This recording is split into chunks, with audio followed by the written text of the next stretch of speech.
in unison. And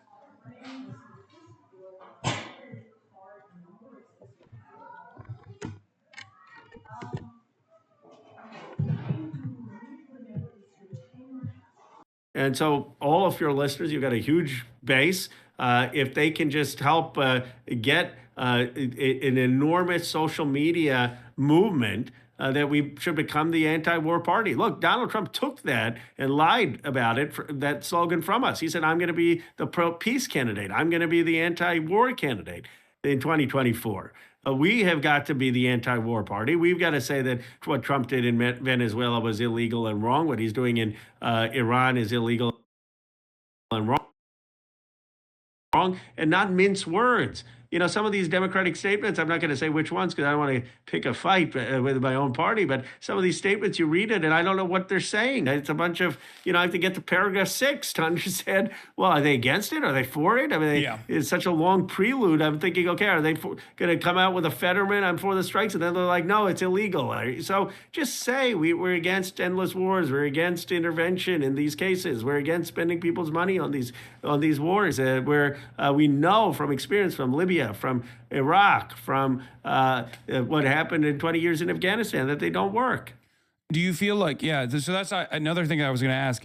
Do you feel like offering justifications to why there is a necessity for regime change while simultaneously talking about the process in which this regime change is taking place is actually a failure in the response within the Democratic Party for those who choose to speak on this issue on such terms? I think it should start with the war in Iran is wrong, that we should not be getting involved in another Middle East war, that we should not be spending billions of dollars on this and our aircraft carriers there, that it can foment an ugly Iranian nationalism that could make the situation worse, that it could foment civil war and sectarian violence that could lead to more people being killed. And in that, one can then say that we understand that the Iranian regime is a brutal regime that is killing its own people, and that we call for human rights and we call for the Iranian regime to be sanctioned for what they're doing, to build an international coalition for what against what they're doing, and that we call for the recognition of human rights in these places and standing for that as an international community. But I don't think that what we should be doing is openly calling for regime change with the assumption that the United States' military is going to help facilitate that. Okay, so you're saying as long as the wording is flipped on and the weight is adjusted in the direction of no war with Iran, but then talking about the Iranian administration's repressive nature is probably a better alternative. Another question.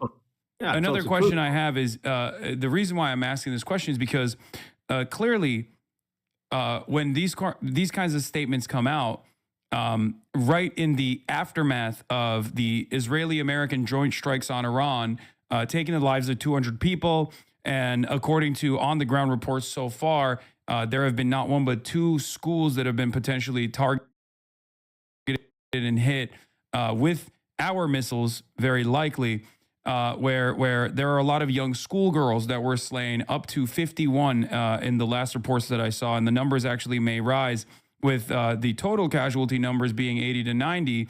I think that the reality of the matter is American bombs are not going to be are not going to cause liberation for the Iranian population. As a matter of fact, especially considering there's no day after plan. Even if there was a day after plan, it still wouldn't cause true sovereignty for the Iranian population. How do you feel about the ways in which Donald Trump is trying to create a mission accomplished banner here by talking about the Ayatollah being potentially killed?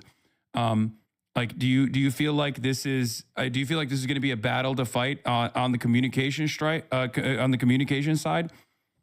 Well, we need to see what the reporting is. I've seen the same social media reports that you have, that the Ayatollah may have been killed, and obviously he's a terrible horrible actor, but the question is what comes next. I mean, is the regime just going to replace him? I mean, it's not clear that just because he's killed, that suddenly that means that there's going to be democratic governance with human rights. I mean, you could still have the IRGC just replace him with someone else. He was aging and frail and likely to pass anyway over the next year.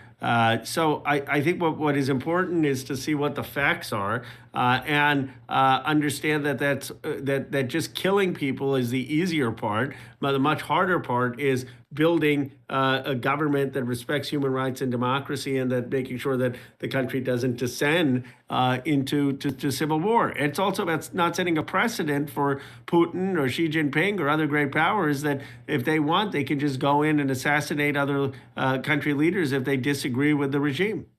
Yeah, I mean, I don't think. Well, with Putin, he has done similar things in the past as well. But I don't necessarily think that the hypocrisy argument is our strongest one. But that's my own personal perspective here. The thing that I wanted to before I let you go, and I thank you so much for coming on. One of the questions I have here is about where we go from here. Like where we go from here. What's your assessment on what the retaliation is looking like so far? What the retaliation is going to bring about? Because it does seem like this is going to be an extended conflict. Well, first of all, I'm hopeful that it is not extended. I'm hopeful that we can extricate ourselves. I'm hopeful that our service members aren't going to get killed. I'm hopeful that we're not going to have killings of young girls in Iran. Again, I haven't been able to confirm that, but I've seen the same reports on social media as you have of this horrific sense of young girls being killed in schools, and I will find out.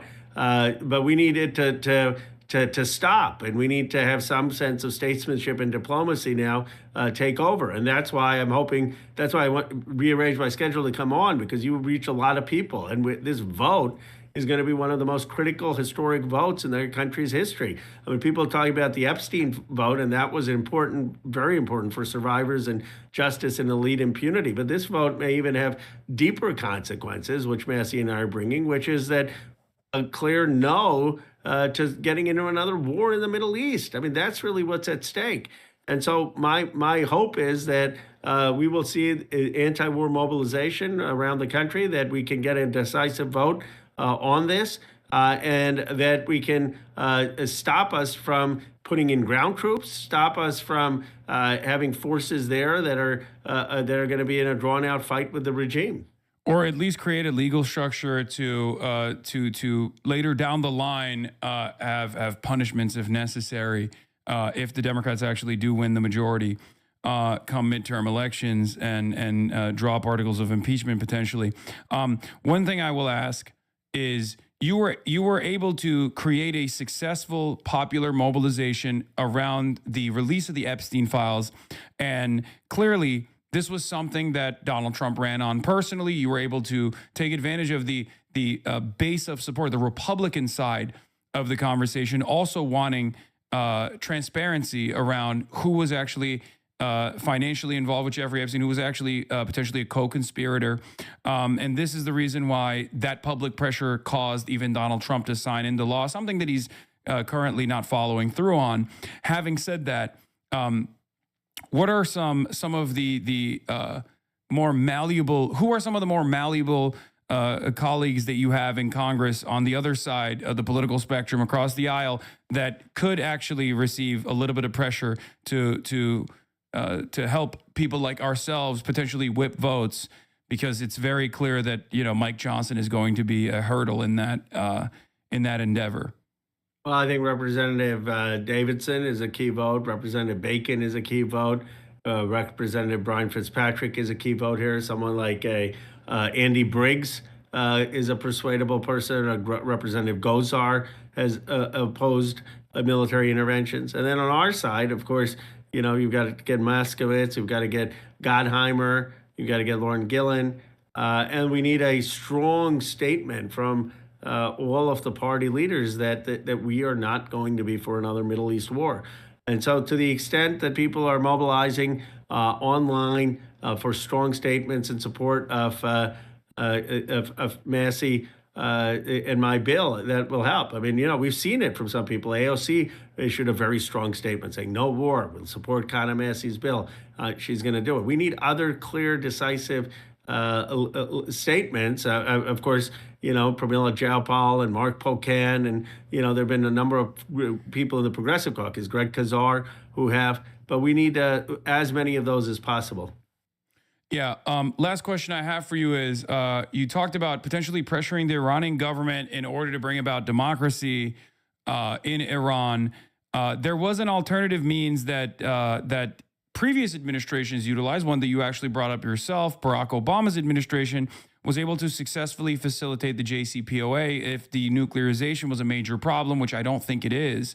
Isn't there an alternative as far as the utilization of sanctions and the ease of sanctions in order to get assurances? And do you believe sincerely that this conversation, these negotiations were actually about these conversations that were taking place between the Trump administration and Iran, with a lot of Israeli intervention and influence as well, were truly about denuclearizing Iran, ensuring that they only have, civilian grade enriched uranium? Or do you believe that that was just a casus belli to create an opportunity to strike Iran, to destabilize Iran? I believe that there were people who were negotiating, thinking they really were going to solve the nuclear issue, but the Omanis who were mediating said that they were close to a deal, that they were making progress. And yet Donald Trump, someone got in his ear about a regime change, and he's gone at it from a regime change, as is evidence, if you believe the reporting about the Ayatollah, that there's allegations and evidence that he made the first strike may have been on one of the first strikes would have been on the Ayatollah. So obviously their mission was a regime change and not just the nuclear deal. I supported the JCPOA. The Omanis were saying that the United States could have gotten a better deal than even the JCPOA. We could have gotten a deal on on dismantling the ballistics, on dismantling any and giving up any enriched uranium in storage. But we chose not to do it. And I, at this point, believe Donald Trump is engaged in a regime change war. Yeah. Okay. Well, thank you so much, Ro Khanna, for coming on. And I hope to hear from you. Thank you. Good luck on hopefully being able to win the votes, and we'll try to do our very best out here as well. Thank you. Thank you. Thanks, Hassan. All right. That was Representative Ro Khanna for a short interview. Moscow is Israel. Moscow is a genocide supporter. He needs to be voted out in these midterms. No, I know. I think it's good to have people's like actual perspective on the record, and whichever way they vote, like to have that in the congressional record. Dubai airport has reportedly been hit in the latest Iranian attacks against the UAE.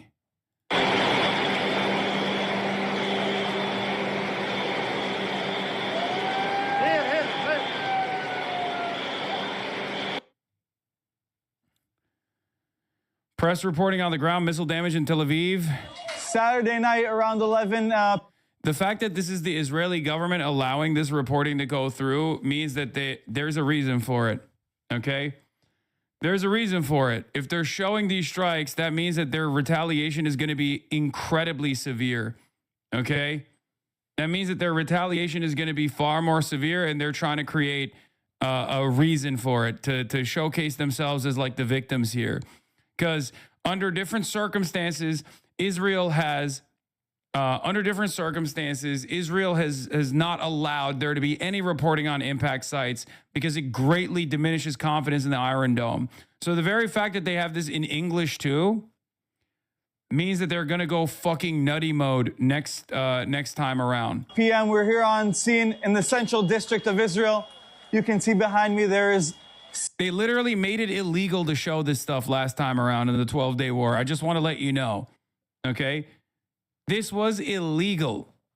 They never allowed, if you remember, there were American reporters on scene. Trey Yinks was pushed away by the Israeli occupational forces and stopped from filming one of the impact sites. This is probably because it's a residential area. That's part of the reason why they're showing it. They don't show the military. They don't show strike zones, impact zones if it's actually a military target, even if it's in a residential neighborhood. This is in English. It's very suspicious. I'm just letting you know. There's a reason for why you're seeing this. Severe missile strike that hit a building complex. Iran is produced iron, not iron. Okay, good one. We're still currently working now with the other forces on the field to make sure that we can take out the fire. And we're still extracting at this moment patients from both buildings you can see behind me. We're still working on the buildings that are surrounded and are still ablaze. Have you found any trusted sources denying or confirming Khamenei? The Iranian government is not the most reliable when it comes to stuff like this. They're saying that that's not the case, that Khamenei is still alive. The Israeli sources, especially when it comes to high-profile targets, high-profile assassinations, are fairly reliable. They're fairly consistent. I would... if I were to weigh the responses, I would say that the Israeli response is probably accurate. I don't know. Donald Trump is coping, doing the media blitz right now, saying it's pretty much over. At this stage, maybe we can get a fucking interview with Donald Trump. This motherfucker's calling every goddamn news outlet he possibly can to be like, no, it's great. It's great. We're great. We're doing great. I promise you. Things are great. Believe it. Okay. But judging by the Trump response, it's probably the exact opposite. If he says it's good, that means it's not good. I talked to the president over the phone a short while ago and asked him how long U.S. military operations against Iran would go on. How long do you think this will last? As long as we want it to, actually, but it's done such damage already. It's like they are incapacitated, essentially. I asked him what happens next if the regime fails. What do you think the next leadership looks like? Have you identified anybody? Trump, yes, we have a very good idea. Who, how? He did not elaborate beyond that.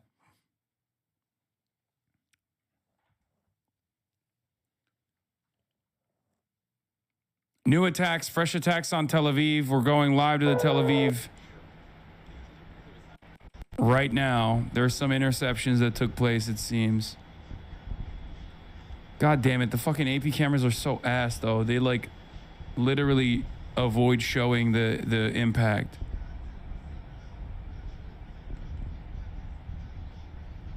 Would you throw on a MAGA hat?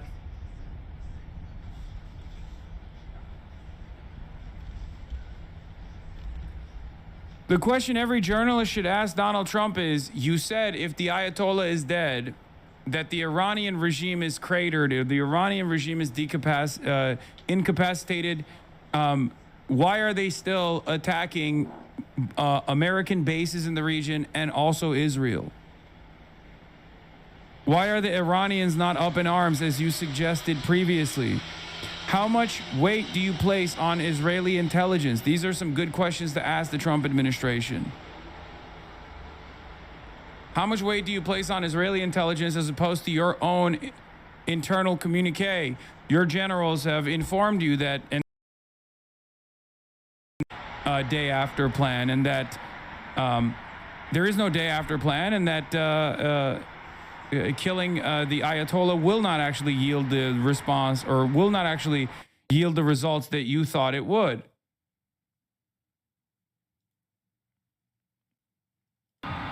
As the president stated, our objective is to defend the American people by eliminating imminent threats from the Iranian regime. The president ordered bold action. CENTCOM forces are delivering an overwhelming and unrelenting blow.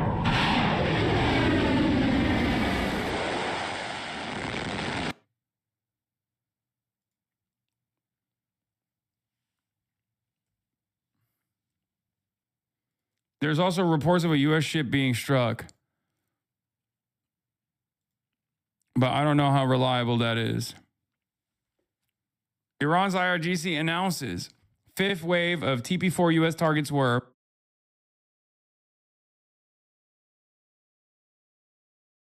a U.S. MSP supply ship near Jebel Ali.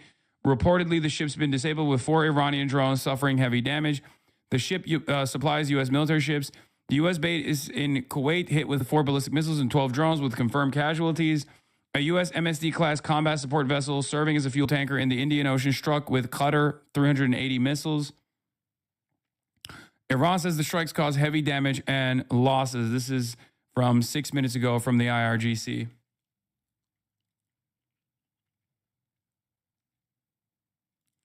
The number of injuries in Tel Aviv have reached to 20 people. Some 20 people were wounded by the Iranian ballistic missile impact in Tel Aviv, according to the first responders. Among them is one person in critical condition, one in serious condition, and two in moderate condition. The fact that the Ayatollah posted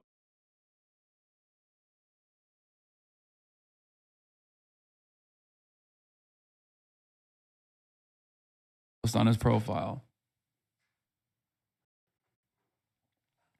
I will say, our only frame of reference right now is to compare this to the 12-day war.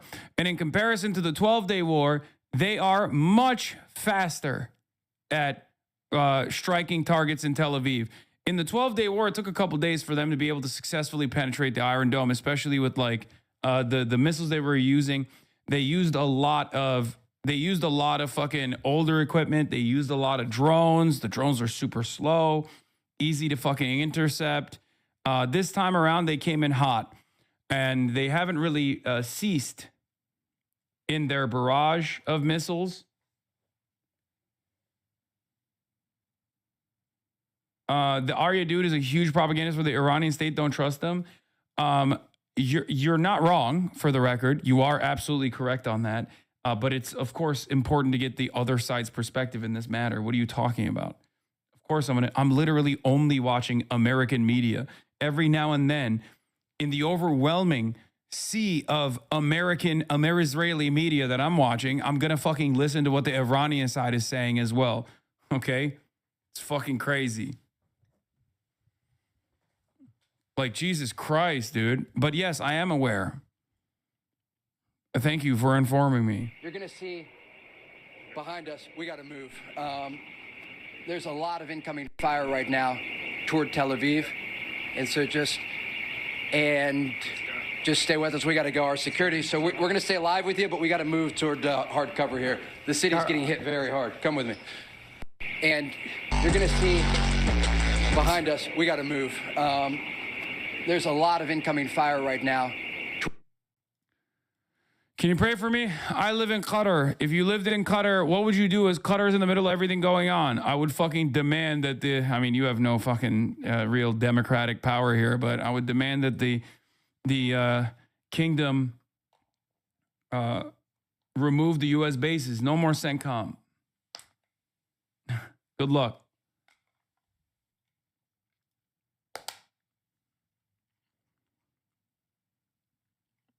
Yeah, Trump is calling it.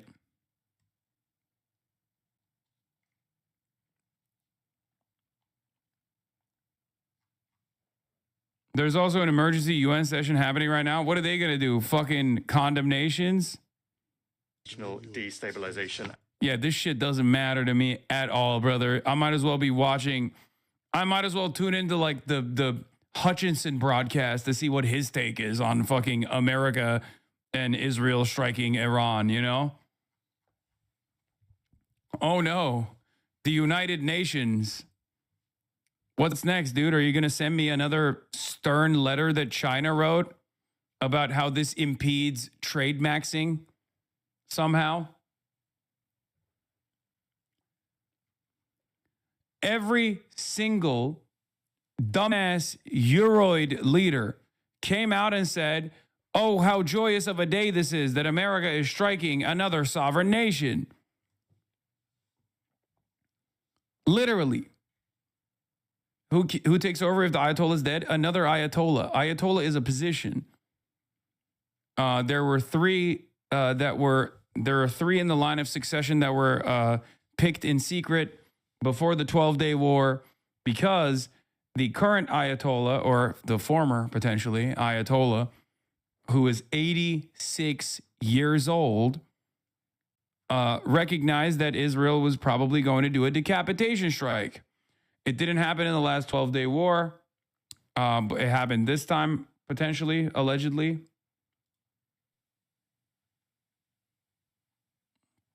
Donald Trump came out and said, Khamenei, one of the most evil people in history, is dead. This is not only justice for the people of Iran, but for all great Americans and those people from many countries throughout the world that have been killed or mutilated by Khamenei and his gang of bloodthirsty thugs.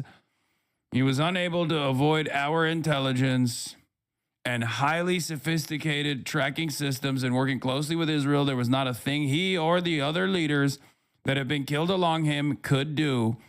This is the single greatest chance for the Iranian people to take back their country.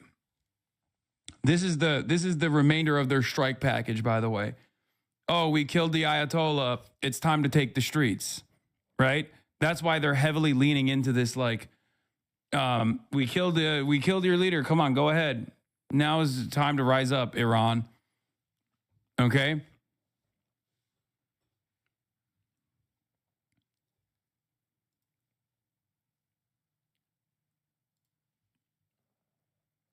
The head of Iran's Unified Combatant Command, Major Ali General Abdullahi, has released an audio statement saying that Trump should know that this time it is not up to him to end the war, and that the U.S. Israel must receive a teeth-breaking response.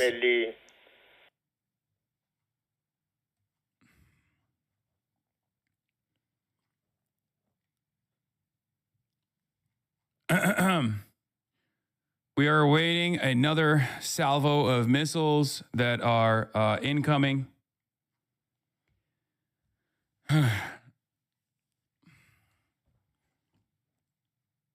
But in any case, let's continue with this.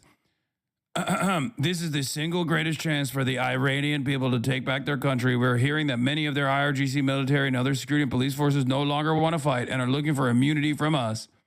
As I said last night, now they can have immunity. Later on, they only get death. Hopefully, the IRGC and police will peacefully merge with the Iranian patriots and work together as a unit to bring back the country to the greatness it deserves. There's 0% chance he believes this, right? Like it's just like, does he think that the IRGC is not even more aggressive hardliners than even the fucking Ayatollah?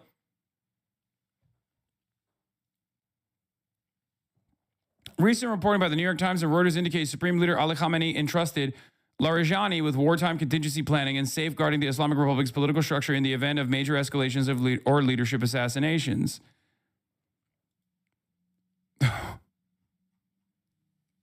What did Ali Larijani say? The guy who the Ayatollah put in charge if he was to be killed? Let's hear from Ali Larijani. We will make the Zionist criminals and the shameless Americans regret their actions. The brave soldiers and the great nation of Iran will deliver an unforgettable lesson to the hellish international oppressors.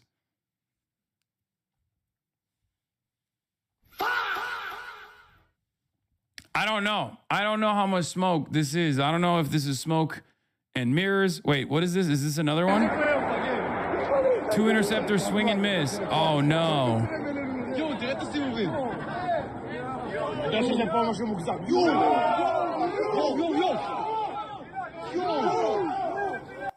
Ooh. Good attempt, though. That's good. I mean, tax dollars at play. Tax dollars at play. Tax dollars at play, folks. Let's watch that again.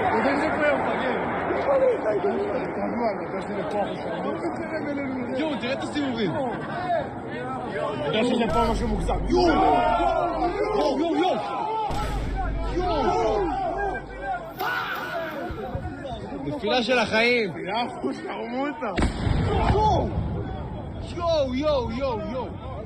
יו, יו, יו, יו.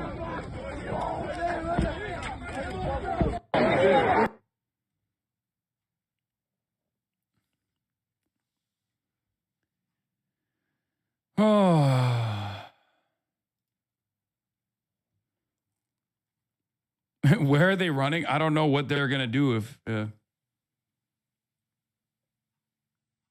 I don't know. I don't know where they're going to go. Are the interceptors... Yeah, a lot of you guys are joking, but this is no joking matter. Interceptors only miss their target if they're feeling anxious, okay?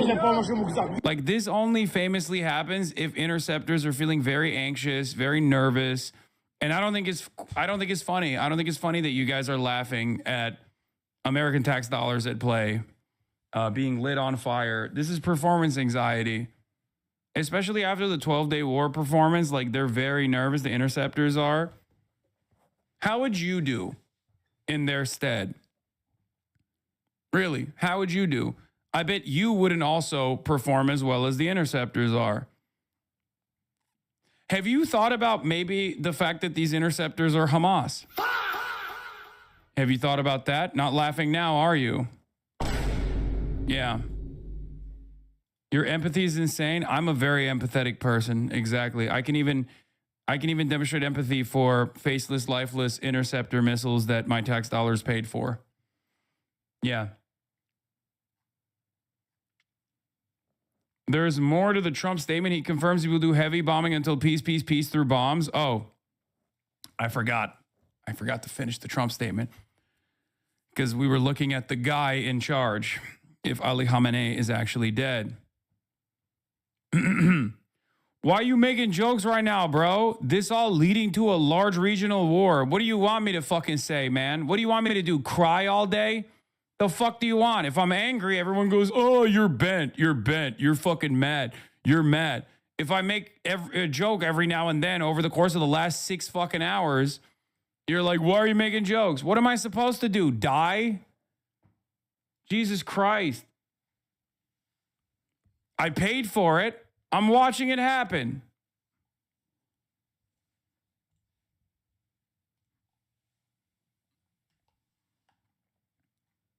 Yeah, I'll cry I bawl, okay? I'll cry my fucking eyes out every time the poor nation state of Israel, which literally demanded this happen,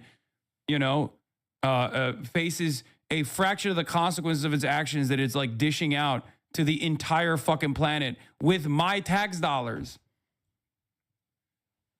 Jesus Christ. Yeah, this is what I say. Legalize comedy. I'm stoic. That's what it is. That's what I'm doing. Anyway, hopefully the RGC police, all this stuff. The process should soon be starting in that not only the death of Khamenei, but the country has been in only one day very much destroyed and even obliterated.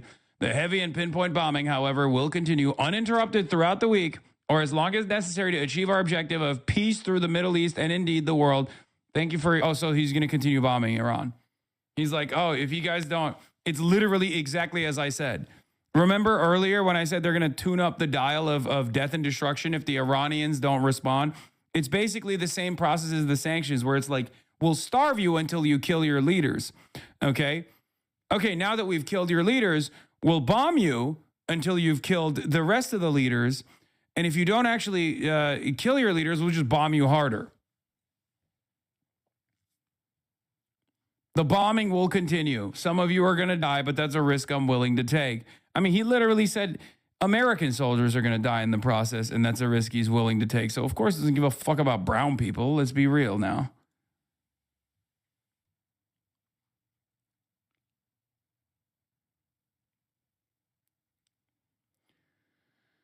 If Iran had nukes, why not use them with their supreme leader dead? But it looks like they will start bombing the oil fields. Wait, what? Who said Iran has nukes? No one thinks Iran has nukes. If America thought Iran had nukes, they wouldn't be bombing Iran. That's kind of the whole point. At the senior level right up to the supreme leader, but there are other levels that remain, and there are others who could then slide into those positions. Do they have the same power?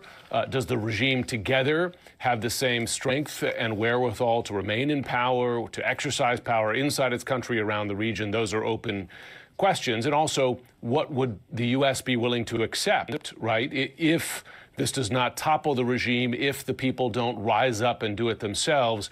Would the U.S., for instance, be willing to accept someone from inside the regime, a la what we saw in Venezuela, right? You remove Nicolas Maduro and Delcy Rodriguez moves in. There's no Delcy Rodriguez equivalent in Iran, but what would the You want to know why that won't happen? Because Israel, that's why. No, that won't happen. Unless it's literally like Mike Huckabee that they plant in charge of Iran, which the Iranian population will obviously revolt against, which you need military intervention at that point, unless there is literally like Reza Pahlavi or something, which again will require boots on the ground to defend.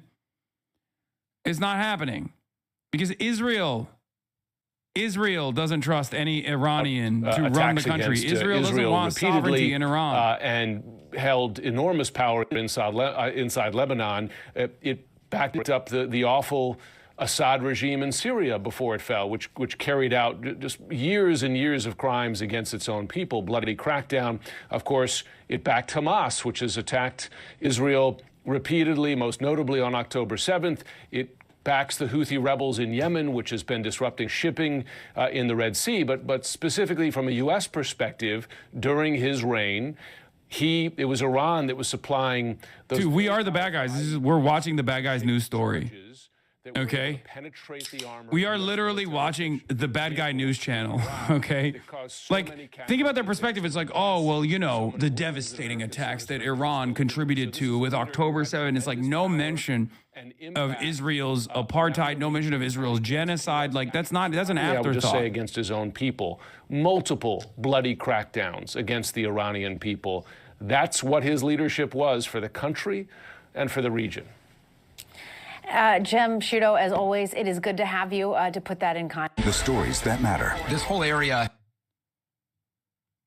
Is he dead or not? Why so much contradicting news? There's a very high likelihood that he's dead. But again, that doesn't change. That really doesn't change the dynamic from the perspective of like the Iranian government continue to retaliate against Israel, right? There's a very low likelihood, but there's still a likelihood that he might not be dead. But like, if he's not dead, like, okay, Iran is still retaliating. If he is dead, okay, Iran is still retaliating. Do you see what I'm saying?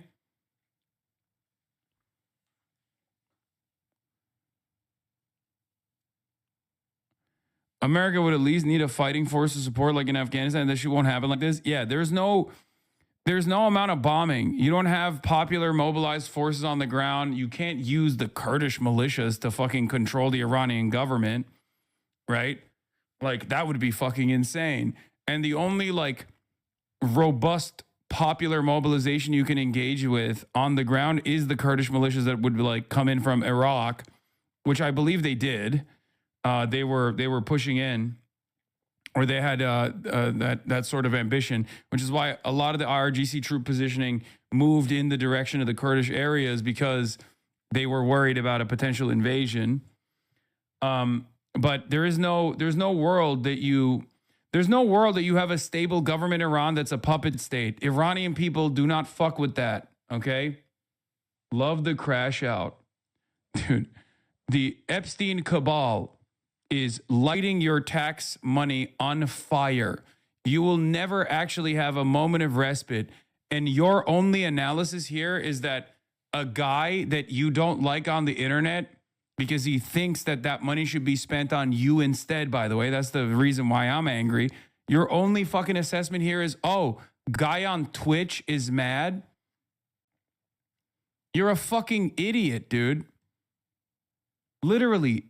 You are a slave, chatter. Explain to me, to the best of your fucking ability, how striking Iran is going to lead to any positive outcome in your life. Go ahead. I'm waiting for your response. Explain to me how your pathetic life is going to get better. Bombing and murdering little schoolgirls in Iran to own the libs, I guess.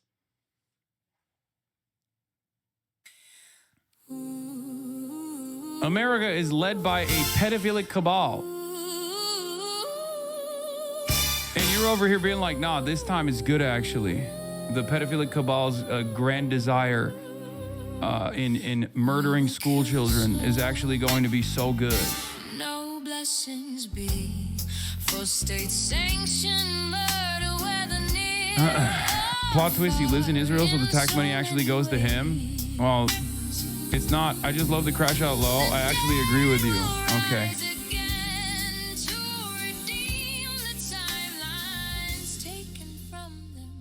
Shia Iraqis are celebrating in Dearborn where Saddam was executed. Not even 10 years later, ISIS was taking slaves and killing Shia.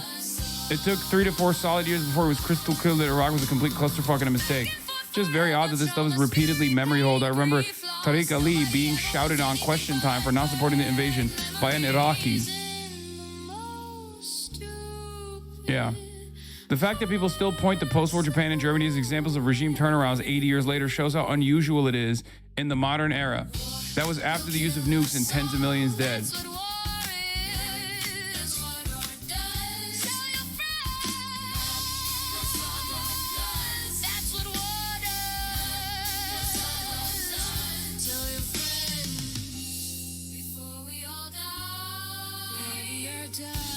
From U.S. admin official background briefing, recording, listening to seriously question if U.S. negotiators understood what Iranians were proposing. One official kept saying the acronym IAEA wrong.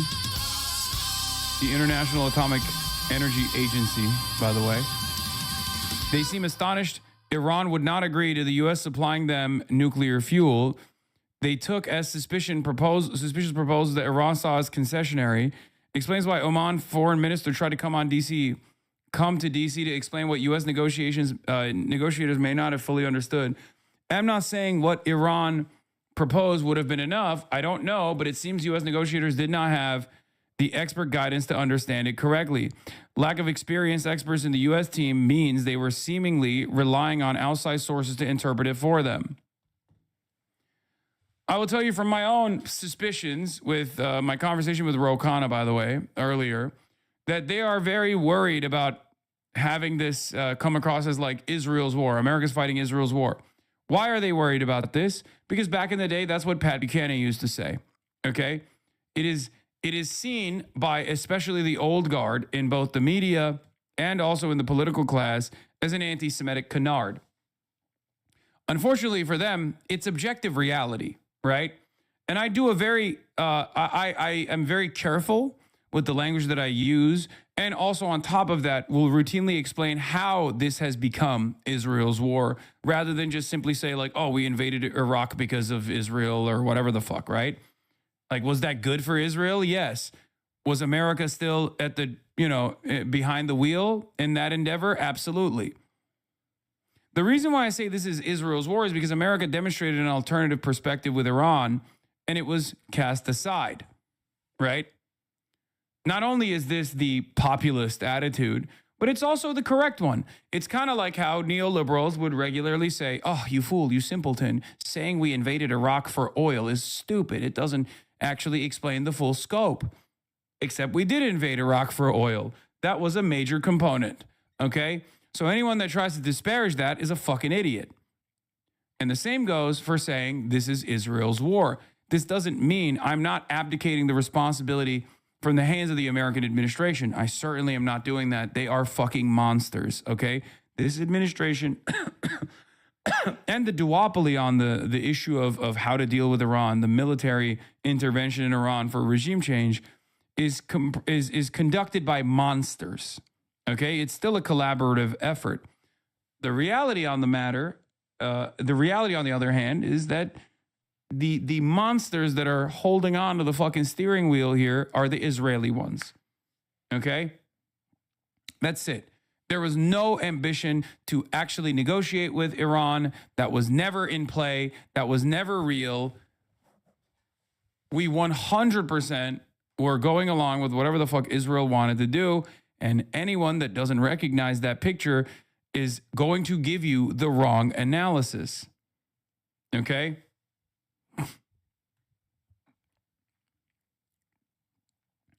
I will say this much, though. Shockingly, I am receiving, in spite of the fact that we have 60,000 people on the Twitch stream and another 26,000 watching on the YouTube stream. Shouts out to YouTube, by the way. Please like the YouTube stream. I would like it very much if you were to hit that like button and also subscribe to the YouTube stream. But despite the fact that there are so many people watching right now, the number of people that are in here being like, oh, get fucked, libtard, we're owning the Ayatollah. Here's the 5 things that you don't know about it's very creatine marginal. and brands. This is anecdotal, of course, but it leads me to believe that the propaganda apparatus is not working as intended. Propaganda apparatus is. A lot of people are so angry at Israel in general that it kind of feels as though people are not buying what the American government is selling here. It's quite a difficult thing to sell to the American masses that keep hearing over and over again that you don't have enough money to fix the potholes. You don't have enough money to fix the fucking healthcare system. You don't have enough money to fix the education. You don't have enough money to get better broadband, better infrastructure, better services from the government. But when it comes down to defending Israel, we will fucking move mountains. Okay? We will move mountains. Netanyahu's plane, Wings of Zion, landed in Berlin. He is no shot. Nah, no way. He did not run away to Germany. I mean, Greece, I understand, even though it's in striking distance of Iran, but Germany?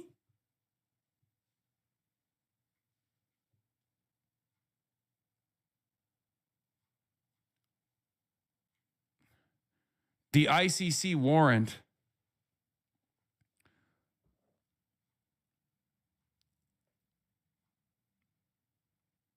They said he did that last time, but I don't think he did. I don't think this is real, man. That's crazy. Especially considering that the European Union, I mean, it's over at that point. You might as well go to Davos, you know what I mean? Like, what is the ICC warrant worth? Nothing. Nothing at all.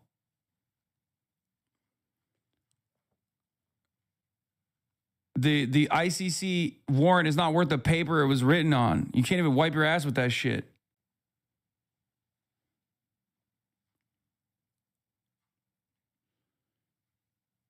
Maybe it's a pump fake.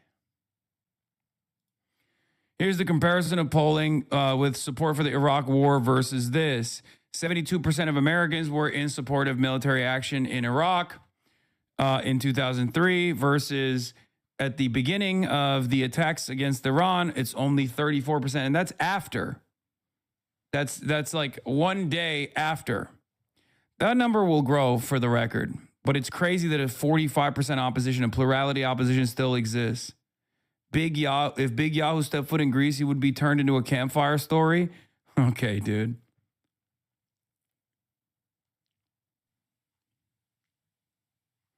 Are you live on YouTube? I can't find your stream. I am live on YouTube, yes. Today's military strikes by the United States and Israel mark a catastrophic escalation in an illegal act of war, of aggression. Bombing cities, killing civilians, opening up a new theater of war. Americans do not want this. Americans do not want another war in pursuit of regime change. We want an answer to the affordability crisis. We want peace. Now, I may be a young mayor, but I am old enough to remember the devastating consequences of our country's pursuit of regime change in this same region not that many years ago. Now, my focus is on keeping New Yorkers safe. I've been in close contact with our police commissioner and emergency management officials. We are increasing agency coordination as well as patrols of sensitive locations out of an abundance of caution. And additionally, I want to speak directly to Iranian New Yorkers. You are a part of the fabric of this city. You are our students, our artists, our small business owners, our neighbors, our community leaders. You will be safe here. Okay. You kind of.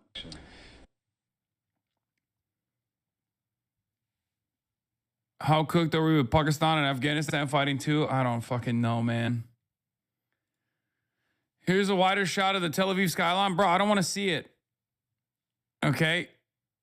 I'm seeing no movement, no motion.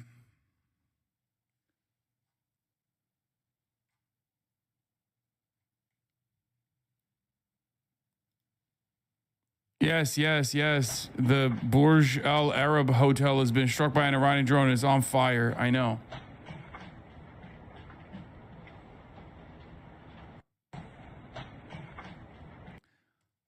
What Trumpers are feeling? Bro, what the fuck? If you still support Trump after starting a new war, you are an ignorant shit for brain sycophant who loves being lied to. You'd believe anything you're told and are enabling the most corrupt president to do whatever Israel demands. What the fuck? No one wants this shit. Yeah. I agree. I agree with that. I just don't know if it's. I haven't seen enough as far as like Trump supporters speaking out against this yet. So I don't know. Settlers angry in Tel Aviv screaming something about auto bus on fire. אוטובוס שלם עולה באש. אוטובוס שלם עולה באש. מכוניות, אנשים.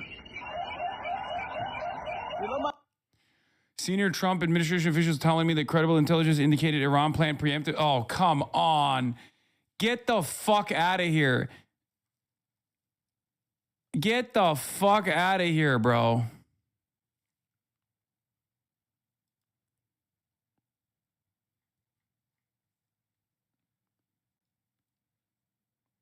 Have any of these wars ever benefited the U.S.? Fuck you, Bradley. I mean, Bradley pulled out the ripcord on Trump far before many did, let's be real, but it's true. A lot of people, including Cenk even at some point, hit that line about how Trump is going to be like a peaceful dove and shit. I mean, I can't even it's unbelievable, dude.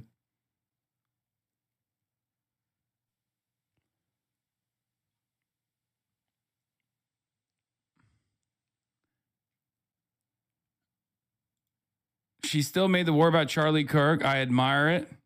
Yeah, you're going to have to earn our trust on this one. We will never forget how they murdered Charlie Kirk for this war, and he knew they were going to do it. He spent his final days mentally anguished, texting the very people who would ultimately betray him. In honor of Charlie, I stand against Israel. What? What the hell? The fuck does this... What?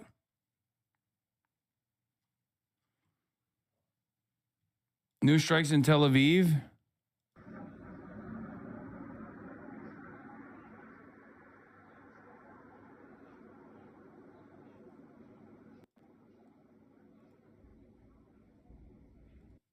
Is that new?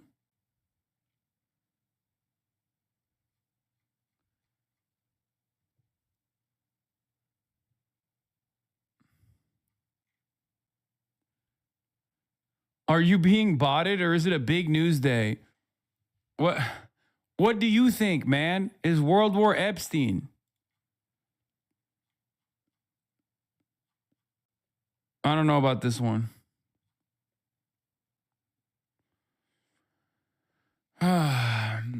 I think what we really need to think about is the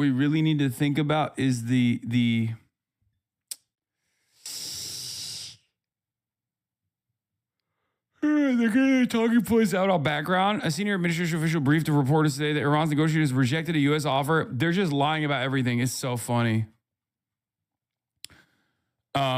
Iran's negotiators rejected a U.S. offer to provide free civilian-use nuclear fuel forever and refused to discuss their ballistic missile program at all. U.S. negotiators felt like the talks couldn't get to a real deal. New strikes happening right now. Man.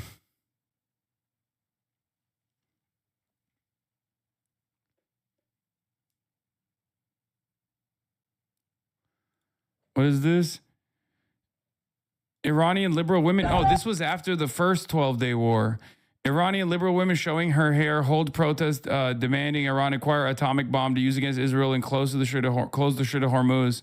This was from the last 12-day war. This was the last time Iran was struck. These bastards have been driving us crazy for 400 years. Yeah, this is a real video, but it was from last time Israel struck Iran.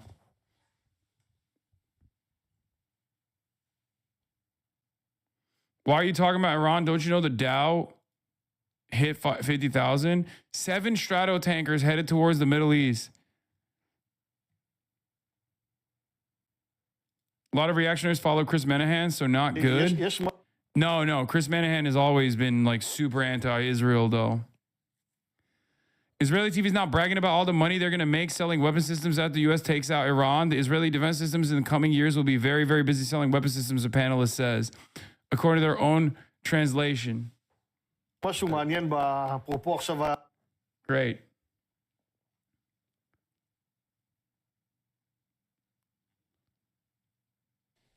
Welcome to Democracy CBS Now! News celebrations breaking out across Iran. Some think Trump. What the fuck is wrong with people? U.S. and Iranian officials have concluded another round of indirect talks over Iran's nuclear program without a breakthrough, though a mediator cited significant progress in the Geneva negotiations. No, this is being sent to U.S. bases as well as CENTCOM. Anticipating casualties, Pentagon orders U.S. troops to report their status per memo provided to me by Army source. All units are required to report 100% accountability. Had been good. The talks came after President Trump assembled the largest fleet of warplanes and aircraft in the Middle East in decades. The script is the same. That's what's insulting. U.S. strikes on Iran, even though Congress has not authorized an attack. Pakistan's defense ministry declared Seems we hit that complex with the CAM after it launched a missile and it was able to be targeted after. Launched cross-border attacks and airstrikes on the Afghan capital, Bleak, Kabul.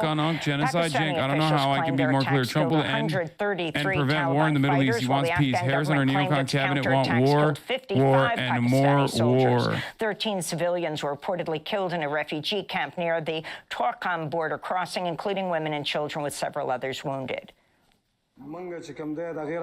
Something fell. Oh, I can't believe Stephen Miller lied. On top of our tent. My wife's hand was injured badly. Matt Kennard confirms Wings of Zion landed in Berlin. Lying in the hospital in critical condition. The Wing of Zion, Netanyahu's prime minister. Wait, maybe Jake wasn't saying Trump was going to be fucking anti-interventionist. Actually, I might be confusing Jank with not Unk, but Glenn Greenwald.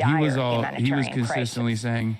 Ukrainian President Volodymyr Zelensky says another round of negotiations with Russia will likely take place in Abu Dhabi in early March. His remarks came after U.S. and Ukrainian officials wrapped up talks in Geneva Thursday. The Wing of Zion, Netanyahu's prime ministerial plane took off from Nevatim Air Base today at 12:10 p.m. It flew off the coast of Israel for 4 hours before flying onto Berlin. It landed in German capital this evening at 8:30 p.m. Multiple cities in Ukraine, wounding 23 people, The Rome Statute is nothing. This is a resident whose apartment building in Zaporizhia was attacked by Russia. Yes, I know the Trump war room is using the Fightix account. He's looking at the same shit we're looking at, brother. I know. We want them to reach an agreement. Khamenei tweeted, I know. And now we don't know where to go or what to do. Our apartment is completely ruined. A congressional committee is deposing former President Bill Clinton today over his connection to serial sex offender Jeffrey Epstein. This comes after former Secretary of State Hillary Clinton denied ever meeting Epstein or knowing of his crimes during separate calls to 2020 to House Oversight Committee Thursday, which the former Secretary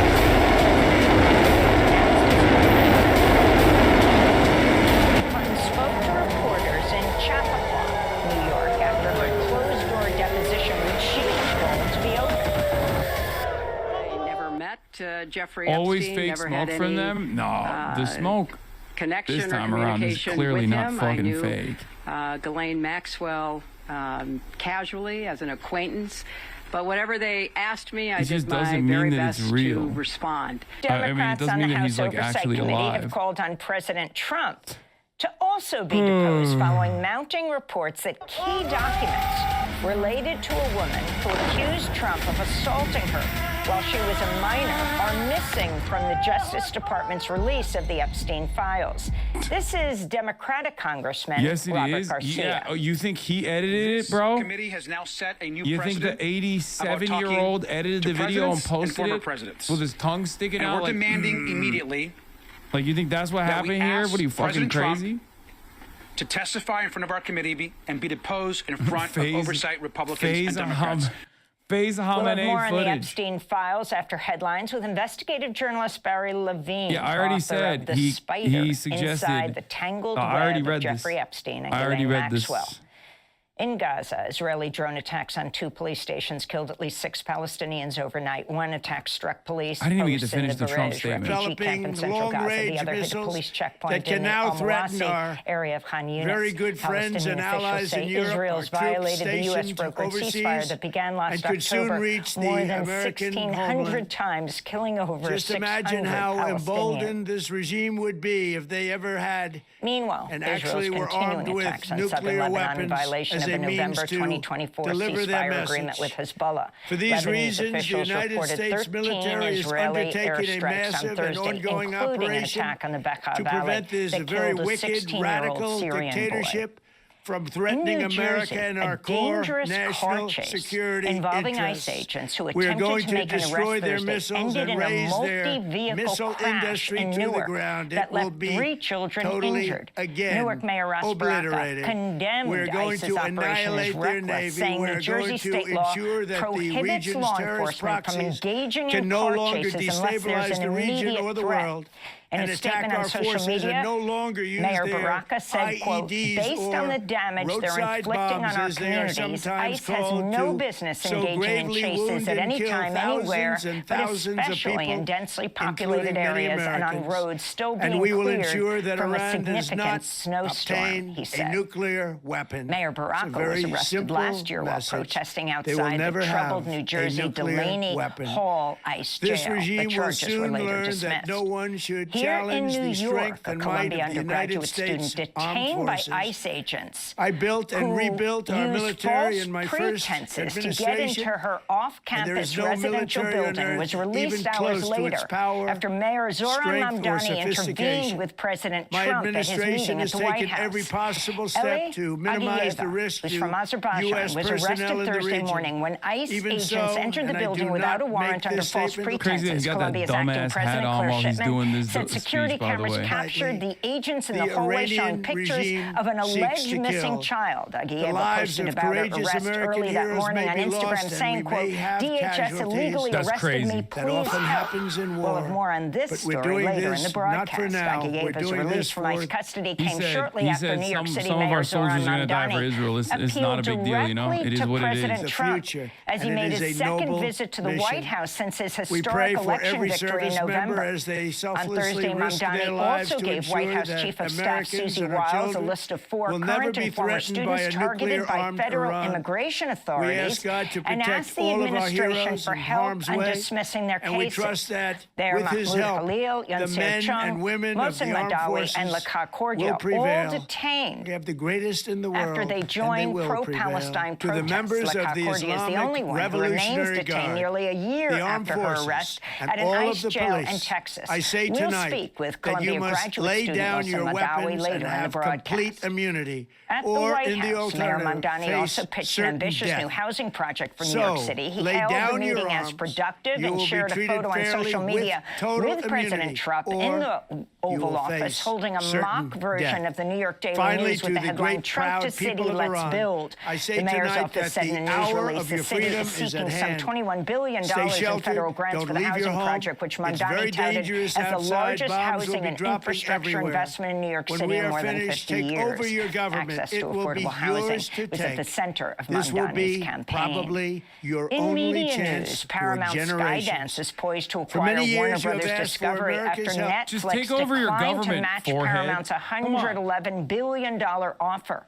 Netflix ended its bidding war shortly after CEO Ted Sarandos visited the White House on Thursday afternoon, where he met with top officials, including Chief of Staff Susie Wiles. Strategy they have in still motion. Requires regulatory approval in the U.S. and Europe. If completed, it would create the largest media conglomerate in U.S. history, spanning news, sports, movies, video games, theme parks, and more, all controlled by Paramount chair David Ellison, a vocal supporter of President Trump. Wouldn't the that be deal great would include if you guys just acquiring CNN, consolidating Ellison's news empire, which already now includes CBS News. You tried to take over this government, and it fucking failed. And the FBI has fired about a dozen more agents tied to the investigation into Trump's mishandling of classified documents at Mar-a-Lago after he left office in 2021.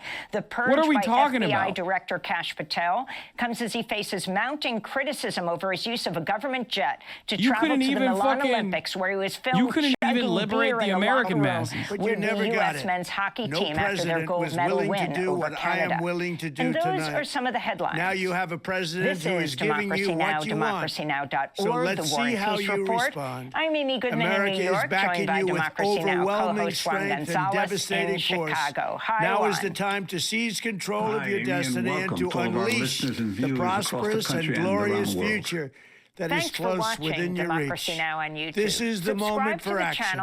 Do not let it pass. To make sure you May never God miss a bless video. the brave men and women of America's armed forces. Go to May God bless the United States of download our America. news app, May sign God up for our bless you all. newsletter, subscribe to the daily podcast, and that was posted at so about 2:30 a.m. Eastern time by the we president. And begin since then, today's we show saw, with the of course, latest the on the strikes Epstein across files. many Former President cities Bill Clinton in is Iran and the testifying today retaliatory before a strikes across congressional several committee states and over his countries there in connections the with region. serial sex offender Jeffrey Epstein. The UAE reporting that This one comes after person Hillary was killed Clinton by debris denied falling ever meeting from Epstein and one knowing of the anything intercepts about of a his ballistic missile crimes from during a more Iran. than Let's 6-hour talk now about the closed-door political deposition in implications of front this of the House operation with Errol Oversight Lewis, Committee Thursday. political anchor for Spectrum Clinton News spoke and to the host of reporters the in Big Chappaqua, Deal New York with Errol yesterday Lewis. after Errol, the good morning to you. And closed-door before we get deposition. into those specific elements, let's back up just a bit. I mean, the world is awake and watching this. Connection or but put this communication into with a him. political, a domestic Ghislaine political Maxwell, context. Casually, as an acquaintance. Just the moment but whatever that we're they watching asked me, in President Trump's time in office, respond. and the gravity of the statement, address we just played Clinton in full. denounced the process as partisan political theater and accused House Republicans of using that this should be her as a happening right now. prop There was to, a poll quote, taken just a distract couple of days ago. The Associated Press has reported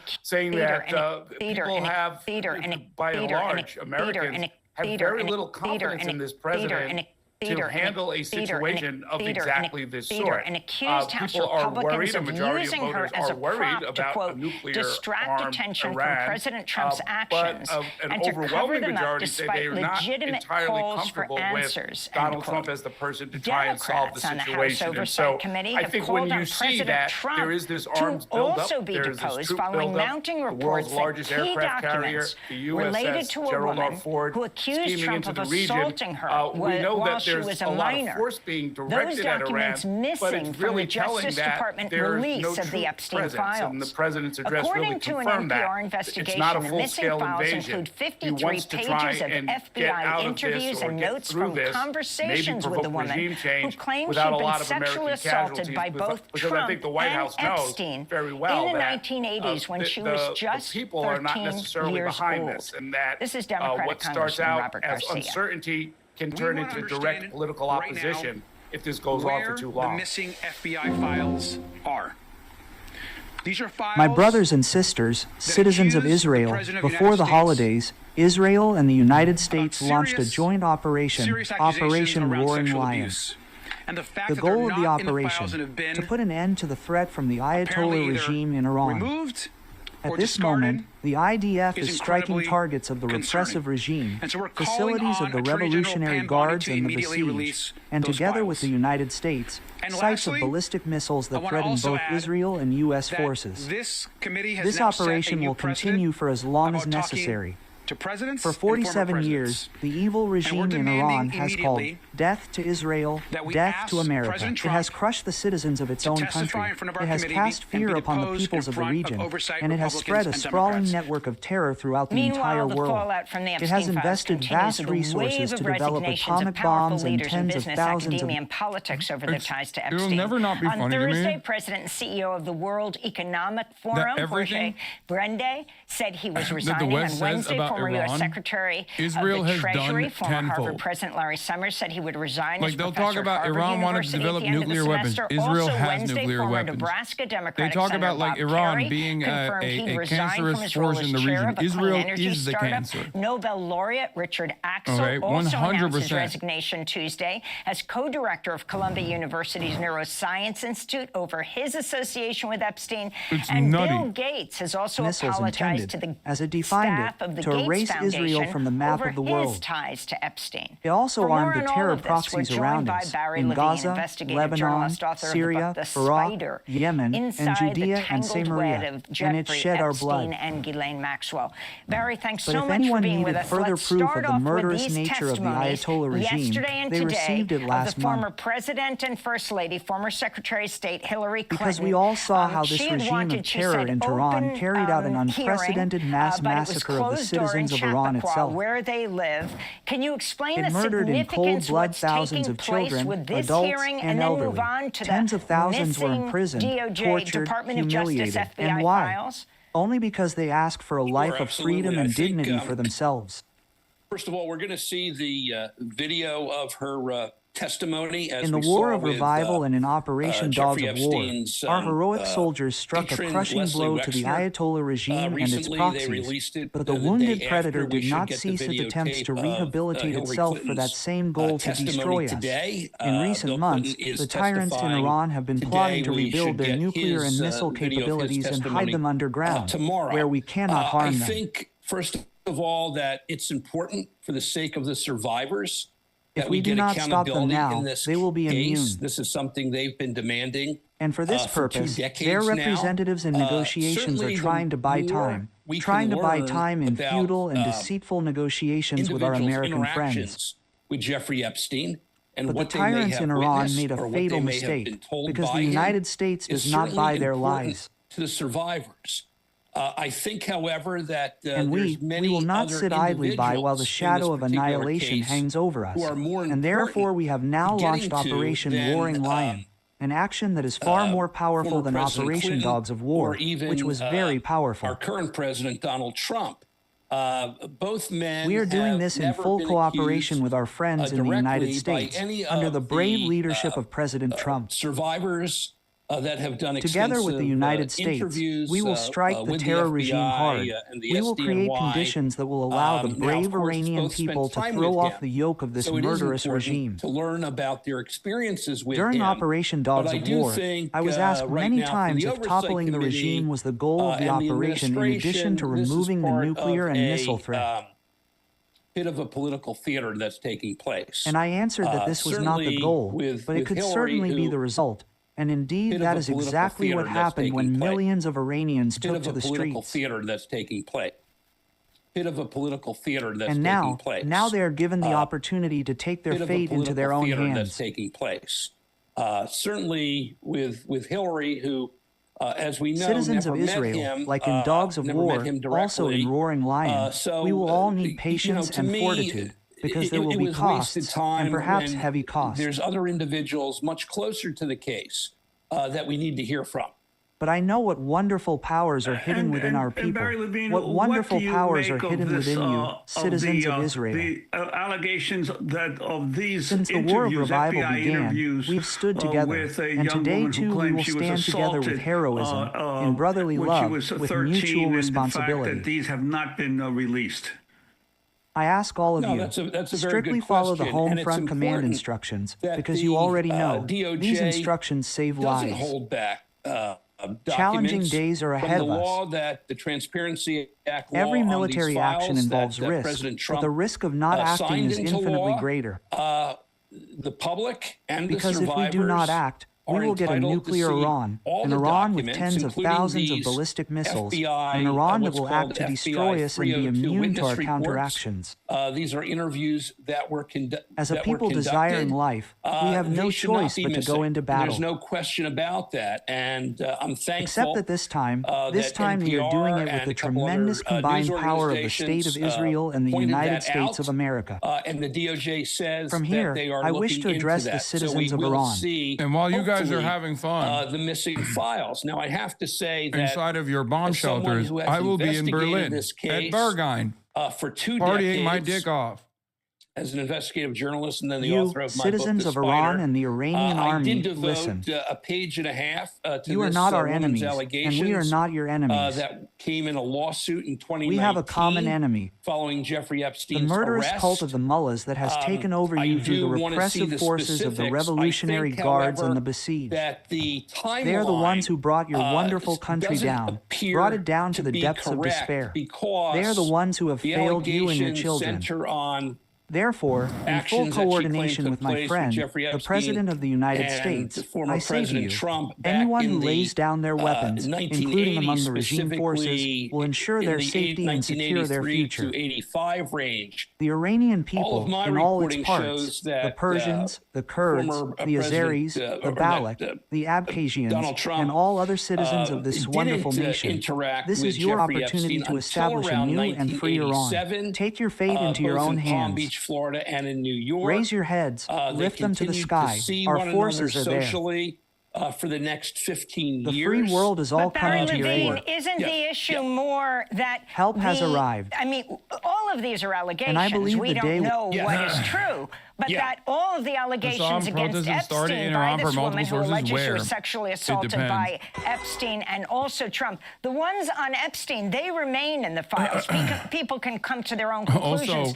But the documents around Trump were removed, and the DOJ says they're not involved in any investigation and that they released all the files. So that's the point. Why were they removed? Not whether they're true or not. So why are we? I agree. I mean, we should be able to see whether these allegations are true or not. And of course, we need to continue to do fact checking, as I have started to do on this particular case, and find issues with the timeline. We still need to see the files. I think so. And there's no question that as an Iranian, people are just desperate. Yeah, I know. Here, as an Iraqi, people are just desperate. Is exactly what I heard back then. You know, if there are. And you can be desperate and still be wrong. Specifically states that material related to men in these files, even if they're embarrassing to these individuals in terms of allegations, whether they're true or not, need to be. And if you're judging, if you're looking at past performance, it's obvious that for the sake of anyone who thinks that this is going to yield prosperity, the only thing is that oblivious to a couple things. That One, they say could be privileged. Would be first of all, the best possible thing that the Iranian population could do right now is just sit at home for a little bit. Jeffrey Epstein was involved with many other countries. That's number one. There's allegations that he may have even been a foreign asset for Israel, for Iran, for Russia. However, we're talking about incidents that took place domestically. Let's say involving that regime change comes. This woman, so there would if that be no regime change comes and the popular support is still on the side of anti-Zionism, so by all means, well, that's not going to be enough for Israel, each is and it? every sentence, no matter how embarrassing the statements are made by this woman against fat old fuck. Of course, he funded Hamas. Jeffrey Epstein and Donald Trump. And Barry Levine, based on your years of investigation of Epstein, what remains to be uncovered about his influence and his accomplices that you have not yet seen reported or gleaned from the documents so far released? Yeah, good question. There's still 2 million files that still haven't been released. I can't believe that each and every one of those files is related to national security. Israel in full panic mode from days get celebrated and should have full-blown panic as Iranian missiles fly overhead. Karma? I don't know. This is something that's been raised by Thomas Massey and Ro Khanna, the co-sponsors of the Transparency Bill. So we need to see everything be released. In addition to that, we learned something very disturbing recently from these files, and that is that Jeffrey Epstein hid possible evidence in 6 storage lockers around the country. He had private investigators take material out of his homes before the I was talking to my Iranian cousin who was like, the 100-plus kids who died were just collateral. Also, I don't believe this was from Iran. Their ratings are 100% broken. 2005. Material was taken out, computers, CDs, I've already explained videotapes. There are all different types of evidence, 29 address the Ayatollah has like a 50+% disapproval rating. Okay, that like by most of the polling done in Iran, to me, he's not a very popular guy. Now, of course, Trump is even less popular than the Ayatollah. To the first police raid on his home in Palm Beach, Florida in 2005. Literally, Trump is less popular in the United States of America than the Ayatollah is in Iran. Now, having said that, what's really interesting is we don't know what's in that popularity that the Ayatollah has, the popular base that he has, is also kind of similar to Donald Trump. Because, like, when I talk about MAGA, 20 men that, I would say, like, 20 to 30% of the American public is like pro-Trump. The rest is anti-Trump. Ayatollah has a similar predicament. Rich and powerful individuals, 20 to 30% of the population is like in political, the government official, someone else in politics, in the pocket, people in entertainment. There are men who are out there and in favor of the Ayatollah, sex trafficking that have and then the rest of the country is not so fond of him, right? For the sake of closure for the victims, we need to see more by the DOJ in terms of the possible apprehension of these The individuals. reason why I'm bringing that up is very because interesting this that the House makes Oversight Committee went to a Chappaqua, popular mobilization or popular resistance hometown of the Clintons all the less right likely to grill them, the Republicans because he has overwhelming there. I think there were fairly almost 60 strong people base who went of up. support. But who came to Les Wexner, who may have bankrolled the pedophile criminal the way that people present it. Jeffrey Epstein. When the House Oversight Committee went to his Ohio mansion, no Republican member of Congress may have bankrolled him to the tune of over $1 billion, went to talk to him. That's absolutely correct. What they really, the money that fail to factor in this equation is like the popular mobilization that will happen at the behest of for 2 decades, the Ayatollah really came from or the Leslie regime. Wexner. I don't know Leslie that that's Wexner true. was listed as and also, a possible co-conspirator. soon they would be able to. This will cause tremendous destabilization. The United States. I guess it depends on what you mean by soon. Soon could mean in 2 years, but it certainly wasn't imminent. With any victims. What really led to this? And the the protests in late December and January. Never President Trump drew a line. He said help is on the way. The Supreme Leader gave an order to crack down and kill thousands, perhaps tens of thousands of people. That led to this military deployment. And then as this unfolded, everything came together. The missile issue, the nuclear issue, these nuclear talks, so everything kind of came together. But this immediate crisis trigger, and why did we deploy this force? You can trace it back to those protests and that massacre, which again the Supreme Leader ordered. And I think President Trump was hoping, I think he was hoping, that this is Biden's key guy on Israel, by the way, Brett McGurk. If Iran was prepared to give up its nuclear enrichment program, but as you and I have been discussing over the last month, that was highly unlikely.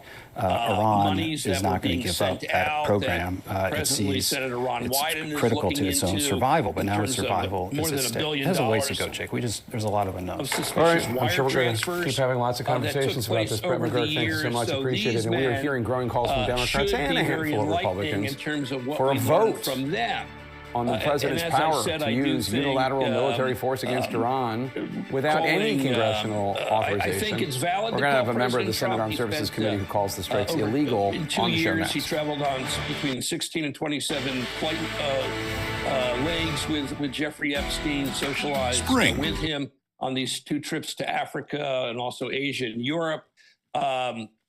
As I said, he has not been accused directly by any of the victims that we have investigated. So I don't think we're going to learn any significant bombshells from his deposition today. But again, I agree with you on this one, Chief. Is there any precedent for the radicalization and empowerment of hardline zealots post-American bombing? About Donald Trump going after his perceived enemies. Barry Levine, I want to thank you for being with us, investigative journalist. Or even, what country hasn't benefited from a power vacuum that America created in the country? Thanks for watching Democracy Now! On YouTube. Subscribe there to the are so many channel famous and turn on examples of sure incredible prosperity that American decapitation strikes have actually created. Journalism, go to democracynow.org. I am, of course, an ISIS supporter. Sign up for our newsletter. Subscribe to the daily podcast, and so much more. This is Democracy Now!, democracynow.org. I'm Amy Goodman with This is my support. Here in New York City, a Columbia undergraduate student was که رئیس جمهور ایالات متحده به مردم شجاع ایران وعده داده بود اکنون رسیده است. این یک مداخله بشردوستانه است و هدف آن جمهوری اسلامی دستگاه سرکوب و ماشین کشتار آن است، نه کشور و ملت بزرگ ایران. اما با وجود رسیدن این کمک، پیروزی نهایی همچنان به دست ما رقم خواهد خورد. این ما ملت ایران هستیم که در این آخرین نبرد کار را تمام خواهیم کرد. زمان بازگشت به خیابان‌ها نزدیک است. اکنون که جمهوری اسلامی در حال فروپاشی است، پیام من به نیروهای نظامی، انتظامی و امنیتی کشور روشن است. شما سوگند خورده اید حافظ ایران و ملت ایران باشید، نه حافظ جمهوری اسلامی و سرکردگانش. We are all so relieved that our student, Thank God our Prime Minister has declared that we're not having anything to do with it. We are not participating in it. It's an illegal war. We are not going to allow them to use our bases or any of our sites around the world. I doubt for one single country will rise up and join the Israel-US attacks on Iran. Australia's backed it. Yes, but will they join in? This is the Epstein Wars. It's so that Trump has got a reason to stop the midterms, and Israel has got a reason to stop the October elections as well. This has got nothing to do with defending the Iranians. And remember, we cannot stop Iran from getting the nuclear bomb. They've already increased their uranium capacity by about 50% since May, and they've hidden their capacity in the Isfahan mountains. We can't stop Iran from getting the nuclear bomb. But this war is insane. If we're attacked, we'll have to defend. And fast-moving situation, and utterly unacceptable for our students. Why is she so well read? We started work immediately to gain her release. We are so grateful for the help and support we got from the mayor and the governor. Let me be clear. She's better at analysis than like 98% of people that we heard from CNN.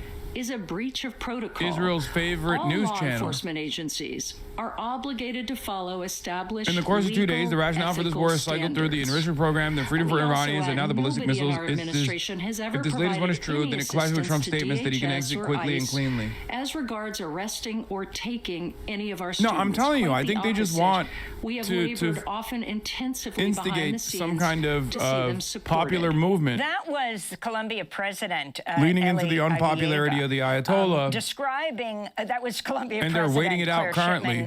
They're weighing their responses. If we go super hard, will the Iranian population even choose to attack the IRGC? Secretary of State Marco Rubio was able to notify 7 of the 8 Gang of 8 members before the strikes. Democratic Congressman Ro Khanna, who sits on the House Armed Services Committee, La Concordia is still in detention almost a year after described the operation to CNN this way. It's a slap in the face of the United States Congress. The president has launched an illegal war when there is no imminent threat. He did not consult with Congress or allow for a debate in Congress, which even George W. Bush did, unquote. It is not just Democrats who are expressing anger. Republican Congressman Warren Davidson, a former Army Ranger who sits on the House Foreign Affairs Committee, posted on X or Twitter, no, war requires congressional authorization. Let's bring in Senator Tammy Duckworth, Democrat of Illinois. She sits on the Senate Armed Services Committee and on the Senate Foreign Relations Committee, and is also an Iraq War veteran, and was among the first handful of Army women to fly combat operations during Operation Iraqi Freedom. Senator, what is your reaction to President Trump announcing the death of Iran's Supreme Leader? As you say, the sort of dizzying nature of it. Well, listen, I'm glad that Khamenei is dead. He ordered the massacre and murder of thousands of people, protesters who are protesting for democracy. My problem with this whole thing is how President Trump has gone about doing this. He promised Americans that he would get us out of forever wars, and yet here he is on his own launching an attack on Iran without congressional oversight when there appears to be no imminent. What do you mean? I'm glad Khamenei's dead. Like you can't. Many sources were describing to me that something was wrong. Ayatollah Khamenei. The agents but you had can't be fucking flexing, even from a partisan perspective. Pretending to be doing something totally and utterly and illegal act. Something that is important, I think, for viewers to understand. Killing the head of a sovereign foreign nation state. Its very bloated budget is at stake because what are these people doing? Massive public horror at its acts, including the killings of Renee potentially launched preemptive missile strikes. Now, there is another source that CNN spoke with who's familiar with the intelligence who contradicts those claims and says there were actually no indications that the Iranians planned to strike any U.S. forces or assets first. Do your committees have any intelligence that would back up any claim of an imminent threat or a preemptive strike by the Iranians? They explicitly said no, there's no evidence of any imminent threat presented by the Iranians, and in fact, they don't have the capabilities to launch a ballistic missile at the United States. They have short and medium range missiles. They don't have anything that can reach the United States of America. And frankly, it was President Trump himself who said that Operation Midnight Hammer annihilated the Iran nuclear program. So Which is it? Did they annihilate their nuclear program, or are they imminently about to launch a nuclear attack on the United States? Their arguments doesn't hold water. And frankly, I'm deeply concerned that the American taxpayers, and in particular, our men and women in uniform, are going to be paying the price for Donald Trump's recklessness here. You posted on X today, quote, by illegally striking Iran, Trump made a choice, one he did not have to make, that puts American lives and national security at risk while threatening to draw us into yet another expensive taxpayer-funded forever war without congressional approval. He owes it to the American people. He promised he would always put first to like, you guys understand when you say, I'm glad Khamenei's dead, he's a fucking ruthless autocrat, but I just don't like the way Trump killed him. And so all that you're not actually making an argument on your side. Zohran Mamdani's surprise afternoon visit to Washington, D.C., which coincided with this arrest, funnily enough. People that hear that go, wait, what do you mean? Donald Trump to we took out a fucking tyrant project, a very That's ambitious awesome. housing project that he could so you're just mad that Trump is the one who did it? That you didn't do it yourself? Zohran Mamdani also expressed because you were too pussy to do so? Is that what it is? As well as you mentioned, the ongoing cases so against fucking dumb. Yon So Chung, Lika Kordia. You're literally saying what he did was awesome. I like what he did. Minutes later, after that I just meeting, don't like how he did Mamdani it. gets a phone call from Trump, and for other people, they're going to listen to that. They're going to hear that and go, okay, I don't give a fuck. I'm glad he's dead. You said it yourself. And so that instantaneous reaction, and Americans became the target of terrorist organizations all around the world. I am deeply concerned that that is where we are. We're in the precipice of that. Alternatively, is he going to do what he did in Venezuela, where he decapitated a terrible regime, but then turn around and started working with the vice president of that same terrible regime? Is he now going to turn around? Like, oh God, what if he actually fucking works with the IRGC now to stabilize the country? Like, that's an outflanking. What is next? He needs to come to Congress, present to us his evidence for that imminent danger. We will take the vote. We will have those discussions the way that American people voted for us, empowered us with the responsibility of having that vote. But the administration needs to come forward and tell us what exactly is their next step. Army veteran and Illinois Democratic Senator Tammy Duckworth, thank you so much for your time tonight. We appreciate it. President Mods, I'm demanding a manual ban review for Empress Gardens, or I'm reporting for anti-Semitic content. I am even going to submit a government report and open a Twitch ticket. The question is, did Colombia intervene in those cases? Mohsen Madawi is now a graduate student. You're posting that on YouTube, dog. Affairs, SIPA.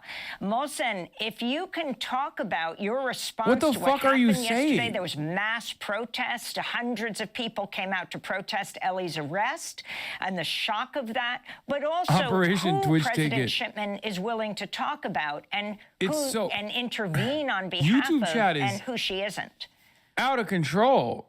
He said, I'm going to literally call the internet police on. I'm going to tell the government and discrimination that Columbia University has. I'm glad that I'm going to tell the government. The President Claire Shipman has shared that she You're going is to jail for banning my friend for the release of Ellie, as she should, and she should also check on her, meet with her, offer her with the support legal support, psychological support, and financial support after this terror. But let's be clear, Colombia has participated You're not even in allowing this to happen. You're not even on Twitch, you're on YouTube. Failed to stand up for their students, for me, for Mahmoud, for Yunsu, and for Ranjana, and for Lekir. What was it? Empress Gardens? Tell your friend they're a bitch too? DHS coming back to Columbia Residential because Columbia University administration did not have the backbone, Empress Gardens to file any got banned. This is what the chatter is going to tell the U.S. government. Basic rights. And now, stop this video incites anti-Semitism. Put BB on CNN. Jessica, what you're seeing is this is pure justice. Oh no, you're a fucking idiot. It's not for oil. USA produces the most oil in the world. I don't even know why this person got banned. I want but it is very funny, and you should literally inform the International Criminal Court.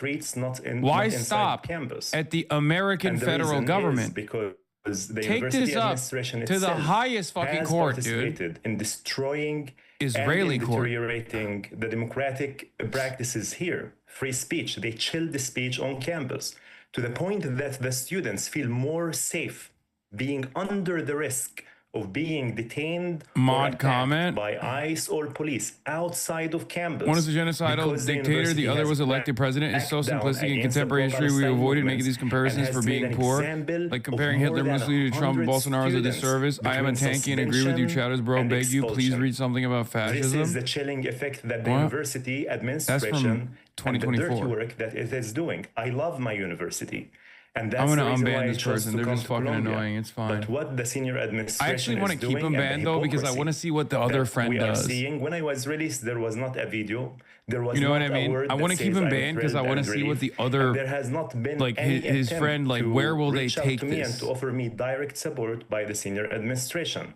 This is an issue might see like a micro issue. Do you feel ashamed for profiting off of war? Oh, I didn't even see that part. Which is to fracture liberal. I think they're just a shitter. Look, 300,000 people left. This is white replacement. Like they're just a shitter. And they have succeeded because the Colombia administration and many other administrations have capitulated and have made deals with the Trump administration. I don't want a ticket to be submitted to the federal government.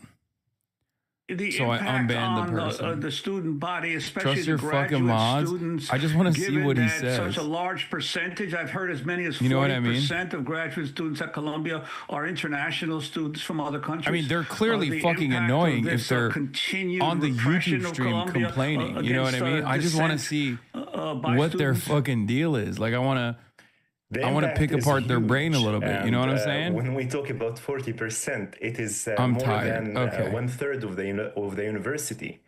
And we're talking about 14,000 students. Roughly. Anyway. I was in DC yesterday, and the shock wave. Trust the fucking mods, Piker. The wave shock of this. I'll write a ticket to unban me. Okay, shut the fuck up, YouTube CNN, the U.S. State Department just announced that Secretary of State Marco Rubio will no longer be traveling to Israel on Monday. This following President Trump's announcement of the death of Iran's supreme leader in that massive wave of airstrikes by U.S. and Israeli forces. The Iranians retaliating with drone and missile attacks on sites across the region in what could be the most significant conflict in the Middle East since because they have not disclosed the name first, or asking for the U.S. invasion of Iraq in 2003. I'm joined now by retired Army General David Petraeus, who led U.S. Central Command and later served as CIA director. General, good to see you. In Sunday, in an interview on WABC, you predicted that U.S. strikes in Iran, quote, will not bring about regime change, sadly, end quote. Regime change is something that numerous presidents have weighed and that the CIA surely has gamed out. And obviously, the death of Khamenei doesn't necessarily suggest regime change. It might just suggest a new head of the regime. Are there more moderate forces within the rank of ayatollahs, the mullahs, or within the Iranian government who not only could run the country, but who could lead it to a more less aggressive stance when it comes to the world? Yeah, I think there are probably. In fact, Kareem Sajapur, one of the sagest Iranian experts, is remarking that the regime used to be 80% hardliners and 20% charlatans. He termed it. These are the pragmatists, really. They're just along for the ride and get what they can get. And now it's 80% charlatans and 20% hardliners. So surely in there are some who recognize that a country with the second largest natural gas reserves in the world and the third largest oil reserves, an educated population, quite a secular population too, compared to others in the region, that surely there is someone there who might see that death to Israel and death to America has not produced particularly good results. In fact, their proxies are all degraded very heavily. Hezbollah is a shadow of its former self, hasn't even really done much so far. And Syria is no longer an ally. Others are degraded also. So there surely is someone. The question is, can that be the person who actually grabs the reins of power? I must say that when I offered that assessment a week or so ago, that I certainly didn't assume that we would have this stunning achievement today, which is to take out the supreme leader, but apparently the defense minister and the head of the Revolutionary Guards Corps, and maybe the president as well, and some others, which also is just a reflection of stunning arrogance on the part of the Iranian leadership. I think they really were, they thought they were in the clear for another period of daylight because we didn't go during the normal time. Almost all of our operations begin in the early hours of the morning. And in this case, they apparently came out and they were even gathering and meeting, discussing various topics. And that's how the Israeli precise intelligence enabled their superb military strikes along with our military actions to achieve this really extraordinary and truly historical achievement. But again, who will follow? That's the question. And then also, is there a large number defecting? And could someone then take leadership of that? The challenge here is there is no Ahmed al-Shara figure, as in Syria, who had a military force who was able to take down the hollow regime forces of the murderous Bashar al-Assad in Syria when Hezbollah and the Iranians and Russians couldn't come to the rescue.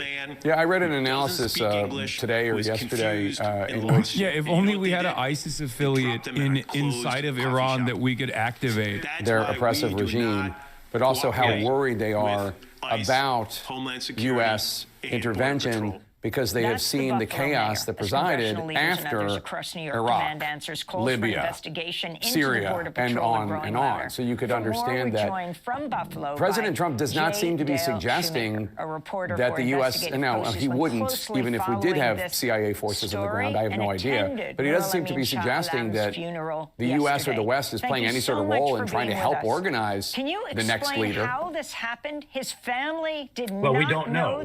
What we do know is that Mossad, for decades, has had extraordinary intelligence and penetration inside Iran. The first time I ever met with an Israeli Defense Force Chief of Staff, it was in the Pentagon because they weren't part of Central Command at that time. They are now, and we really couldn't go there officially. And he laid out photos of the inside of the most sensitive facilities in Iran. They went on, of course, later to steal the nuclear records right out of Tehran. They, of course, had intelligence that led to the ability to take out over a dozen nuclear scientists and many of the senior leaders with precise drone activity from a base they established inside Iran. So I think there's a big question about, do they have something in the mix? Can they find some leaders and then enough guys with guns? Because the problem is that the people that usually prevail in situations like this are not the Democrats on a white horse here, the George Washington figures. These are the guys with the most guns and the most ruthless and willingness to use those weapons. Yep. General David Petraeus, always good to have you on. Thank you so much, sir. The breaking news tonight, Iran Supreme Leader dead, killed by U.S. and Israeli strikes on Iran. President Trump now calling on the Iranian people to rise up and take their country back. We'll take you live to the Middle East next. This is somewhat ironic because Buffalo calls itself the city of good neighbors, yet there were many people... Bet you can't run as fast as T-Mobile. Bet you I can. Perhaps even interacted with him and did this nothing. Kicked off because... I mean, it's kind of crazy, the sheer arrogance from Petraeus there. Where he's like, wow, these guys are so stupid. In the midst of another round of negotiations, they were dumb enough to get together and have like a regular meeting in their own country. And I guess to a certain degree, it's true. It is kind of dumb, right? He was living in Malaysia for a period of about a decade. It is kind of dumb because like it's obvious they were going to do this. Allowed into the United States as a legal refugee in December of 2024. Even then, the winters in Buffalo like you shouldn't say it if you're America. Climate. So he and his family were cooped up in their new home in Buffalo for several weeks. We had a sunny day. You should just not be out there saying like, yeah, of course we're going to kill sovereign leaders on their own soil in their nation's capital amidst negotiations. Partial, a little bit blurry vision in another eye. He sets out for a walk in his neighborhood in the west side of Buffalo and makes his way to a store where he purchases a curtain rod to use as a walking stick. When the weather turned bad, he got lost in the neighborhood, which, again, he was... The very same people celebrating the assassinations of Ayatollah, who's very unpopular in Iran, but not as unpopular as Trump here, would be appalled if Trump got extrajudicially taken out like this tomorrow by a foreign entity as a white supremacist exceptionalism. Yes. He let the dog out when he went into the backyard. Police roll up and they come in hot. We got the body camera Remember to spot the implicit assumption, says Nathan J. Robinson. Israel, and only Israel, has the right to defend itself. Israel has the right to exist as an apartheid state.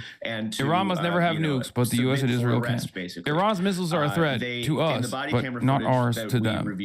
say after he is in handcuffs that they nearly pulled out their guns and shot him. The U.S. empire will not be looked at in history kindly. He, again, speaks no English, so he had no idea what was going on. He had no idea where he was or what these officers were ordering him to do. So once he is, on the ground with these officers, he does bite them at one point, and he gets charged with assault. New proverb unlocked. He is beware of Americans negotiating. At that time, the attorneys in the family agreed that if he was bailed out at that point in time, ICE would take custody of him, and he might get disappeared into the ICE detention what is your reaction to this States, attack on your country? Thank you. This is an act of aggression. This is an unstoppable, 30 seconds, your final act of aggression. That so is instead of letting him innocent people, get bailed out, civilian infrastructure. He pleads out earlier this morning, and one of that the is first when the missiles issue with Border Patrol that happens. They targeted pick him up Iran, with in no fact, notice, no targeted warning, the primary and they drop school him at in the coffee Mina. shop. And his Now, family reported him missing, Iran, and the it next killed thing they more knew, than he was found 70 dead in the innocent little girls. J. Dale Shoemaker, Still, I there want to are thank you for being with tens us, of reporter people. for Investigative Okay, but have you Post. We'll link considered to that, your like, piece, we were headline, liberating Blind them. Refugee We were Abandoned liberating by the Border 70 little Patrol girls. Is unironically the argument that, like, Israel and America is making today. Okay. Tens of little girls under the rubble. So this was not the first case. Many other buildings, medical centers were also hit by American and Israeli acts of aggression during the course of today. There are also reports that many senior leaders in Iran have been killed. Does that include the supreme leader? Is the supreme leader still alive? And is the president still alive? And current candidate for Congress, Cori Bush, first elected to the U.S. House in 2020 to represent St. Louis and the surrounding areas. Had some martyrs, some commanders who have been martyred as the result of this terrorist act of aggression. But what matters is that the Iranian nation, our armed forces, our brave armed forces, affiliated with AIPAC, the American Israel Public Affairs Committee, necessary measures to defend Iran to unseat Congressmember Bush over her criticism of Israel's war on Gaza. Isn't the truth that you could have avoided this by simply doing a deal with the United States and saying you would never have a nuclear weapon? That's crazy. Bro, they did say that. Like what? Michael Brown. She joins us now in our New York City studio. I hate this so much because it's just so fake. So just say you lost your seat in Congress. If media was honest, they would just be like, "You're offensive to Israel. Your existence is offensive to Israel." That's it. I believe that like the seat all was of this stolen, stuff, all this stuff about like how they're trying to liberate Iran. What I mean bullshit. by that is the people the stuff of St. about Louis the nuclear did not program. Make the decision bullshit. Based upon truth. It's on all what they fucking bullshit. They're like, why won't you bend the knee to Israel and America? Else coming in that was going to do a better job, get things done quicker. Why do you have they made the decision weapons that can protect your nation state? Why do you have weapons that present a threat to the existence of Israel? A bunch of President Trump was never going to allow you to have a nuclear weapon, and there was a chance to do a deal.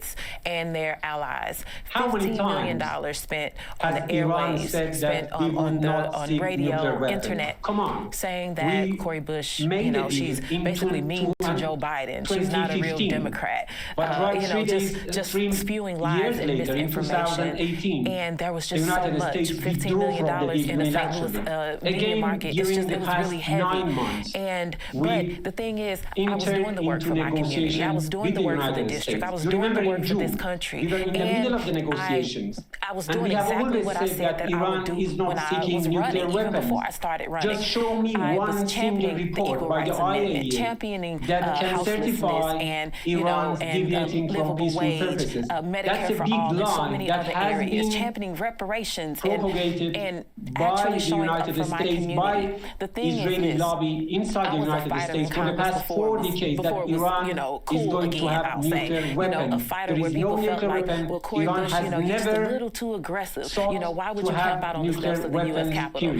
But President Trump is arguing that you are not taking the talks seriously. America considers you a threat. Israel clearly considers you a threat, and you are also, it is now obvious, are a threat to your own people, having killed so many people simply trying to protest and express their freedom of speech. Of those people in my district. So I'm running again because the person in the seat is not. At what point? He's not meeting the moment. Argument and he's someone that was basically placed there to quiet Cori Bush. If America kills more people than the number of people that the Iranian government killed, is that when? Someone speaking out for the people in terms of of sanctions, it's already much higher magnitude of death. They didn't want someone who was coming against Project 2025. They didn't want that loud through direct bombing campaigns? But that's what they're about to get again. Is that when they dropped this? Except I know they don't drop this because they did this with Israel. They said the same thing about Hamas. They literally said the same thing about Hamas. Israel was like, we are liberating the Palestinians from Hamas. How are we liberating them? By fucking murdering them directly. When asked why they were doing it, they were like, well, Hamas is killing Palestinians. Okay, well, so are you. You're killing way more Palestinians. Hamas is Palestinian. I hope they're listening. And even though that autopsy has not, really been released, but for us to have the information that we do have, we have to listen. I think back to when President Biden was running in 2020, and we were in a pandemic, but people showed out in huge numbers because we were already. I mean, let's not pretend the Iranian government is the government for the people. Doesn't justify what we're doing, but let's keep that part real. Brother, what the fuck are you talking about? And we were looking this for is someone completely that would beyond the scope of the conversation. Amenable to what we wanted to see as far as the police accountability. What are so you we saying? showed up to support that candidate, and that How was Joe is this Biden. even in any way, shape, or form relevant to America's first strike against Iran that took place today? They didn't feel heard, and they weren't that heard. only so means something if you truly believe that America has a special type of bomb that they deployed on Iran, and those schoolgirls that they killed with that special type of bomb were actually high command IRGC military leaders that were responsible for murdering protesters in the fucking streets. Hopes to take her seat again. Hassan needs to explain this point better. What are you talking about? There is no point. With Juan Gonzalez. You only bring this up if you want to justify America's actions. It is utterly irrelevant in the conversation of America and Israel's first strike against Iran. Subscribe to the channel and turn on notifications to make sure you never miss a video. And for more of our what more explanation do you want to fucking hear? democracynow.org, where you can download our news app, sign up for our newsletter, subscribe to the daily podcast, and so much more. What can I say? There is no additional point that I can make here that would like Democracy Now, democracynow.org. help people understand if they're just like refusing to comprehend this. Report. The U.S. It's not. And I'm simply Israel responding to the reporter's question. One doesn't need to be wrong for one to be right. Both actions to be wrong. America's current actions are how Iraq kills their people. Yes, including the compound obviously, of Iran's no supreme nation state leader, should be killing their Ayatollah fucking Ali people for Khamenei. protesting. America the kills Israeli its own people for protesting. We know this. Over okay? 500 targets, including 3 sites where utterly irrelevant. The reason why the officials fucking journalist were asking that gathering. question Iranian is state because media reports one he wants Israeli to justify strike America hit an and Israel's elementary actions. girls' school in the That's the south exact of same Iran, reason why the in journalist Manab, asked the stupid killing question at before least that, where he was like, why won't you concede to America's demands to not have nuclear arms? 2 more students were killed in a do you strike on a think school that this reporter east is of actually the capital, doing Tehran. honest reporting Iran here? reports Or the do you think US he's and trying to Israeli do regime attacks have killed propaganda? at least 200 people He's so doing far. regime propaganda. Iran responded by launching It's that attacks simple. across the Middle It's East, the same principle targeting behind Israel, asking United Hamas to Arab condemn Emirates, Hamas Qatar, in the Kuwait, aftermath of a fucking Bahrain, genocide. and Jordan. You bring up Several a US bases Hamas were Politburo reportedly chief hit. moments In a video after his message, children were President slaughtered Trump in called Israel's for hands, regime change in fucking and Doha urged too, of all Iranians to places, take and then you go, over do you the condemn government. Hamas? Trump launched fuck are you attacks talking without about? congressional approval. Oman's foreign minister, Babu It's an utterly irrelevant point the in US America's for bombing attacking campaign Iran here, in the middle unless of negotiations. you actually are lending He credence wrote to online, America's quote, military initiatives. I am dismayed. You actually think Active America's and bombing serious campaign has negotiations something to do have with yet bringing again been about democratic undermined. change in Neither Iran. the interests And of if the you United truly believe States that, nor you're the a cause fucking of idiot. global Do you peace understand? are well served Thank you, Open by President, for the this, 100 he gifted said. subs. The UN Security Council is scheduled to hold an emergency meeting today. In this special broadcast, we'll be joined by a number of guests. We begin with Trita Parsi, Executive Vice President of the Quincy Institute for Responsible Statecraft, who's written a number of books about Iran and the United States. Trita, welcome to Democracy Now! Can you respond what has taken place in these last hours? This is clearly they have come from 6,500 miles away to our shore. Law, it clearly is they have created so all right, you're making too much sense. This issue all has right, not now, been enough, debated. enough with that. Been voted on military by Congress. bases around Iran. And right now, they are attacking Iran. And you are saying that Iran is a threat to Israel and to the United States? Well, you're clearly a threat to Israel. You want to destroy Israel. Now, President Trump wants regime change. Why do you say that? Clearly, because inside the negotiations, the Iranians had moved significantly and offered concessions. It was the Israel and the United States that attacked Iran, not vice versa. In June, they attacked Iran. Right now, they are telling everyone clearly that we launched an attack against Iran. It was not Iran that launched an attack against the United States or Israel. But the position now is that President Trump is clearly after regime change. He wants the people of Iran to rise up and overthrow the government. Do you think that could happen? The Iranians actually would that's likely an not illusion. enrich anything That's at all for another 3 to 5 years, which means that during the duration of Trump's presidency, there would be no enrichment in Iran. Despite all of this, despite the ease in which he could declare victory and say that he got a much better deal than Obama, Trump opted to go for war because what he clearly seems to be looking for is not a deal, but capitulation and surrender. To take care of their destiny. And can you talk about his direct call for regime change and for the people to take over? So clearly he is searching for various ways of being able to justify why he has taken this specific position. Right. He has, for instance, done everything from going back to history and it's not a black and white situation. It's a gray area in some parts. The attack is justified. Trump is doing what he wants to and so on. The Iran government is still hurting its own people pretty hard. Working with the Iran refugees is pretty horrible what was happening there. No, it is a black and white situation. Because if your job is to say, oh, I want to stop, dead Iranians, he is searching for justifications. If you're saying like it's really gross and fucked up that Iranians are dying, and the Americans traveled 6,000 miles to go and fucking kill Iranians, and they're going to continue killing more Iranians, as a matter of fact, then yeah, it's actually America's fault. 20% of the American public supporting this. It is pretty black and white. In general, it's actually incredibly black and white. Stronger than 35%, which is a very low level. Remember, when Bush went into Iraq in that illegal war, he had managed to lie enough to get the American people to support that war at 79%. What are you talking about?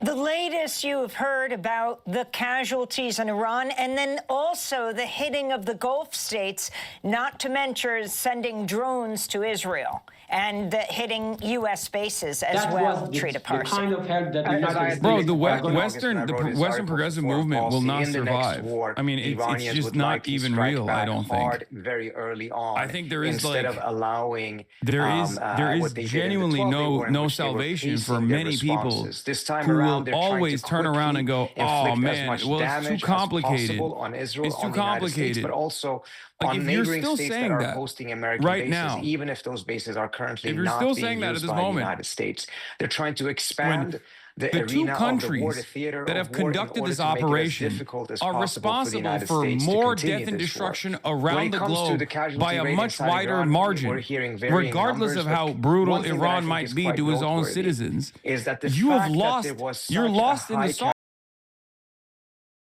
Hooray, and we're back to the regular stream, and I didn't even have to shut it off, right? Everyone seems really mad. And it's like, I don't know why. Oh my god, look at the cute origami stuff. Somebody left on the table little frogs. Baby frog. That's so cute. They did that because they're like, we keep the door locked now. I mean, they went out of their way about it, that they keep the door locked. And I don't think there's any other name on the sheet.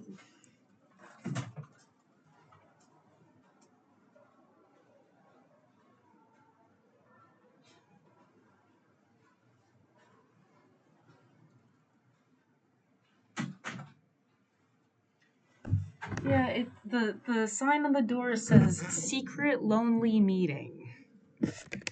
Secret lonely meeting, and then they left little presents in the room. I mean, it's just like, God, you guys have nothing to do all day, but I bet you have a lot of money.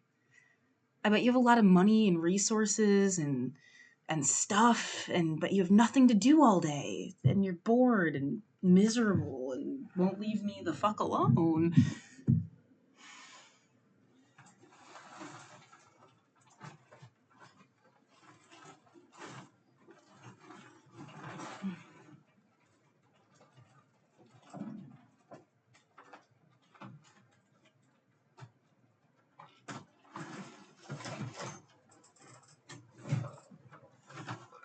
Yeah, it is also interesting stuff that keeps like constantly seeming to change. Like I showed up in the area in the first like 2 weeks, it stank. It was awful how much it smelled everywhere, and now it doesn't smell anymore. And then they changed the passcode on the bathroom at Safeway that I'm pretty sure was the same passcode like 6 years ago. But they just changed it. And now when I first started coming to the library, people would just come in and out of the rooms. It didn't matter. And now they're like locking the rooms. So I guess I'll just keep track of the stuff that seems like, maybe people want to act like you change stuff. That would be like weird to think, wouldn't it?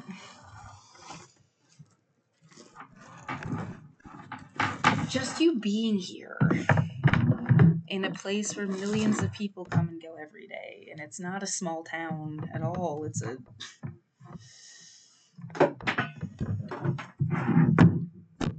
city. You're right. I mean, maybe you really do need to live in an actual city.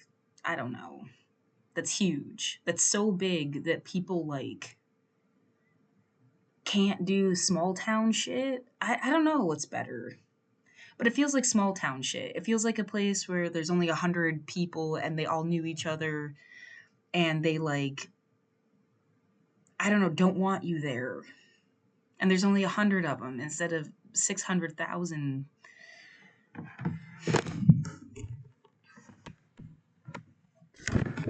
I don't know.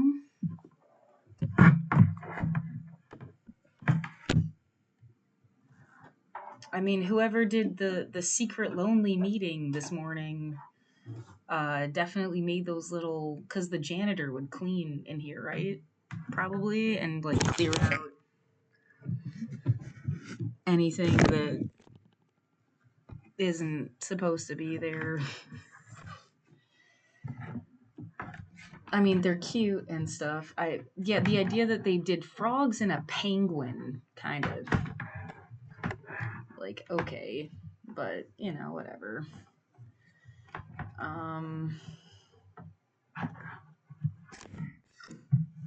Do you feel stalked and harassed by people? Yeah, and I'm like, they have the resources, the time, the money to do all this for years on end. Like,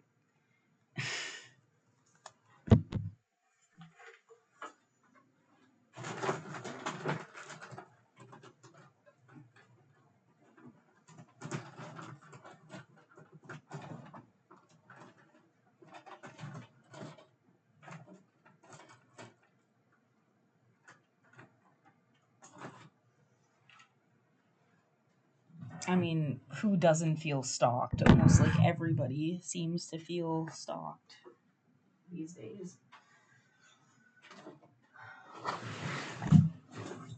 I've heard don't know, four people with the same sentiment, and for whatever reason, they feel stalked.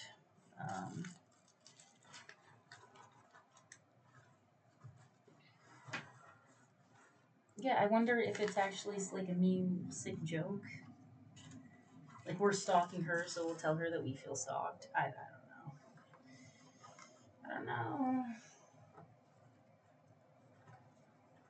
Yeah, and I, like, this is my name and my face and what I do all day. Like, I can live out loud. So, I mean, were you trying to get me to stop? Or something? Because I'm not going to.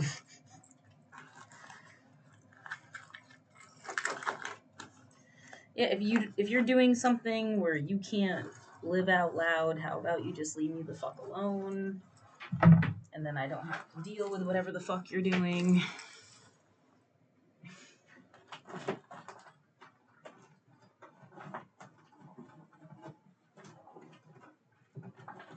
I hope this doesn't end up being like a profoundly stupid choice. I brought the blue light that does binaural beat sounds.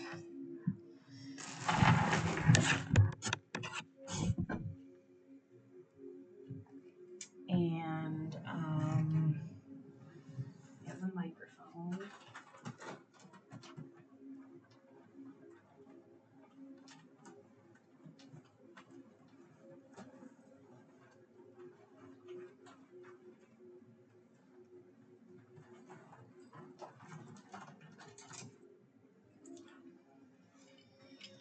This guy, the flower keeps popping off.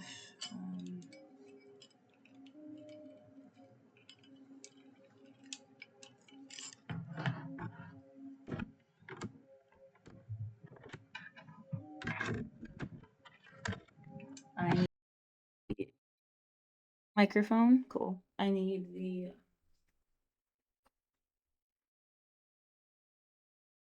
my clothes should. Hold on.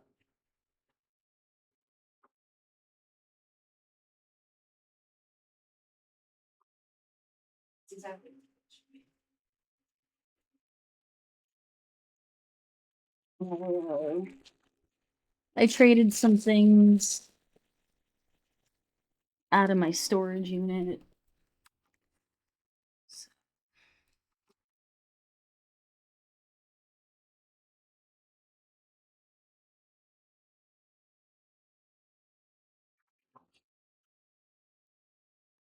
Charging that. Phones. I can eat now. I was waiting.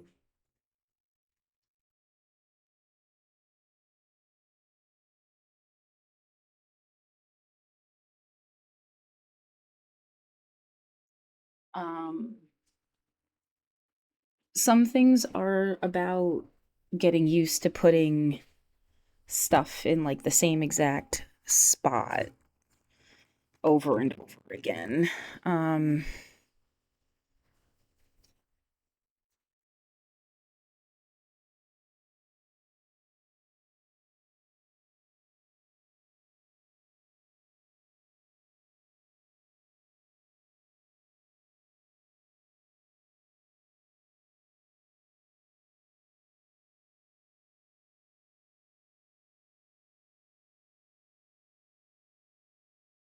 And then you like you know that you have it because like you always follow the like process of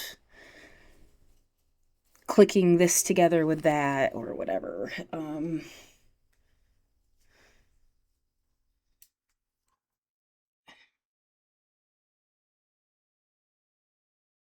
Right. I mean, what does it mean to be housed? There's that George Carlin joke about a place to put your stuff, but yeah, literally that though. Like it literally is a place to put your stuff and your stuff inside your in stuff in stuff and stuffing stuff.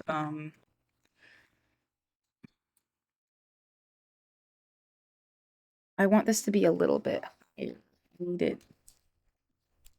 I need something to lift it.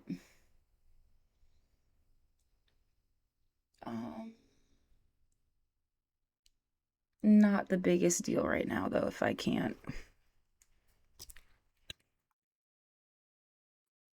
I could use maybe the plug.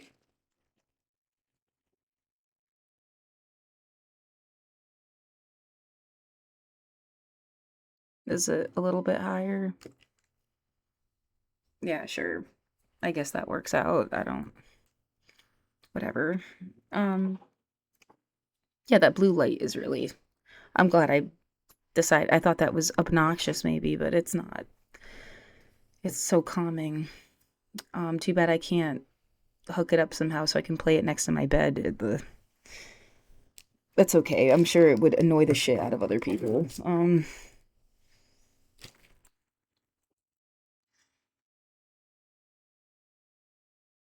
Oh, and I didn't even check for the other tiny... That's fine. Let's get lunch. I've got bread. Yeah, that I spent like my real actual money on, which is kind of stupid. I just wait. But then, I mean, I would have had an even worse day than I had if I had not eaten anything at all. So...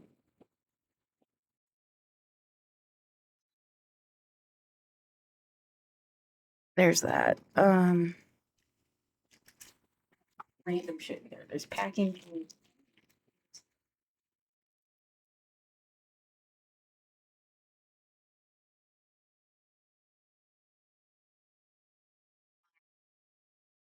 Sanitizer.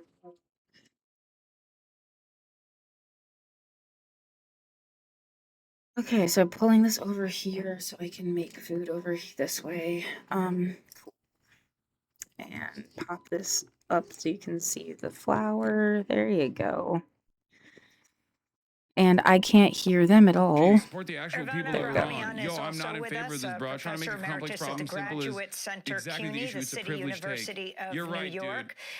Your response you know to what is making that exact same argument? People devoid of privilege, like Lindsey Graham. Well, I mean, as people devoid of privilege like Marco Rubio.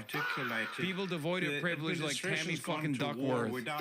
People devoid of privilege like what the objectives Donald are. Trump. This could be intentional, so there is no both they sides. Can declare victory. There is no both sides here. It's happens. ridiculous. But I suspect that they themselves you just don't want to fucking say it about what they really If you want. understand the nuances and the complexity here, you would understand that I'm not a supporter of the IRGC. The last one I heard was about the president saying that Iran had long-range missiles that would hit the United States. This is reminiscent. I'm a supporter of Iranian sovereignty. Bush with Saddam Hussein claiming that he could. Let's say this helps Iran. People of Iran become free and get to live in democracy. Everyone's happy. Would you change your views on U.S. intervention then? Sure. Missiles. It does probably not because I'm aware of American history. If they got one right for once, through the Iron Dome, that would be a shocking change of pace. It still wouldn't change my perspective broadly on U.S. intervention because I'm not fucking delusional. And I've seen this exact same song and dance over and over again. Tells the United States public that this is basically Libya, a war for Iraq, defense of Israel. Afghanistan, I mean, Israel is, after all, the U.S. ally. I can't everywhere see why I can't be honest that we about have that. Our footprint. But then there's often this, as crumbled, said, change cratered, of been destroyed. regime. The term of change of regime was a substitute for military coup d'etat. This was the old days when the U.S. had military it's like a gunshot to the fucking head. And every time the argument is, what if this time it's different? What leads you to believe that? Various militaries through the world, and at a green light, the military could take over. The favorite quote the situation in Iran fake is very Einstein quote that people love using all the time is the definition of insanity. Is trying to same thing 1,000 times and then expecting different results, right? Well, this applies perfectly here. What leads you to believe that this time will be different when every single time they've done this, they've said the exact same thing. And this time, they're not even trying that hard. You're just making that that up in your own mind. They're not even saying that this will yield prosperity for Iran. They're not even making that argument all that much. It doesn't take much for you to believe it, it seems. All the way for a nuclear bomb. It's like the people that kept telling me, like, well, Hassan, why didn't you just, like, lie about what Kamala Harris's positions were to your audience rather than reflect on them accurately? So, you know? Doesn't matter. I'm the not fuck sure do you mean? Oh, yeah, you want me to just sit here and be like, well, you know, America has tried to attempt to liberalize countries over and over again, and it seems like the entire point of that was always imperialism and the bounties for American capital and international capital, but this time it might be different. Like, why would I fucking say that? I think the real reason why would I is say much that? more maximalist, much more drastic. I think... Right. At this point, now that I am, like an officially unhoused person, oh my God, like what the fuck were you ever talking about or doing? Like I'm worried about eating, having somewhere to go to the bathroom, having somewhere to sleep where no one's gonna like, I don't know, fuck with me when I'm sleeping. Hoping no one steals my stuff that I still have or acts like all weird and yeah, there's just vibes and you just only go off vibes and the vibes are bad sometimes. There's a lot of stuff to be grateful for and people that are nice and people that like, I mean, if somebody needed help, like what could I say that was gonna ever help you? How am I supposed to characterize this situation? I mean, is it like, I think the number one thing I'm seeing is the shelter system replacing what would have been a really expensive nursing home where you felt freedom and you had a private space, but there was always like a nurse on call, not the nightmare scenario of like bed sores and neglect and people just like being fucked up to you and you're behind closed doors or any like the, you know, a bad nursing home, you know, like an expensive independent living situation. And that's the standard people should have had when they got to the point where like maybe they piss the bed regularly or they are using walkers and wheelchairs and devices and needs like at least like have automatic doors and the flushing system is on like the other side of that door or you know on the other side of the toilet. I mean, for some reason when they positioned the flush thing where I'm staying like it's like they did a really good job with the space of the bathroom to accommodate wheelchairs and devices. But people need help with the door. And I also feel bad because, like, I've helped a few times, but sometimes in the morning, I saw you out of the corner of my eye, and I'm in, like, autopilot mode. Maybe I'm in pain. I'm not going to just stand and wait like I work there to keep the door open. I mean, maybe someone should stand there and wait to keep the door open for people that are using walkers and wheelchairs. I don't know. That in some way it's like a strange, a job, another one of these like inconspicuous job fair scenarios. Like, let's see, like even I was saying earlier today, someone had me call the ambulance for them. And they got my name and phone number, even though they didn't need to know who I was at all. And I just feel like it was like another little test.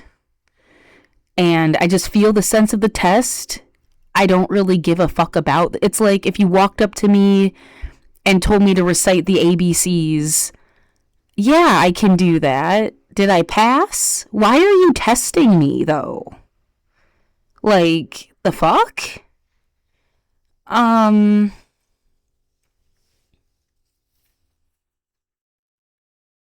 So anyway, and it just kind of feels like job recruitment or something. Like, we're going to get her to do stuff if we like her or not even. That she was never, she's a sci-fi poet. We don't give a fuck about her being a sci-fi poet. Or we need her to do other things. It has been like a thought process in my head since 2020, watching like the protest groups disperse into medics and press, what I'm going to call military, like people that weren't medics and press, but they were like doing pretty much like military drills. Like a demented gym class or something. What else did they split off into? You know, potential candidates or leaders or whatever the fuck. And someone was just trying to see what people do and then organize them or something. So yeah, that's been just like an ongoing thought process. But I feel like constantly kind of tested. And to the point where it's like, maybe I should like deliberately fail a couple of your tests because like, what are you doing?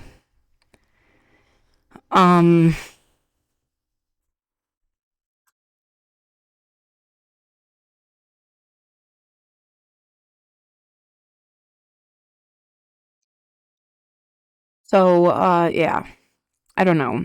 I feel like there's a lot of people, they're like difficult populations for some people to work with, and they want to find people that will work with them because they find them difficult and they're burnt out. So they're trying to just get other people to do it.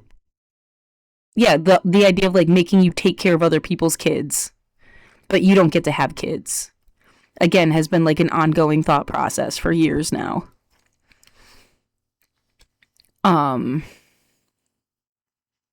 Yeah, I don't know what the fuck.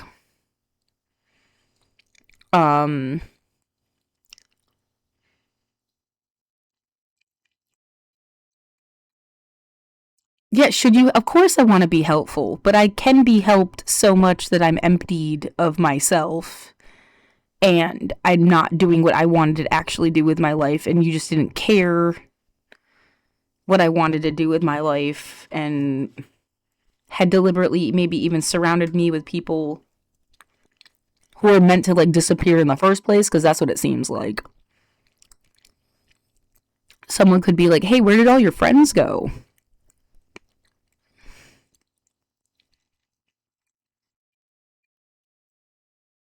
I haven't seen a single person that I knew before 2020.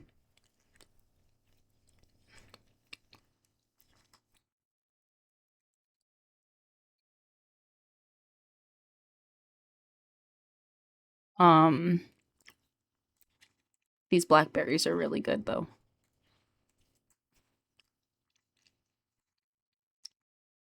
So yeah, I'm like frustrated and mad. Yeah, awful. There's even like worse case scenarios, like somebody that wants to use you sexually, but they also wanted like a nurse. So they were like scouting for like a sex nurse or something. Just get the fuck away from me.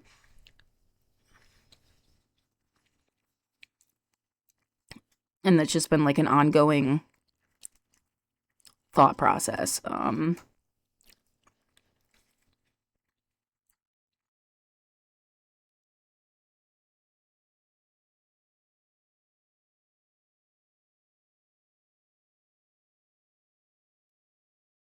So yeah, that's all very disturbing.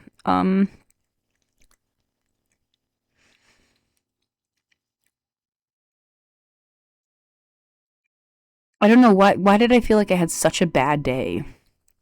I mean, I didn't. The way that the ambulance thing felt like a weird test, and I guess the testing upset me. I don't mind. Like, did I really help this person though? Like, I think what also got to, somebody mentioned that when I told them, oh, I had to call the ambulance for her, we're waiting for the ambulance, their response was, again? Like, as if like this is what happens with this lady. She like is always there and she gets somebody to call the ambulance for her. I don't know. I mean, but that was their response, was again. And then the way that they didn't need me at all after they showed up. Like, they didn't need to talk to me for some reason. That really felt like, oh, they just wanted your name and your phone number to, like, log it in or something. Like, okay, you know, whatever. There was also a lady on the train that asked to take a picture of me. You know, whatever. I don't need to hide my identity at all. It's just, and I said no, because I feel like shit. And they were talking crap about homeless people like 5 minutes before that. It might not have been her, but people on the train. And it was just like, you know, I want to bitch that being homeless isn't a species. You could end up homeless, bitch, and then you're homeless. Now you're one of the homeless. Now how do you feel? Like, fuck you for even, like, not having the empathy enough to realize, like... I mean, I knew that before I was homeless. I've known that since I was, like, a little kid. Like, it's not like you're a species and you're a different, like, fucking kind of person.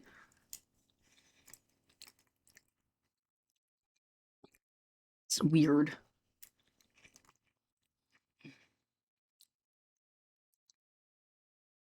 You're someone that had your home taken away from you, or for whatever reason are not in a home.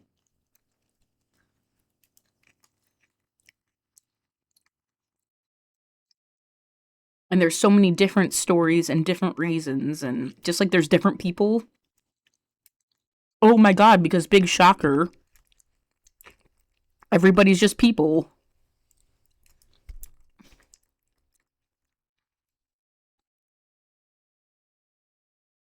Like, really, just have something better to do with your goddamn day. Then talk shit about other people. Like that. Yeah,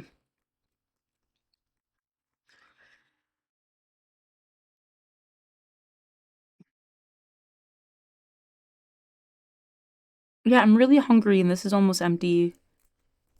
And it feels really stupid to go buy more food tonight with, like, real money. I need, like, laundry pods or something. They give you laundry soap stuff pods at the day shelter, but the one didn't even dissolve. And it left, like, white chalky stuff on my... And I'm not picky. I think I said this already yesterday. But, I'm not picky. I don't need to separate whites and darks or anything. But, like, yeah, I want everything as hot as can be. It's all good.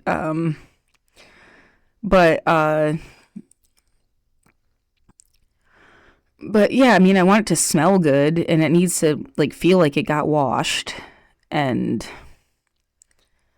and yeah, it like, didn't even use the soap, because it was like a little brick, in the bottom of the washing machine. So, and I saw other people using their own soap, so I know it's fine. But that's something I have to buy now. And again, it's something I already had. I had soap and stuff and backup stuff, and I mean, if I think about getting moved into a new apartment and I won't have any furniture at all. Yeah, what, did they want to make me dependent on somebody? Because you're going to need somebody's help. If you're going to have any furniture in your apartment whatsoever, you're going to need somebody's help.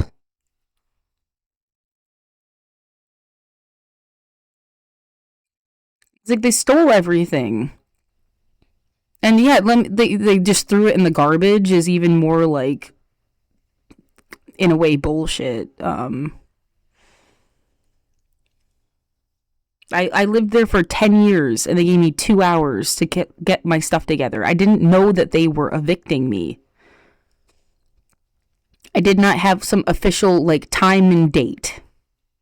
And I know that they were supposed to give me that.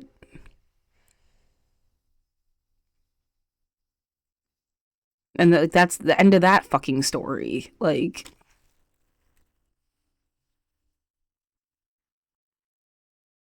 yeah, the way people keep talking, oh my God, that sucks so much. The way people keep talking about lawyers and stuff too,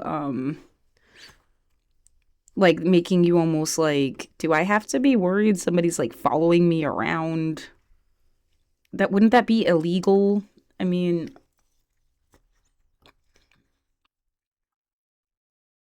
I'm the one that needs a lawyer. Yeah, I don't know, whatever. Like,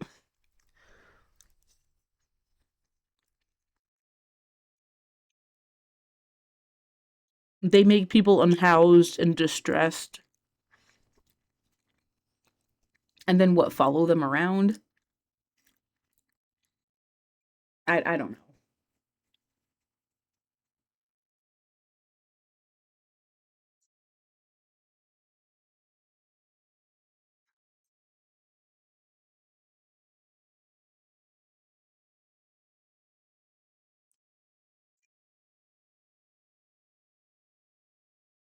I mean, every individual person, like you kind of get how humans work, right?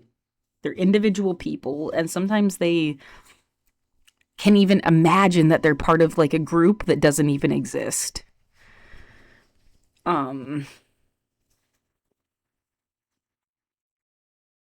Which is even more demented. It's like, oh, we thought we were part of the grand order of assholes or whatever, and it's like, no, sweetie, it was you and like 5 people, and whatever the fuck you're doing, it isn't even a real thing.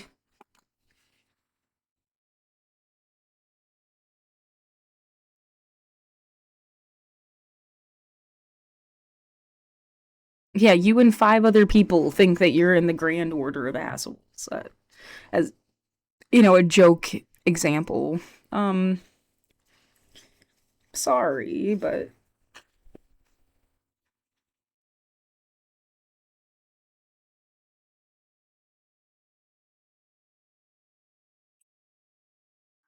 anyway.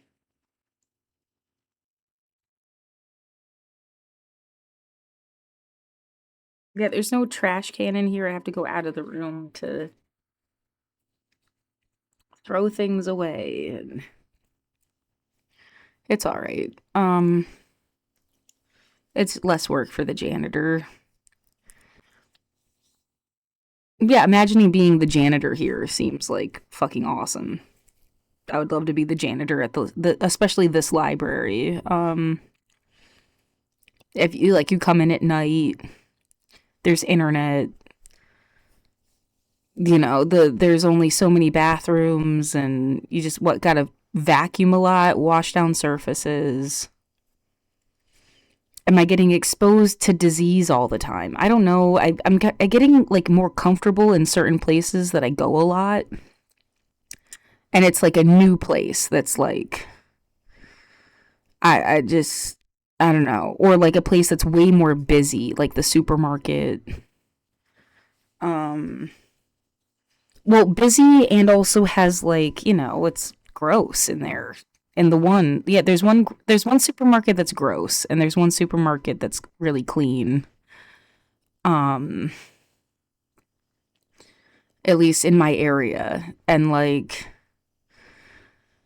well, it is really like they don't even have toilet paper, and the toilet paper falls on the floor, and there's random wet spots, and the other one almost feels like someone must clean it between times or something. It's like, I don't think it's been dirty one time that I've gone in there. And they have a really big, well, I guess they do both have, well, they don't make me use a door code at the one that's not dirty.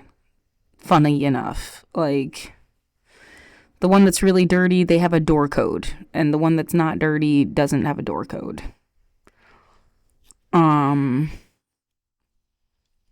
don't understand what's going on with people on that level. Like, well, I don't like those easy answers like, oh, they must be on something. And they must be doing stuff they're not supposed to be doing. There's got to be more to it than that. Because there's always more to it than that. But, like, you know, the shelter I'm staying at, they let you smoke. It's, like, I could understand somebody saying they can't stay at a shelter because they can't smoke. Or they feel, like, trapped in... They want to be with... I mean, if they're with their friends... Well, are you and all your friends unhoused? I guess that explains a lot. Because I'd want to stay with my friends even if we were all unhoused too. If I had a group of friends, I would totally be like staying with whoever my friends were, or a boyfriend, even more so probably. And then going to like a day shelter to shower and stuff. Because, like, yeah, definitely would rather be with people that I thought I could trust and not learning to trust them because they're new. Like, it's not like people are untrustworthy, but I don't know them. And I'm not trying to make friends when I go to the shelter, really. Like, the people I made friends with, it's because they come to the library, too. Or they're out and about somewhere and I run into them. And I just... Because when I'm at the shelter, like, 8 o'clock, I'm fucking exhausted and I want to go to bed. I don't hang around and really chat. I don't smoke cigarettes, so I don't go on the smoke break. I'm glad that there's a bag of food.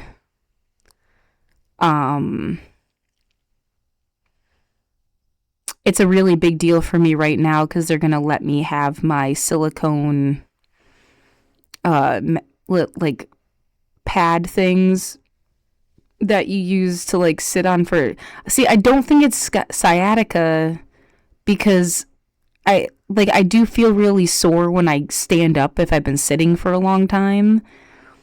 But I remember when I first bought those pads that, like, my legs were going numb.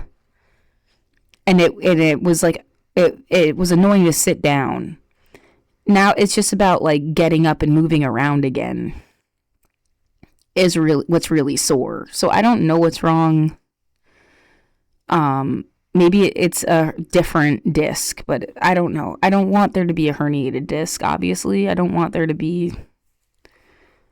I just, like, think your muscles are just really weak because, like, you weren't using your body. And you're going to have to try to get that gym membership thing and go swimming to work every muscle again evenly like it was because I was on the swim team. And then that's another, like, exposing myself to stuff problem that, like, I just want to keep it down, I guess. Like, I wouldn't even be in here right now if they hadn't evicted me. I wouldn't be unhoused if they hadn't evicted me. I'd be in my... Like, if you think I'm fucking annoying and you don't want me around, I guess you should have kept me housed. Like...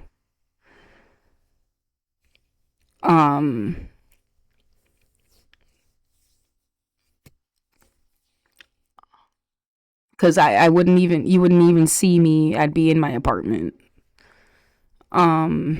Using my own toilet and getting food with food stamps and a minimal amount of money from, like, GoFundMe to pay for, like, internet and having a free phone and just living that way, I guess, until I die. As opposed to what, too? Yeah, like, what alternative was there again? My friends are gone. Sometimes I don't know how much they were even really my friends. Well, if they knew that they were just gonna disappear, it feels different than, like, oh, they just left and stuff. at some point. Yeah, I don't know how much it's like, you should have tried to find out where they went because they, like, got sick or died or the police did something weird to them from the protests, or I don't know how many of them would have gone. It was, like, weirdly not political with people after high school. So, yeah.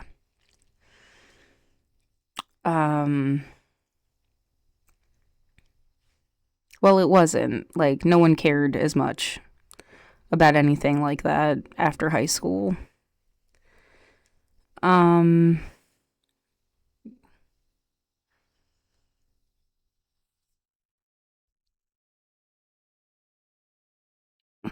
So, I don't know. Maybe they just moved away.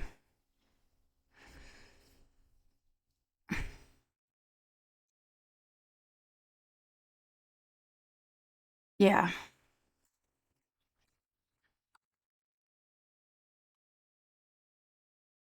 The conversations were pretty political the first, like, week. And then, I don't know, stuff kind of, like, fell away. And I just watched Hassan Piker. I've met one person that knows who he is so far.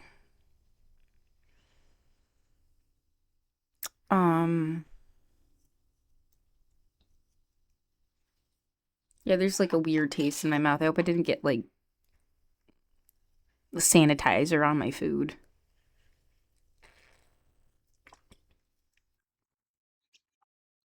I don't know, I'm covering, like, a lot of different subjects, so. Iran's supreme leader is dead. Did we know this already? I think so. In this country, I want him to defend us. And that's exactly what he's doing. So I will oppose it.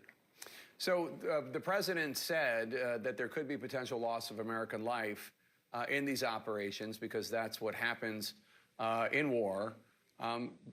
Don't you think that if there is the potential loss of American life, that Congress should at least exercise and have some skin in the game to authorize the president to do what he's doing?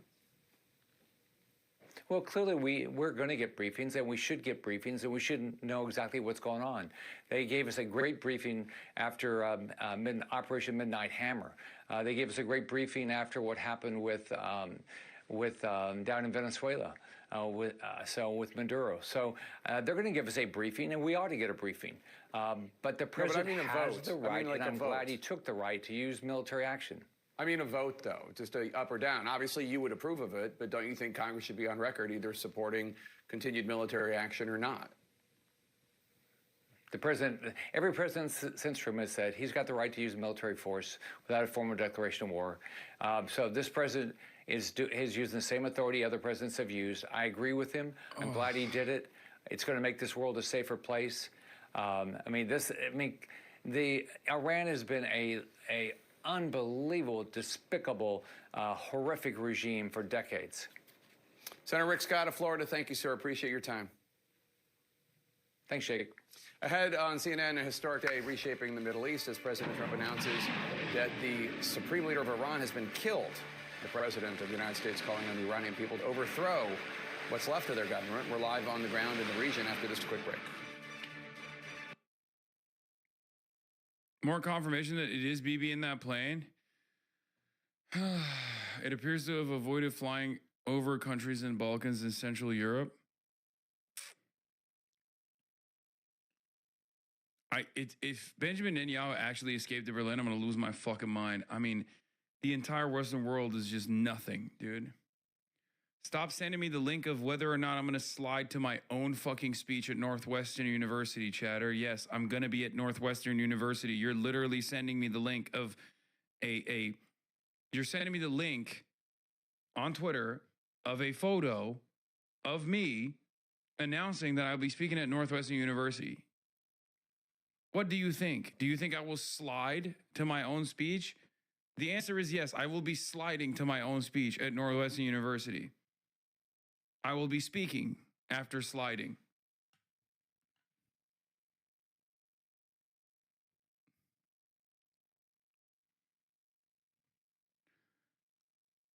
Haig's statement basically echoes Trump's overnight video address, but it confirms the U.S. military still aims to destroy Iran's missiles, its missile production capability, and its navy.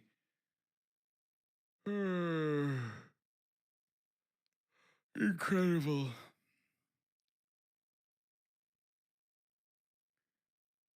Yeah, maybe I wasn't aware, dude. Chill.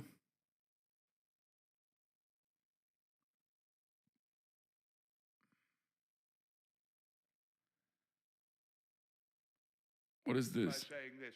War is an easy thing to talk about. There are not many people of the generation that remember it. The right honourable gentleman served with distinction. The last war, I never killed anyone, but I wore uniform. But I was in London in the Blitz in 1940, living in the Millbank Tower where I was born. Some different ideas have come in since. And every night I went down to the shelter in Thames House. Every morning I saw Dockland burning. 500 people were killed in Westminster one night by a landmine. It was terrifying. Aren't Arabs terrified? Aren't Iraqis terrified? Don't Arab and Iraqi women weep when their children die? Doesn't bombing strengthen their determination? What fools we are to live in a generation for which war is a computer game for our children and just an interesting little Channel 4 news item. Every member of Parliament tonight who votes for the government motion will be consciously and deliberately accepting the responsibility for the deaths of innocent people if the war begins, as I fear it will. Now, that's for their decision to take. But this is a quite unique debate in my parliamentary experience where we're asked to share responsibility for a decision we won't really be taking with consequences for people who have no part to play in the brutality of the regime which we are dealing with. And I finish with this. On October the 24th, 1945... Down to Corbyn in the background. This is a perfect clip. And the former Prime Minister from Bexley, Old Sidcup, will remember it. The United Nations Charter was passed.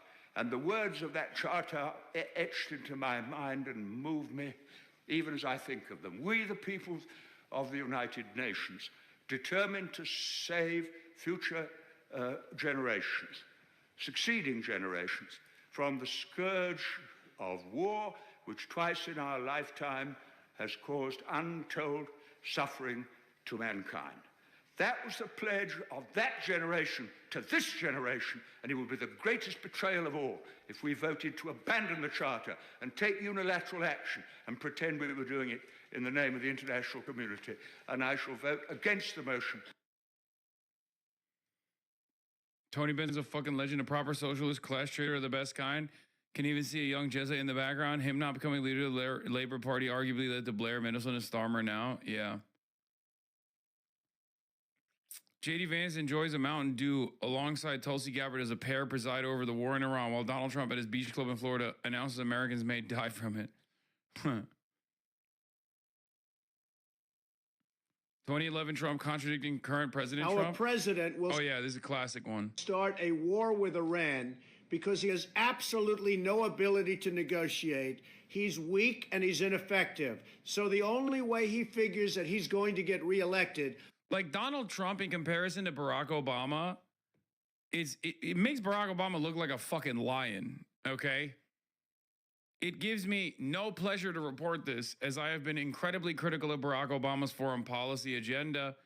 Some of the examples that I use in terms of destabilization initiatives ruining countries is directly from the Obama administration's foreign policy. Libya obviously comes to mind. Having said that, with his dealings with Israel and specifically with Iran, Barack Obama is a fucking lion in terms of not being remotely as compromised as Donald Trump is by the cancerous entity that is also known as the nation state of Israel. It's just the truth. Okay?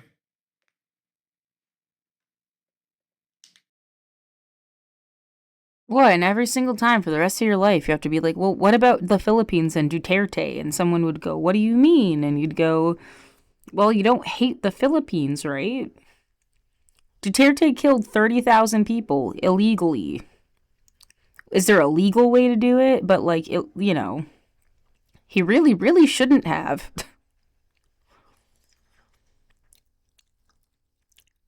And you don't say fuck the Philippines.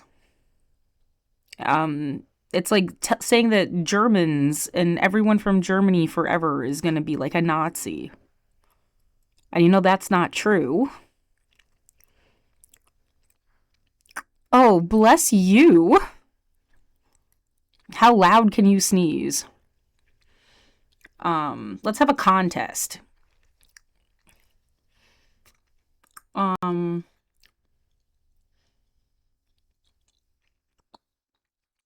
So yeah, you know that's not true. And you can't just call Germans Nazis forever. Some kid was born in 1989 that has nothing to fucking do with it.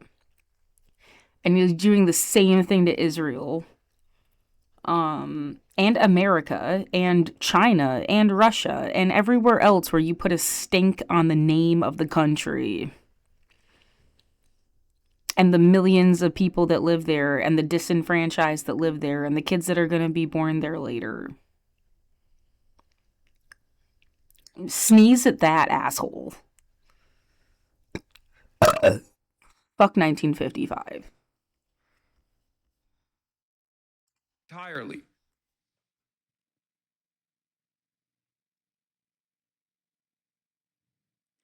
The Democrats will nominate a presidential candidate in 2028 who vociferously condemns Trump's war with Iran by attacking Trump from the right for not finishing the job. Yeah.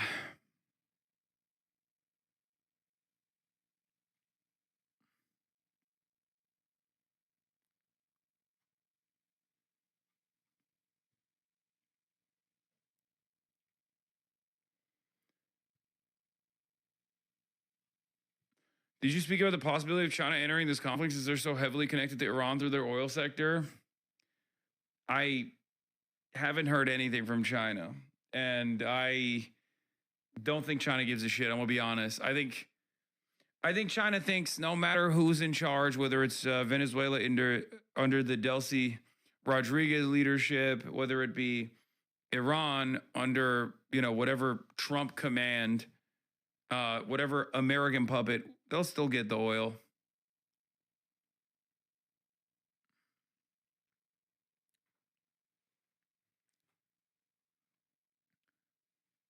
When Iraq was invaded, and America took over the oil refineries in Iraq,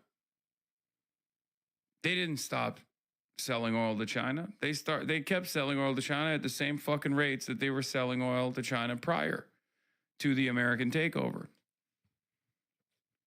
They'll come out, they'll condemn the attack, and then that's it. Nothing else. The U.S. is a war addict. Throughout its over 240-year history, this is probably not even recent. It has been at war for all about 16 years. The U.S. has 800 overseas military bases in over 80 countries and regions. The U.S. is the main cause of international disorder, global turbulence, and regional instability. What are you going to do about it? Nothing.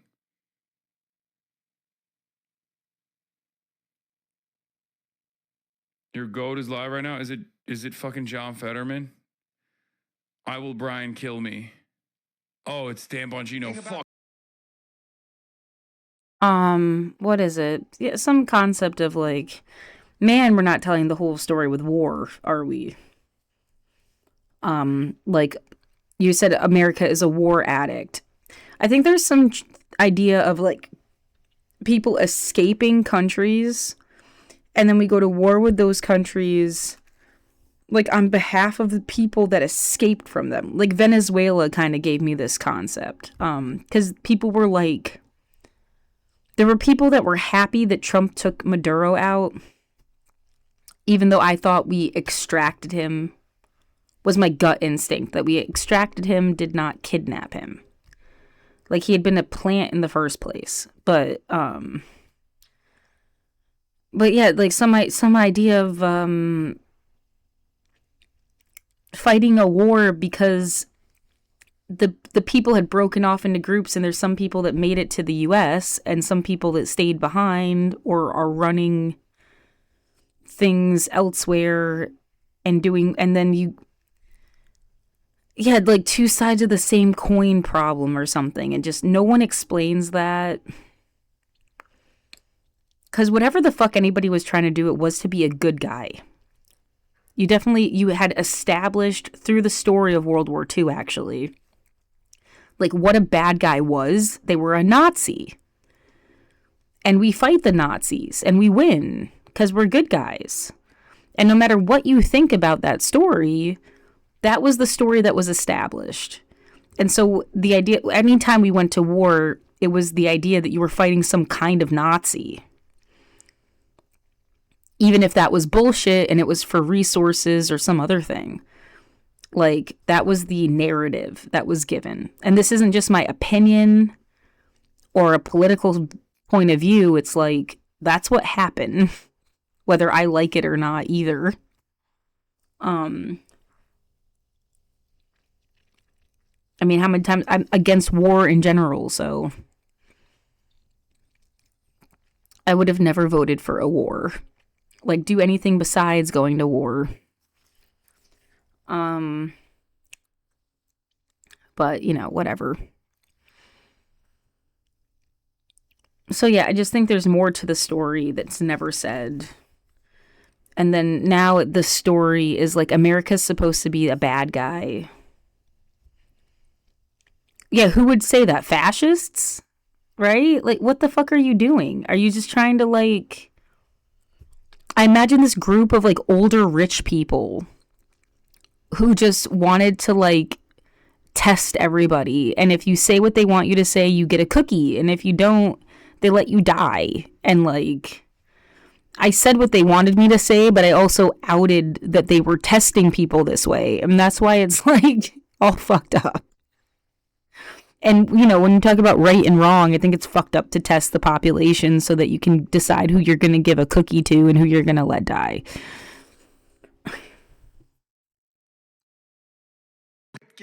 What surfaces in open source and what happens behind the scenes is typically different, but there's a relatively strong consensus, and it is all open source now, that the Iranians were just completely committed to enrichment. They were offered a path many times for a civilian nuclear program with proper guardrails, and they basically gave the double-barreled middle finger to anyone who suggested it and said, no, we're going to enrich and we're going to do every it. part of this is a lie. Like, everything he's saying is a lie. We're not even going to entertain guardrails. Well, if you want to enrich to the point the Iranians wanted to enrich, you want to weaponize it. You're not looking at powering, a bunch of heated pools in Iran. You're looking at it to create a weapon. And even after President Trump decimated their nuclear program before, again, this is what I was talking about before with the point of weakness, you would think at that point they would have made some major concessions and tried to mitigate some of the threats and take advantage of small opportunities. They did the exact opposite. They basically made no concessions at all. And President Trump and his team had basically had enough. You can only offer them food so many times before they throw it in your face. And now Dan, you see what happens. And Dan, your message to our some of our friends on the right who are saying, look, President Trump ran on no regime change, and now President Trump is doing regime change. You see the Democrats are picking up on that for 2026 themes. Your message to them tonight. Well, it's incredible how the doomers, Laura, it hasn't even been 24 hours. It's happened at 3 a.m. It's not 3 a.m. Eastern time. Can you give the man a chance to cook a little bit? I mean, he just deposed and decapitated the entire upper-level infrastructure of the Iranian death to America regime. Maybe give the guy 5 minutes before you're already crapping on everything he did? I mean, who else has been able to do this? If it doesn't work out over time, there'll be a bunch of papers and a bunch of talking heads, I'm sure, who will rip it apart. It's been 24 hours. Give the guy a chance. Where's he been proven wrong in the past? I thought World War III was going to break out after the Abraham Accords and after he moved the embassy and after he got Maduro. None of that happened. Give the guy a chance. He knows what he's doing. He's surrounded himself with more than competent people. Give it a chance. It's not even been 24 hours yet.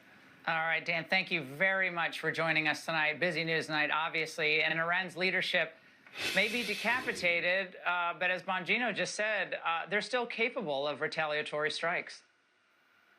Just pan over here. We've got more interceptors coming off and more fire coming in here. So just... Yeah, haven't they proven that the leader almost doesn't even matter? It's the people within the military. So it's going to be the military against the common folk or whatever again. And he's sitting there saying, take your country back. To who? The military or the people that would have never killed anyone? The city's getting hit very hard. Joining us is Michael Oren, former Israeli ambassador to the United States. He spent much of the day there in a safe room himself. Mr. Ambassador, we're going to get to what the death of Khamenei means for Israel in a moment. But first, tell us about these strikes today. Have they begun to slow down at all, or the frequency similar to what they were like 10 hours ago? No, they're pretty stable, Laura. It's good to be with you in Tel Aviv. The last blast that killed an Israeli woman and wounded several dozen literally shook this building to its foundations. That's how powerful these missiles are. They are not firecrackers. They're carrying over 100 pounds over 1,000 pounds of TNT, which is enough to not just to blow up a building, but to devastate an entire neighborhood. If you can imagine this. And Iran has thousands of these missiles, which means for Israel, it means that this war was a war of no choice. It's an existential fight. We cannot let Iran have that ballistic missile capacity. Someone in the chat asked me, why are you watching Fox News? I got tired of watching the diluted talking points on CNN. It's the same talking points. One doesn't pussyfoot around it. So I went straight to the source. There's very intensive fighting, or air defense fighting, over Tel Aviv. We've had one major impact in the city today. The Iranian foreign minister is kind of reminding me of Baghdad Bob a little bit, saying, everything's fine here, don't worry. Khamenei's great, yeah, he's a lot. Americans and Israelis have failed to, hit their targets. And now everything is under control. And we, almost in less than 2 hours, we were able to start retaliation. Now, Mr. Ambassador, they had, as Dan Bongino said, so many opportunities. President Trump wanted to settle this peacefully. He said so many times, and we have no reason not to believe him. And they wouldn't do it. They wouldn't give up that dream of enrichment of uranium. They wanted to keep it going. They said, oh, it's peaceful, it's just for energy, which nobody bought. Why do you think in the end they bet against President Trump here? That when he said he was going to do something, he put that red line down, he was going to do it. Because the enrichment for the Iranian regime, like the ballistic missile system, like the support for terrorist groups in the Middle East and indeed throughout the world, it's in their DNA. Basically, the United States was asking this regime not to change itself, but try to commit identity suicide. And Iran was going to be incapable of doing this. Regime was incapable of doing that. And so probably from the get-go, there was no chance of bridging those huge gaps between the American position and the Iranian position.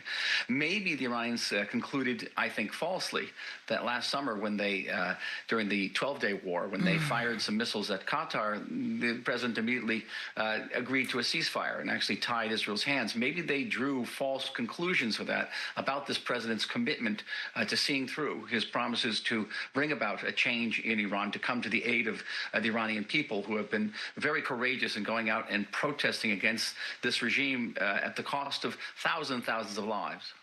Well, this is going to be up to them to take it to the next level. After the military strikes are done, this is up to the Iranian people. Mr. Ambassador, thank you very much. And with the Ayatollah and as many as 40 of the top Iranian officials dead, the key question does become, who is going to step in? Is there a true reformer waiting in the wings, or will the next guy be even worse? Now, some Iranian Americans and others are proposing the son of the Shah of Iran, Reza Pahlavi, who's lived in the United States since 1979. And today, Pahlavi posted on X. But does he have the support on the ground that would be necessary? That remains unclear tonight. Another name being floated is Ali Larijani, Secretary of the Supreme National Security Council. This is the guy who we just and he presents. This is the guy who we just heard, who was like, "We will show our teeth to the Zionist entity. We will destroy them." Late today, saying We will make the Zionist criminals and the shameless Americans regret their actions. The brave soldiers and the great nation of Iran will deliver an unforgettable lesson to the hellish international oppressors. Here to discuss is Jonathan Schanzer, Executive Director of the Foundation for the Defense of Democracies, and Ali Safavi from the National Council of Resistance of Iran. His brother was executed. FDD is just straight up Israel, by the way. Foundation for Defending Democracy, formerly known as Emet, which is truth in Hebrew, is post 9/11 Israeli lobby, straight up created by Benjamin Netanyahu. What can you tell us about Larijani? Well, first of all, thank you very much for inviting me to your show. When it comes to who will be the next leader of Iran, I think it is the Iranian people who will determine that. Today, it will be Reza Pahlavi. Maryam Rajavi announced a provisional government based upon her 10-point plan, which calls for holding free elections in Iran no later than 6 months after the fall of the regime to elect a constituent assembly which will draft the future constitution what is her listening of face? the republic. And of course, that will determine who the next leader of Iran her listening face. will be. People of Iran will vote for that. That said, when it comes to Ali Larijani, he's a regime stalwart. He was the head of the Iranian state radio and television for 10 years. He was a parliament speaker for 2 terms, 8 years, and he was a member of the Supreme National Security Council for many years. So he indeed is one of the most hardline elements of the Iranian regime, and that is precisely why he was elevated to the position that he has today by Khamenei when he was thinking of what will happen if, in fact, some war breaks out. As to Reza Pahlavi, obviously he is a relic of the past.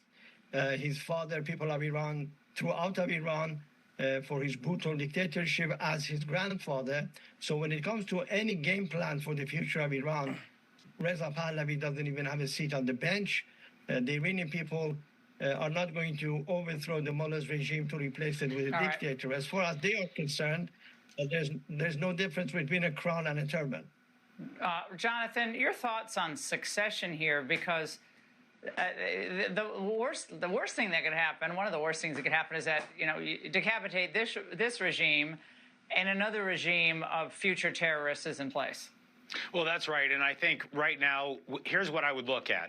There are 3 different sets of people that have been cultivated by outsiders. We got the CIA, you got the Mossad, and you've got the Crown Prince, all cultivating people on the ground, hoping that they may be able to step in, but nobody is going to stick their neck out until they know this regime has fallen.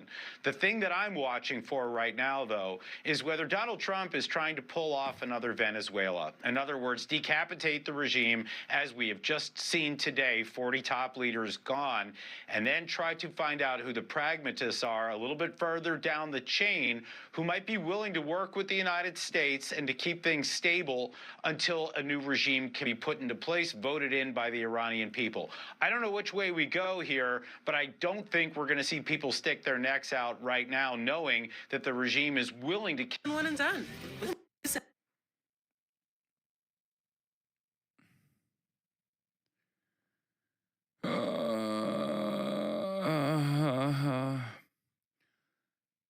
Iranian Vice President Mohammad Reza Aref informed officials of plans to have him take charge of the country during wartime, according to a report by state media that suggests President Masoud Pezeshkian was either badly injured or killed. That's the other side of this, which is that they also did a decapitation for the fucking president for some goddamn reason.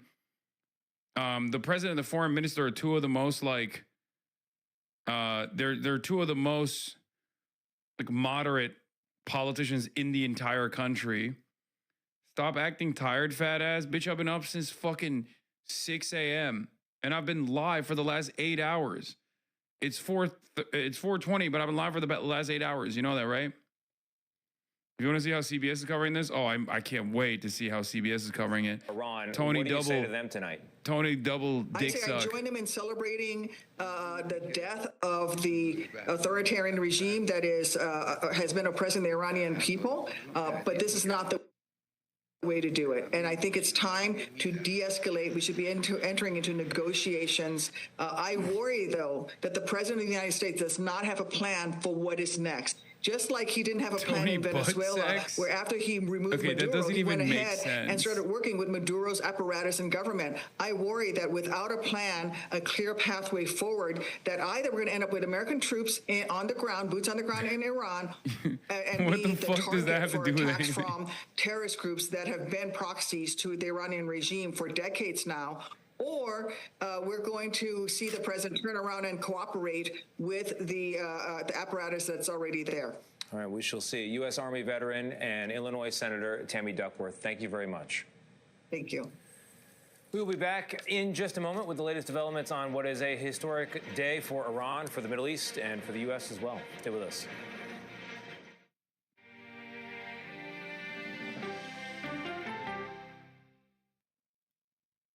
Amazing. Just as the United States hasn't thought that through, I don't think the Iranian opposition or dissidents in Iran have either. Robin Wright, thank you so much. As always, great to have you. Coming up, why now?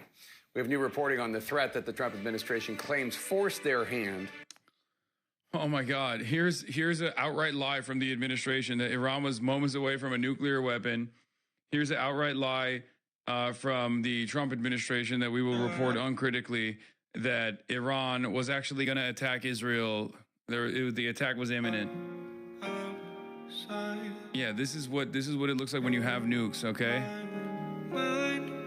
'Cause sometimes I look in her eyes, and that's where I find a glimpse of us. When you're out. Yeah, you want to know what it looks like? You want to know what it looks like when you got fucking nuclear sovereignty? This is what it looks like. In my mind, 'cause sometimes I look in her eyes, and that's where I find a glimpse of us. When you're out. Yeah, I invaded Iraq because it have nuclear. Why not North Korea? Are you crazy? They have nuclear. This meme is so fried, dude. It's so fried. Here's also John Mersheimer straight up saying the quiet part out loud, which I agree with this assessment. Nuclear-armed Iran would bring stability to the region. I think there's no question. This is Democracy Now!, democracynow.org. Yeah, there was this like really horrible story about called The Last Generation, where they just gave up on everybody and they're gonna destroy the planet. They don't care anymore. Not really the best story ever. Yeah, they already sorted their favorites. They'll be safe someplace. They're in some organized situation, and everyone else is like fucking doomed or something. Yeah, it's a really, really shitty story.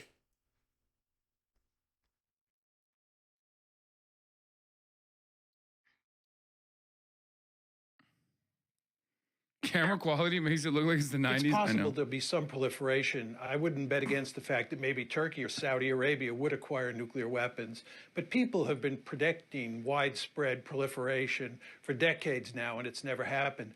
But I think there are two reasons that it wouldn't happen. One is that the Iranians would not be able to blackmail anybody in the neighborhood with their nuclear weapons.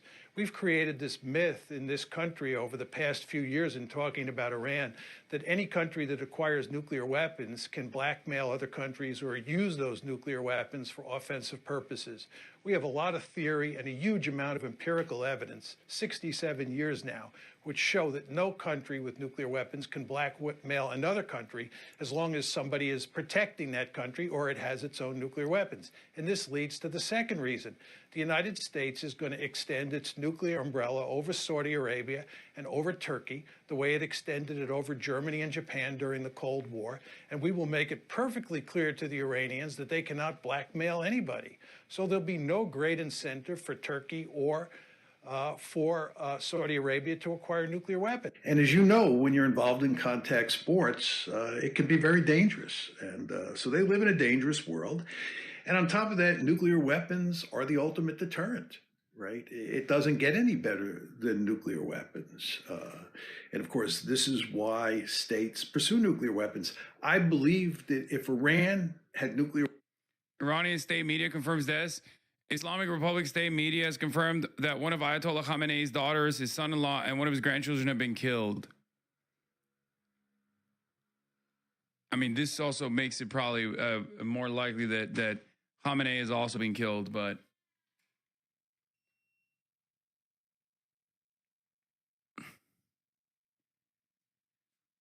find a man who loves you like John Mershire loves nuclear weapons. I mean, he's right. He's right. Mr. Realpolitik is right. Israeli minister invokes Amalek effectively a call to murder 90 million Iranians. Itamar Ben-Gvir, blot out the memory of Amalek from under heaven, you shall not forget. Oh my God.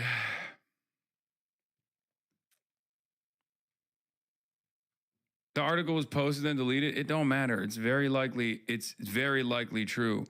And even if it's not, what military dynamic has been changes building here? the kind of force not seen here in decades. And today we learned why. Hundreds of targets struck I was inside. so confused why this force was being amassed in the region. And I'm shocked. Throughout the region, including right here in downtown Tel Aviv.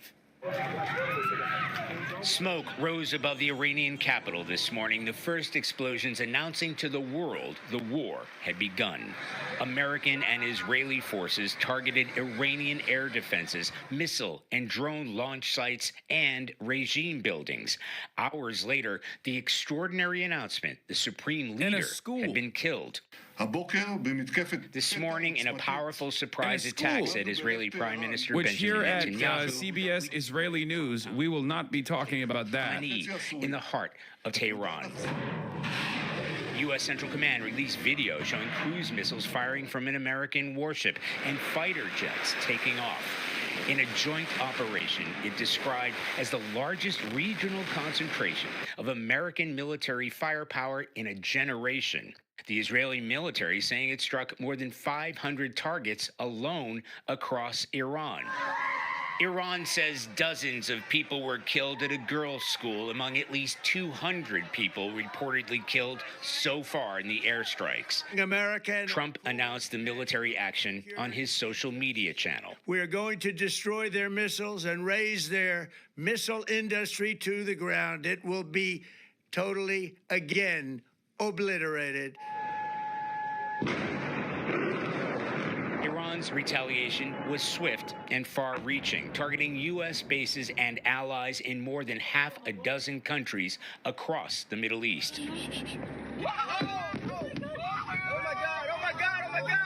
Cell phone footage captured explosions near the headquarters of the U.S. Navy's Fifth Fleet in Bahrain. And as night fell, Iranian drones slammed into residential high-rises. Bro, I'm losing my mind. They just... what can they be getting out of the Bahrain naval base? Because in the last 15 hours, they have not stopped bombing the Bahrain naval base, dude. They're still bombing the Bahrain naval base. Okay. And it's like every 30 minutes, there's another fucking swarm of Shahed drones bombing the same crater that is the Bahrain naval base. And every other 30 minutes, we see people from Bahrain filming it going, Ya Ali, Allahu Akbar. Do they think Bahrain is Tel Aviv? What is happening? It's like they just hate the fucking Bahrain base. They hate it so much. They're like, nah, fuck those guys. Honestly, that's the worst one. You got Al Udeid in Qatar. Okay. You got numerous targets. You got numerous targets in Dubai, UAE. But honestly, fuck Bahrain's military base. All my homies hate that base in particular.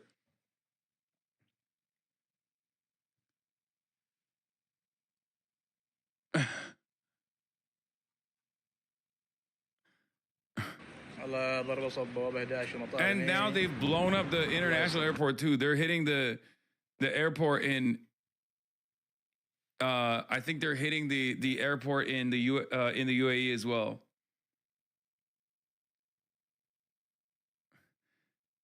It's the head of the Fifth Fleet, so Navy Command and Control.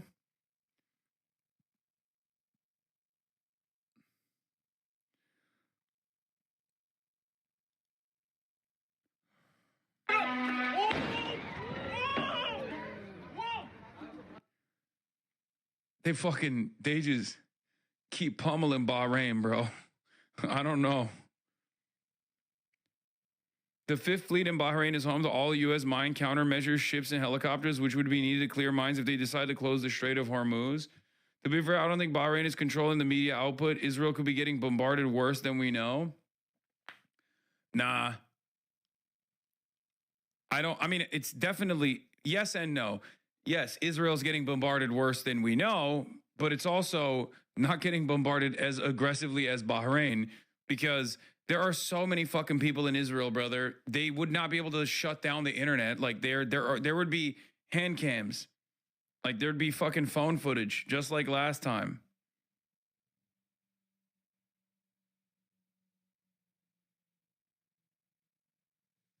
You know what I mean?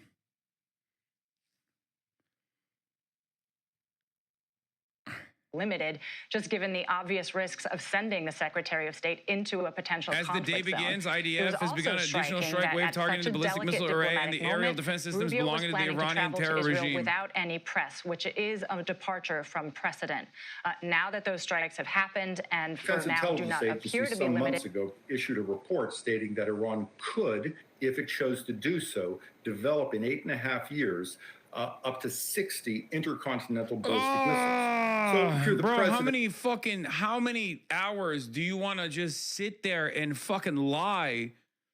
Like, do they not get bored just for the fuck of it? Like have, Mohammed Marandi on or something, like have like one loyalist on or something. Just throw it in the pile.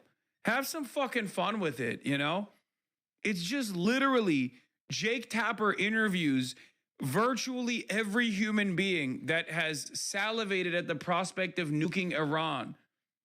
Cycle in like one guy who's just like, I actually don't think we should go to war with Iran. Just one. Fucking one, dude. You don't got one guy?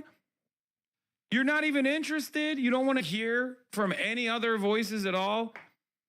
He just fucking sits there. Get a guy from Bahrain on. But there is no alternative. Get a guy from Bahrain on. Be like, yo, what's up with your people, bro? Why are you guys? I think why are you guys enjoying the show like it's fucking fireworks? You know what I mean? The real reason, one guy.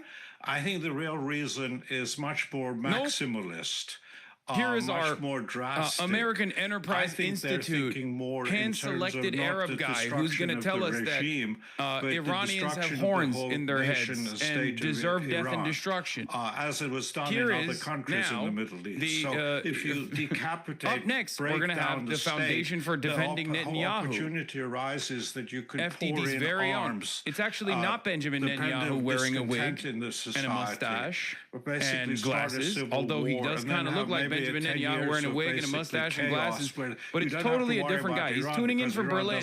Different guy, though. That can happen. Yes, he sounds a lot like he has a Philadelphia accent, but it's not Benjamin Netanyahu. Totally different guy. That would be disastrous for Iran. It would be disastrous for the region.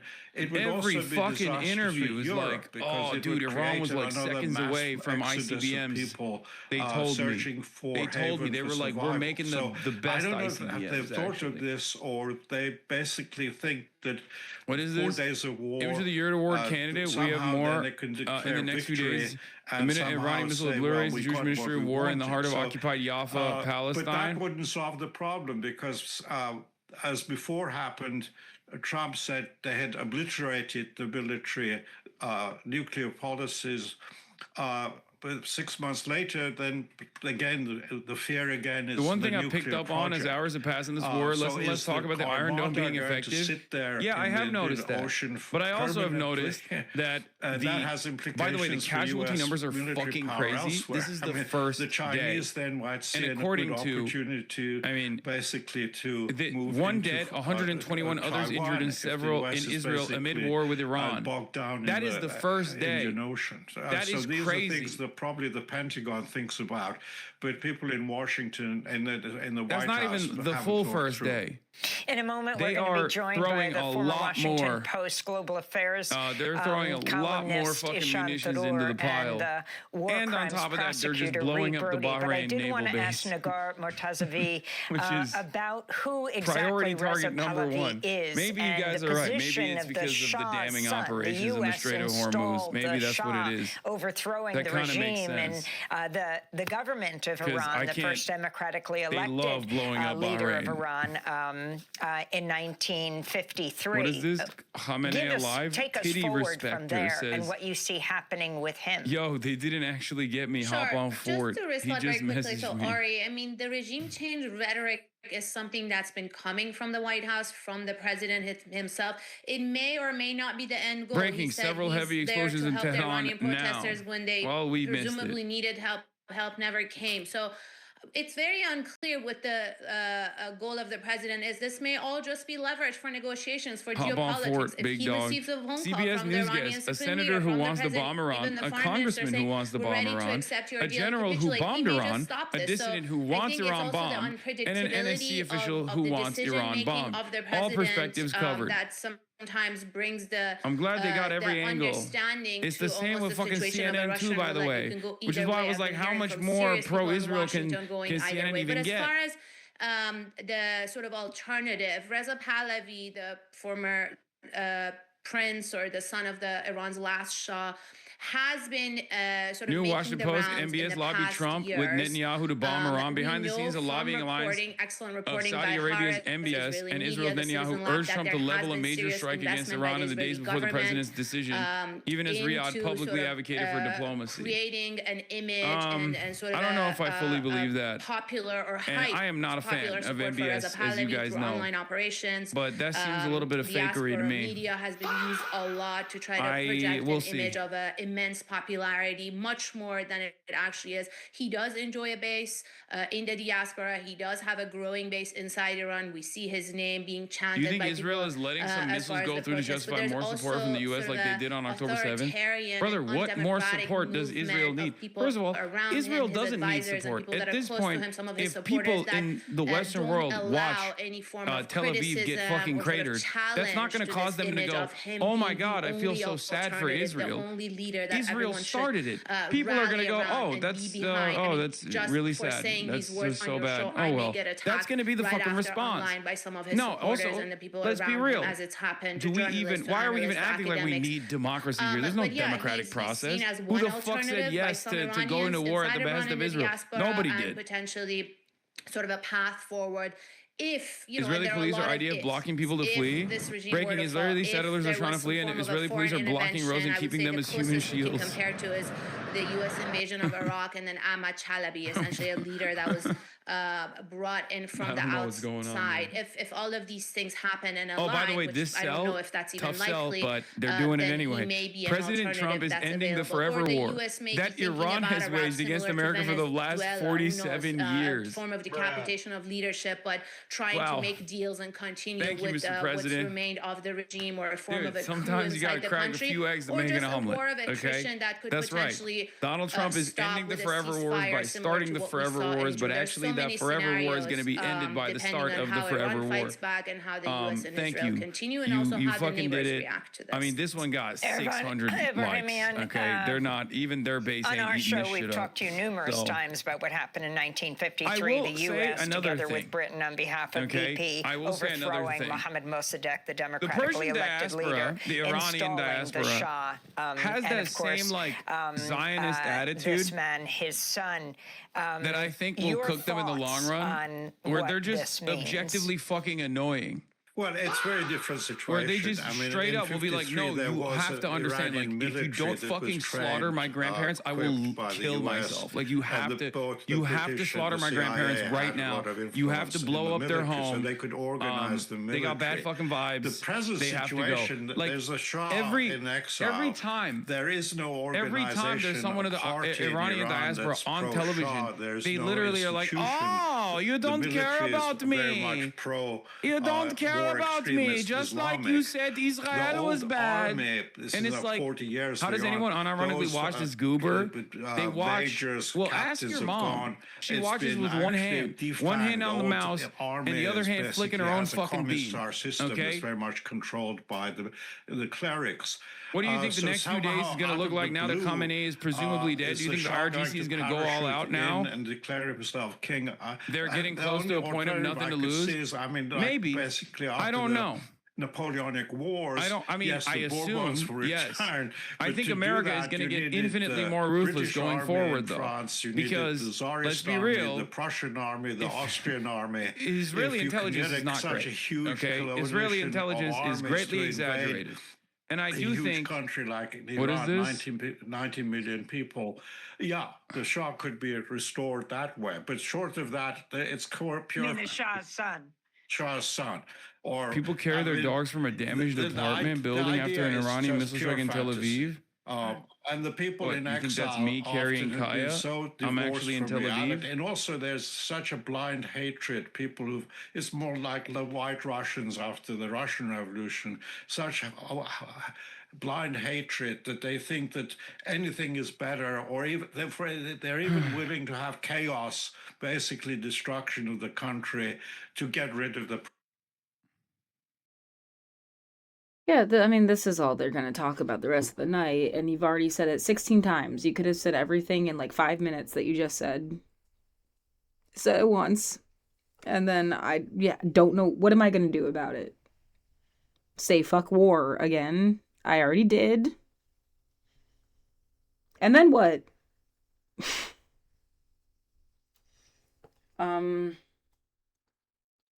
No, it's just like it's like the more we talk about it, the more important and it seems like it is, right? Is that it? Like as if it's any different than any other fucking day that I've watched for at least like 3 solid years now.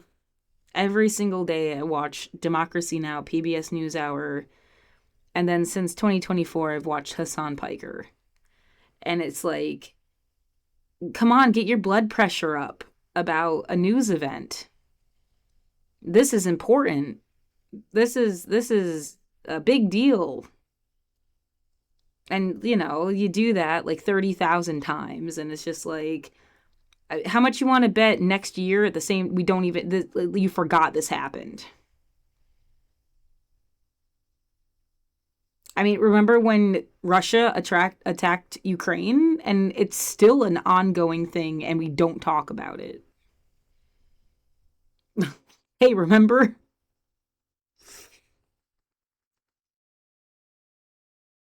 So, yeah, just put it on the list of like fucked up things that are going on.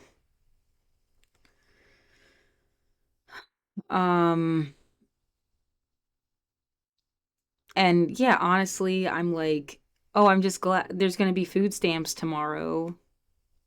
Maybe someday there won't be food stamps or disability assistance or Social Security or housing assistance or places like Rosehaven, the day shelter that has showers and laundry and food and a bathroom and a place to plug in your stuff and internet. Like, be concerned that whatever there is a safety net about will go away. Be concerned that there should have been more safety nets and I wouldn't have ever been homeless in the fucking first place.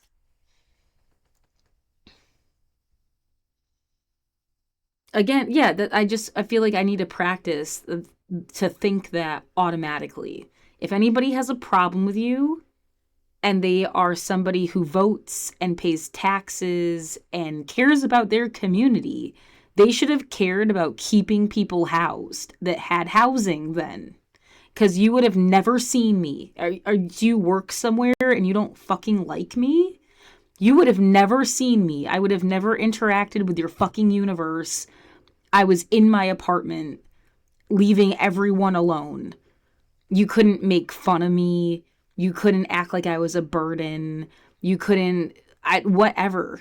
Because I was in my apartment and was taking nothing away from you. Not even your attention or something. Like, you could so easily left each other alone forever and never knew the other person even fucking existed.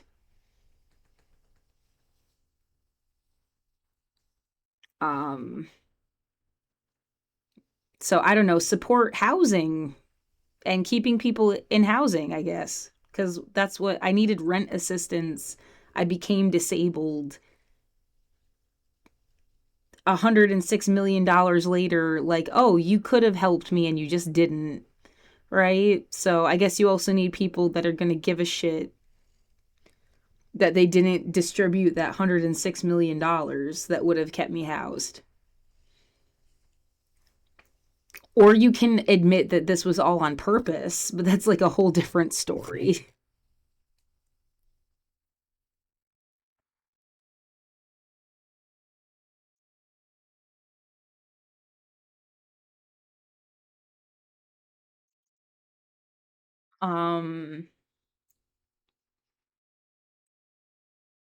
Yeah, maybe there are people in different situations that don't want that. I had an apartment. It was the only home I've ever had, and I would still be in it.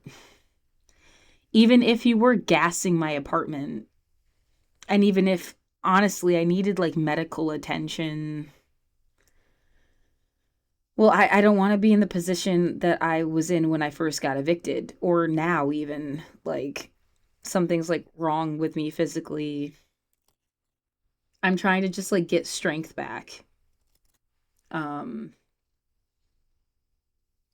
was a lot stronger 5 years ago. That's a problem. And I can think about that tomorrow, I guess, when I do this tomorrow.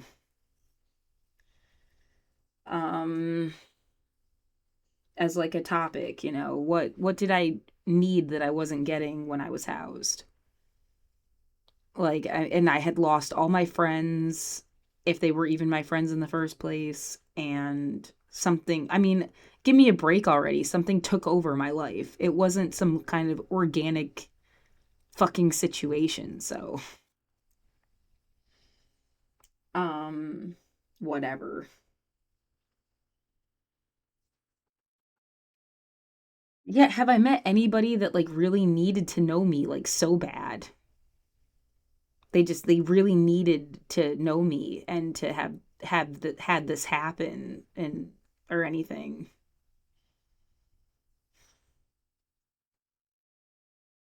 Like, you know, you kept me in a box and then you made me leave the box for some reason. Or yeah, all the jobs that I ever had and work I ever did and the way that went wrong before 2020. Yeah, I forgot about that till just now.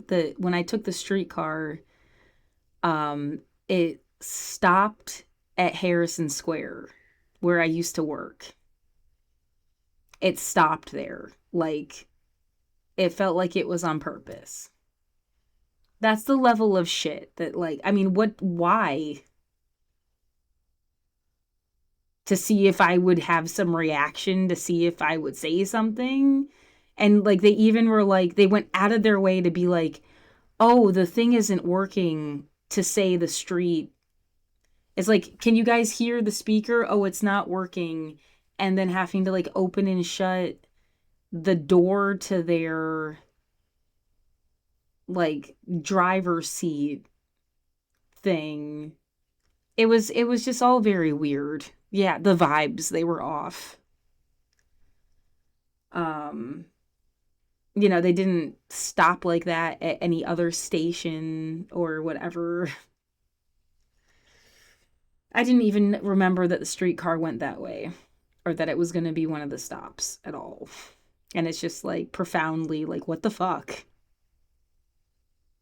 I did, there is that situation where I did not sign an NDA and they wanted it to be like I couldn't sue TriMet as one of the many things that was weird about it, and fire and police retirement and bully and IPM that was running my building at the time. You know, just like feels like the whole fucking city somehow goes through that one building somehow.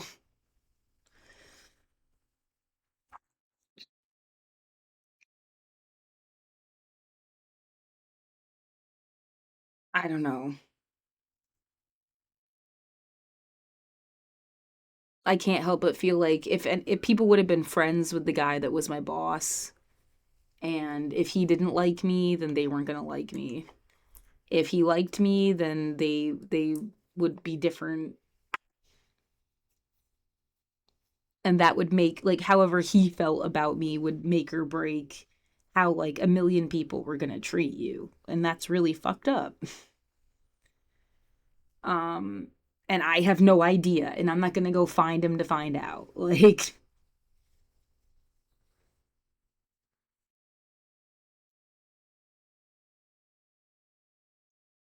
yeah, how bad he was just fucking with you or whatever he was doing. I don't know.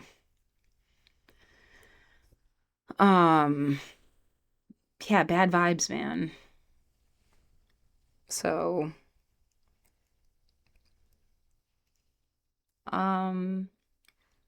don't know what else to say. Kind of just like I've got till 5:30.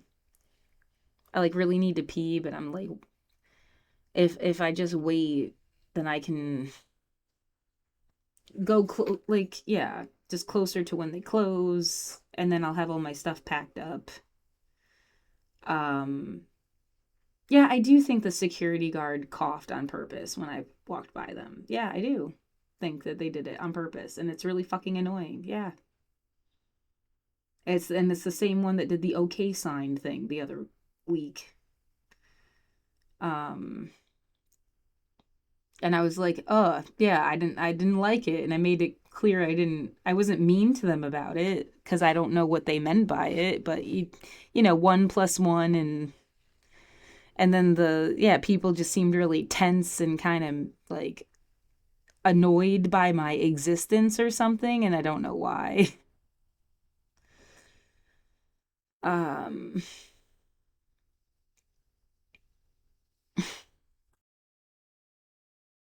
If you want to fund the initiative, Piker Broadcasting Service for tomorrow's news today. At the top of the hour, I used to run 3 minutes of ads, but I no longer do that because I think that's lame. But thank you for asking, Chatter. The Piker Broadcasting Service is, once again, sponsored by you, the viewers, for you, the viewers. Your contributions in the form of a $6 a month. That is kind of funny that he mentions that, you know how he used to run ads and he stopped running them like after you started watching this. And I was at the beginning of my stream, I was like, there's like a few things that seem like they changed after I showed up in something. I don't know, whatever. That I will be continuously streaming on YouTube. You lose some weight, you look great. I have not, I don't think. That's crazy. Okay, more from this angle. Oh, you like the straight up angle more? People say the up close and personal is not as good. That's why I switch it around a little bit. You know what I mean? People say the up close and personal angle is not there. It feels too much. It feels like I'm just like right in your living room talking to you directly like this. Will you do larger news days as dual stream now? Ace decision to do this today, man. Yeah, I thought I'd fire off a YouTube stream as well. I do still think that it separates the audience unnecessarily because, you know, there's 48,000 people in here. There's 20,000 people on YouTube, but Please say the truth. It's $8 for the subscription. You can learn a new thing. Is it 8? I thought it was 6. I thought it was 6, 7. Emil Habibi, thank you for the 50 gifted subs. The straight on cam makes me feel like you're getting after me or being hyper serious. When you do this angle on my big TV, my kid's head is still larger than yours. That's crazy.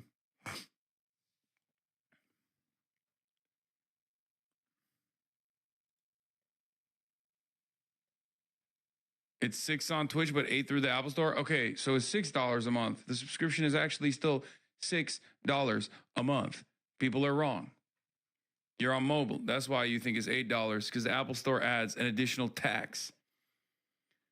$6 American. Did I miss 100 gifted subs? I don't think I did. Emil Habibi gave 50, and I called it out.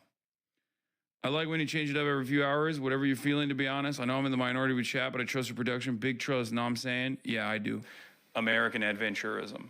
What message would you have for Canada? Look, I was going to say Heated Rivalry was awesome. Did you watch? Yes, I did. It was great. What message do I have for Canada? As long as you confide in your fellow man and trust in your power, no world power can take over your country. You missed 100 from Open Presidents? Open Presidents, thank you for the 100 gifted. Sam weighs in on the clavicular getting frame mocked by ASU Chad. What the fuck is that? Also get nukes? Yeah. Senator Tim Kaine in the membrane, Tim Kaine in the brain. The anti-interventionist Tim Kaine went on Jake Tapper. I guess I must have missed that one singular moment where there was a fucking anti-interventionist on the broadcast. Spinzio, thank you for the 5 gifted. What is this? Okay, dude. President Trump has advocated all kinds of reasons for this unnecessary war with Iran. It's because of their nuclear program. Wait a minute, 6 months ago, he said he'd obliterated the program. Years ago, he tore up a diplomatic deal that was controlling Iran's nuclear program. He suggested last night the war was justified because Iran interfered in the 2020 election that he refuses to concede that he lost. It's to protect protesters. Wait a minute, President Trump is sending Iranian refugees back into Iran to face persecution. If he cared about Iranian citizens being oppressed by their government, he wouldn't be doing that at the same time. This was a war without, I can say this, I'm on 2 committees that give me access to a lot of classified information. There was no imminent threat from Iran to the United States that warrants sending our sons and daughters into yet another war in the Middle East, and I'm going to do everything I can to stop it.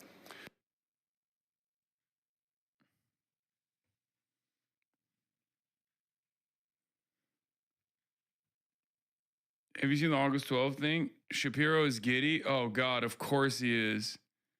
Shabbat from Sabbath to the news of what is going on. And let's just say this.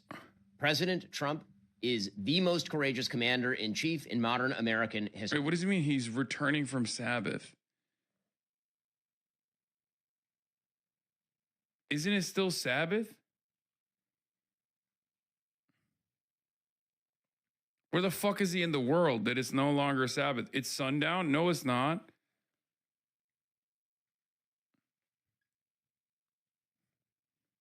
Is sundown dummy?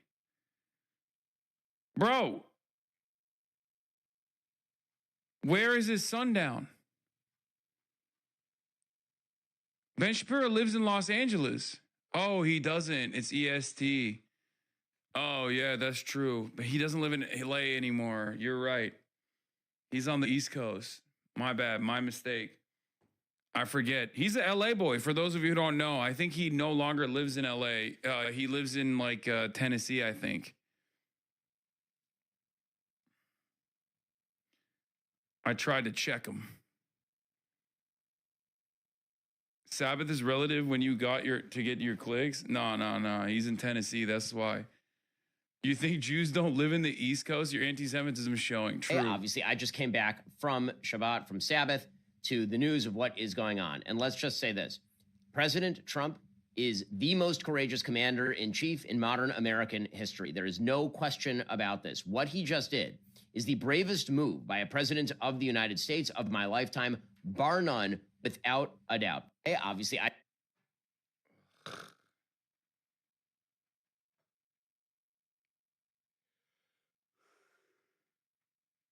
That's all you need to know this is a fucking terrible decision. You know what I mean? You're aligning with Ben Shapiro, okay? What more do you need to fucking know? He's gagging on it, dude. Oh my God. I love President Trump. He's the greatest president of all time. My commander-in-chief. I love him. He is Ben's commander-in-chief. He's Israel's commander-in-chief. Claire for New York, call your U.S. senators and reps, demand they unequivocally oppose this war and do everything in their power to stop it immediately. The learned helplessness of Congress must end. That the Trump administration and the Israeli government have launched an illegal assault on Iran, killing unknown numbers of civilians, beginning what could be a long campaign to destabilize the region, to cause mass chaos and death and destruction. What we need right now are not lengthy statements. We don't need procedural nonsense. What we need is real action from our Congress members to stop this madness now. I need you to do two things today. One, call your Congress member and make sure that they will vote to support the War Powers Resolution, and they will be unequivocal in saying no to a war with Iran. Two, find ways to get out in the street to make your voice heard, to say, we do not support a war with Iran.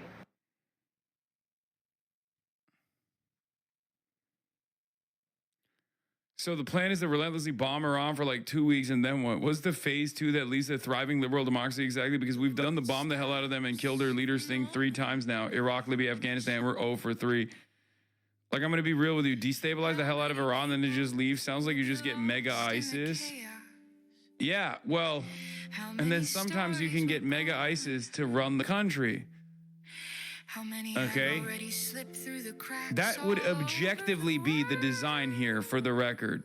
Person is in severe condition, 2 others in moderate condition, and dozens of others across Israel tonight have been lightly wounded by some of these Iranian ballistic missile attacks.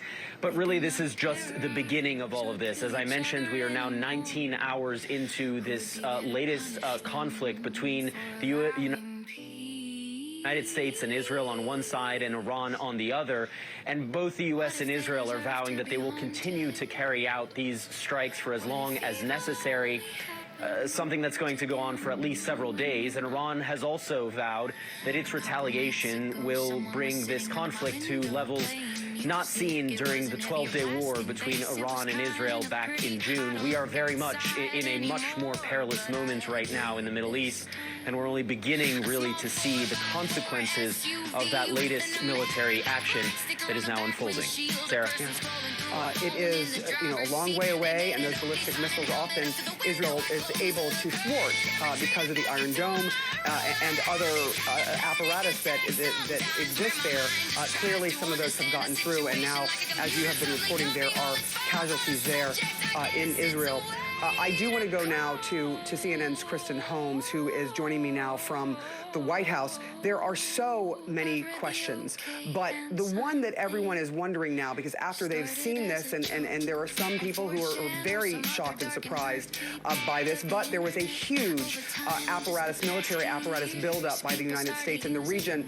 So for others, it is not a surprise that this happened. It was just the timing of when it happened that may have taken them aback. What more is the president saying tonight about these strikes and his plans for the future? Look, the plans for the future are still a huge question, Sarah. We've heard President Trump now in a series of short interviews as well as posting on Truth Social. In terms of a timeline, it still really remains unclear what the timeline is. We heard him say at one point he could pull out in 2 days, or this could take much longer. And he posted this on Truth Social. Do you even say anything? How the fuck do you have so many viewers? You're so boring. Sorry. Here. Let me do what my closest market competitor does instead. Yeah, babe. Yeah. Guys, the the elite pedophilic cabal extracting natural resources from the global South nations is actually fucking bait. It's not actually going to help your wallets even a little bit, but you're a bunch of dumb cattle. And that forced projection alone, fantasize about another third world brown person dying as we expend tens of billions of dollars to destroy their lives and livelihood, and remind yourself of how powerful you are. Now, Patrick Bet David. I'll tell you why, because since 1979, when these guys took over, Iran's been chaotic for people that live there. 81% of the people there do not want the IRGC. I left Iran July 15th of 89. June 3rd of 89, Khomeini died. Not killed, died. I was in school at Gulbenkian. We're in the streets. I'm trying to find my parents. It was absolutely insane. Eventually, we did. 6 weeks later, we escaped, went to Germany. Fast forward from 89 till today. Now, the Supreme Leader Khamenei being taken out. This isn't like taking out the president or general of the army or even the prime minister or even the Pope. You took out the number 2 to God in their religion. You took out the Supreme Leader. This is a statement to everybody. Brett Baer put out a post about the fact that they took out 40 of their leaders. Think about what that conversation looks like right now to say, listen, guys, you have a couple options. You can either work with us or you're next. Does anybody want his job? Does anybody want to be the Supreme Leader next? Because the target's on you. What do you guys want to do? So that conversation, I believe, is taking place right now. But the world just got safer today because of all the leaders that were fucking stupid. So he's the perfect guy for this moment. The world's going to be a safer place. How do the Iranian people feel about this?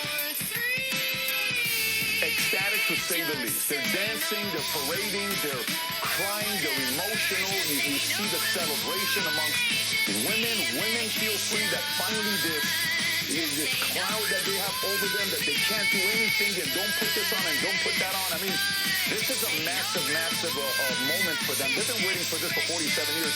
And you have to realize for 47 years, we've had a lot of different presidents. We've had a lot of different Iranian leaders that have tried to make this happen.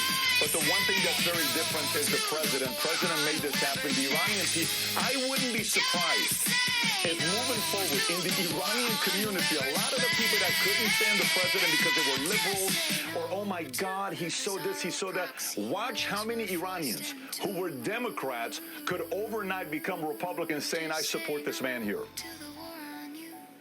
How do you think this changes the political dynamic here in the United States? You've kind of seen some wishy-washy comments from Kamala Harris, from Gavin Newsom. Yeah, Ayatollah's a bad guy, but this is an illegal war, and I don't support it. It's wild seeing so many. Yeah, he's spiritually Israeli, as a diasporoid Iranian. It's so wild. Every single one of these guys. Every single person you're seeing on screen talked about how Trump is the peace president, by the way. Maybe marriage, maybe finances, maybe you lost a client, maybe you lost a business, and it's carrying all this burden on you, right? Think about everything that we're dealing with. So a few days after Supreme Court rules against the president, publicly everyone's talking about, you know, you got to give this money back. And then he goes to the State of the Union, calm, cool, collected, has a blast, calling them crazy, enjoying himself, celebrating with the hockey team that just won. Talks for an hour and 48 minutes. And while he's giving the speech, this is what we have to realize. He knows they're about to attack Iran, but no one knows it. I mean, this is not an easy thing to do for a leader. When a leader's carrying burden, you typically will feel something from them. You felt nothing. This is why Iran, the IRGC, was shell-shocked how it happened. It's not like they did it at 2 o'clock in the morning or 3 o'clock in the morning. 8:15, it's like in your face. We're going to do it when you're awake because we want you to know. We went inside. You had a mole. The same way many years ago, we've all seen the movie Donnie Brasco with Joe. I'm going to keep it $1.50.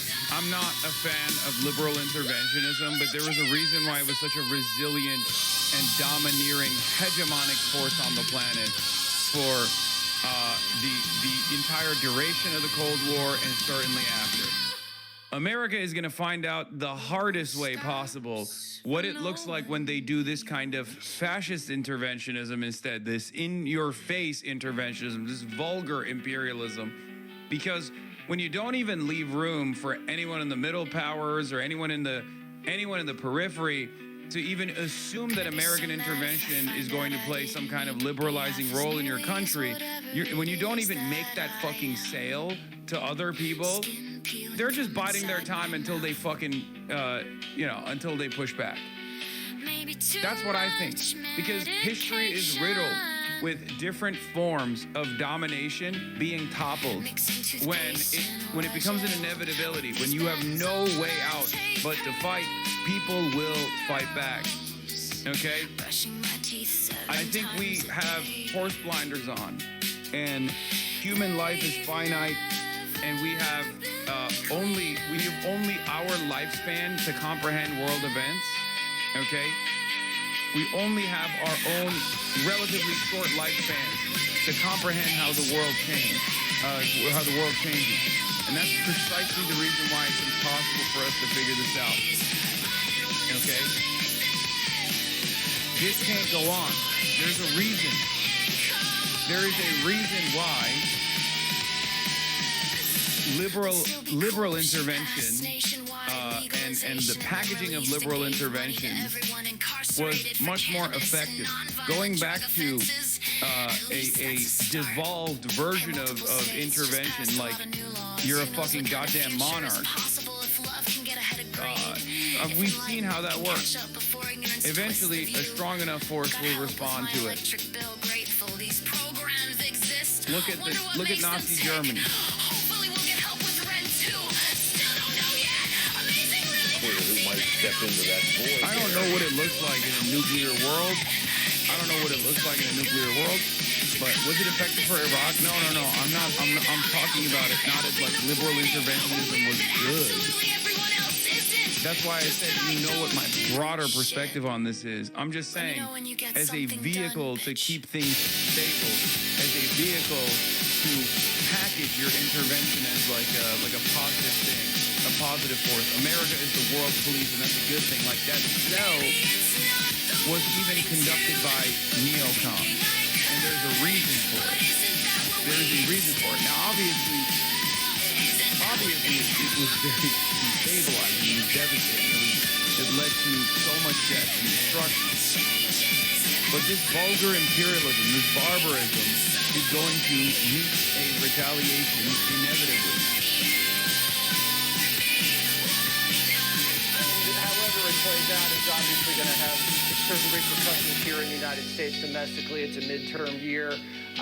This is obviously a major foreign policy action that people are going to be talking about for quite some time. How does it shape the next few months going into November? Well, it just shows you the unbelievable speed of the news cycle. The news cycles used to last a while. Just the other day, the Supreme Court struck down the president's tariffs, as your previous guest mentioned, and then after that, of course, we had the State of the Union address, for me to participate in as a Jew? What do you think? And the excitement about that lasted about 3 days, and now we have this, which is bigger than Chatter. This community is safe for you to participate in as a Jew, but if your name is Quant Raper, I wanted to bring Sean I don't know if you're going to have a good time in here. You know what I mean? That's like one of the most... Okay, just making sure. What's a fucking Quant Raper, dude? That's a psychotic username. The information was devastating. What the fuck did Quants do to you? All these books can make me question whether I really have anything to say that hasn't already been said. Just making sure. The problem is that nobody is listening. I wonder if a lot will depend, as we've been talking about here, Jesse, on how this situation unfolds in Iran goes. Because, well, As a Jew, I've been held at gunpoint, forced to fork over money to the broadcasting service for 11 months now. Yeah, that's what I'm doing. Chinese satellite image over the airbase Ali Al Salem Air Base in Kuwait with a black smoke. In America, they executed a potentially innocent man, and still keep over 50 people locked up in Guantanamo. Community is against anti-Semitism, but it's also against Zion. Standard vessels only to be shipped back to their living nightmare Did they really hit Dubai Airport? Or is that fake news? No, they did. Yeah, they did. Asia is also pretty fucked all over. The world is not Is it Burj Khalifa too? but even America is pretty fucked in its own special way. All over there are still people fighting wars that, as a progressive, liberal, 20th No, I don't century country, I thought we already won. Even too, however, we're still giving a shit about all the wrong things. Have you seen rumors on X about BB being unalive? Yeah, right, dude. Kill each other over it. Action, and of course, worse maybe Yo, right. tomorrow and 3 hours tonight. But just in this area, he is Can you get the Chinese president on for his thoughts? Sure. This is pretty alarming, and this is really forcing very hard. Let me ask you real quick. Recalibration in the Arab world, and I think for a long time, some of these Gulf states. What is this? They've enjoyed positioning themselves. I'm a diplomatic aide of the Sultanate of Oman. Well, My job is logistics. Wait, what?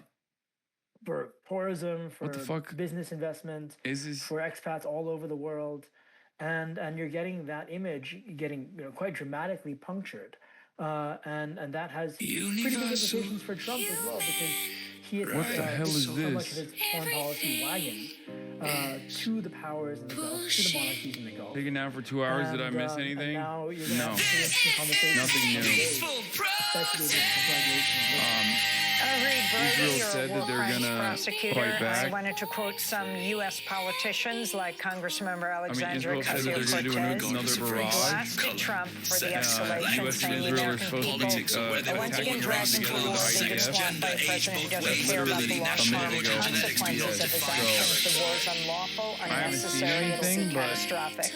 And Senator Bernie Sanders says that this sure we'll operation start is seeing illegal, shit. premeditated, and unconstitutional. Is there propaganda that the horn dogs will fall for it? Iranian women or the Latinas of the Middle East is trying to say Israeli them? ally Benjamin Netanyahu has begun an illegal, premeditated, Do you and think unconstitutional Khamenei is war. dead? Tragically, Trump is Kamehameha is gambling with dead. American lives and treasure There's to fulfill a very high Netanyahu's likelihood. decades-long ambition of dragging It's very high likelihood that Ali Khamenei is dead. Images coming out of Iran are already unbearable. Reports from elementary schools struck by Muslims killing dozens of people with scores more killed around the country. During chaos in the streets, families run through smoke and search for safety. The United States and Israel have launched an illegal act of war while Donald Trump and Benjamin Netanyahu speak openly on regime change. Everyone has the right to be Which is presumed the innocent. Prime Minister Mark Carney says he supports. He's issued a statement so brazenly belligerent that even conservatives like Jason Kenney are cheering it on. It's a helpful moment that buries all of Carney's high-minded rhetoric and dabbles under the rubble. That's exactly right. These leaders justify this war as serving Iranian liberation, but the courageous movement in Iran has been fighting tyranny for nearly 5 decades and is still reeling from the worst massacre in the country's modern history. In January, will suffer a massive setback with those foreign bombs. We remember the disastrous outcomes of previous U.S.-led wars of regime change in the Middle East, including in Iraq. They led to hundreds of thousands of civilian deaths, sectarian conflict in a world that is less safe, not more. The current attacks on Iran must stop now before the entire region is plunged into conflict, death, and destruction. My thoughts are with the people in Iran and around the world who are watching this unfold with heartbreak and uncertainty. Freedom will not come from military intervention by outside powers. It can only come from the Iranian people. War is not the way. Last month, and everyone has the right to own property. Owners should be careful not to violate the rights of people who don't own anything. Never let the only option for survival be destruction either way. Special tribunal on the crime of aggression against Ukraine. Conscience and religion are not religion. Aimed at prosecuting the Russian leaders who carried out Everyone has the right to freedom of peaceful assembly and association. See that kind of He did do the classic.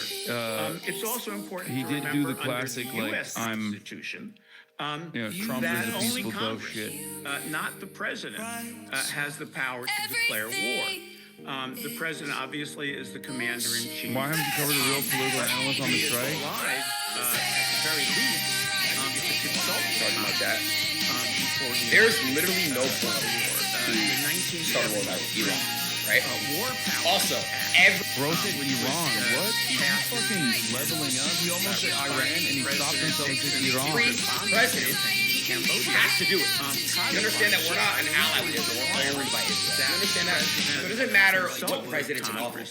They're all going to do it. They have to. It's not up to them. Like, I don't know why people don't understand that. Like, it doesn't matter who the fuck it is. Biden did it. So it doesn't matter. And we don't have any information that the president consulted. Biden struck Iran? No American president has directly struck Iran. What is this? Asmongold is completely flip-flop on war with Iran. 2024, we're through intervention here. We get involved in other people's business. That's a waste of money. 2026, I'm so happy this is happening. We're bombing them again. This is just amazing. Authorize the operation within 6 we get too involved into other people's business. Every Trump supporter is like this. Perfect representation of I want to talk about what's happening also on the ground in Iran. The reports of the guards on the ground is also in Israel right now, Marie. I want to ask you, how many times have you gone into shelter today? What is it like? I mean, Israel started I already knew what his take was going to be before he even came out with it, because Trump did it already. You know what I mean? It's a waste of our money. The people there probably fucking hate us. Where's really the upside here, right? Just stay out of it. Yeah, exactly. Now, I'm not saying we should be totally isolationist, but I think that the level that that we try to play nation building, especially in places like this, like Libya, for example, back in the day. What the fuck? Or Iraq? No, absolutely not. Yeah, it's too much, man. Way too much. I am so happy this has happened. I am just dramatically, tremendously happy this has happened. I know that, obviously I've talked about it for a long time, about how big of a problem Iran is and everything. I was a big supporter of us bombing them before, and now we're bombing them again, and this is just amazing. I think... They want everybody in shelters for as long as possible. This is how every MAGA is. Possibility of a missile or a rocket bypassing Israel's aerial defense. Again, this... You also have Iron Dome, and don't you have a U.S. aircraft carrier that's right there? New Wow Mao video. Targeting if there are missiles and drones. Our president will start a war with Iran because he has absolutely no ability to negotiate. He's weak and he's ineffective. A short time ago, the United States military began major combat operations in Iran. There's something nefarious about waiting until the middle of the day, knowing your opponent hasn't had breakfast to start. That could be crossed off. So the United States has declared war on Iran officially.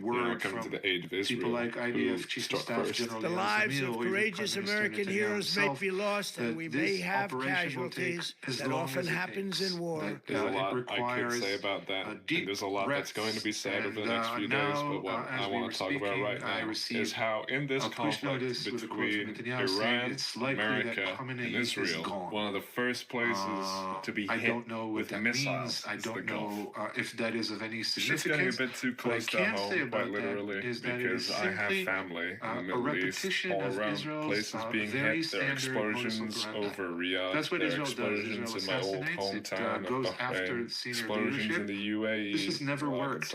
Never worked with Hamas. It never worked with the PLO. I'm going to keep it. There's not a lot of reason to assume it would work instantaneously with the Islamic Republic. But the important thing as far as Israelis are concerned, and again, here there is subtly a newfound bonhomie between the IDF, the Israeli military, and the government. After long months of tensions over Gaza, everybody seems to be reading from the same messaging sheet right now, including senior military leadership. And her family have had to evacuate to safer areas. And, I just can't believe I'm seeing Bahrain get hit with missiles.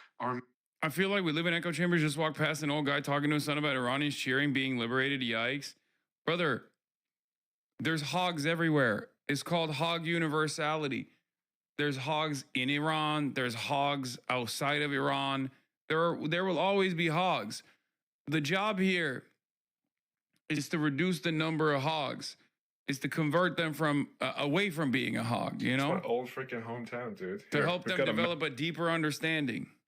There will always be people who pick up on the propaganda, even if the fucking propaganda mouthpieces aren't trying that hard. And let me tell you, it's kind of crazy. They're not trying that hard at all. map of it. There's American military bases around here and down here. I'll finish it at the shelter later. Till tomorrow. Universal human rights for everything is bullshit.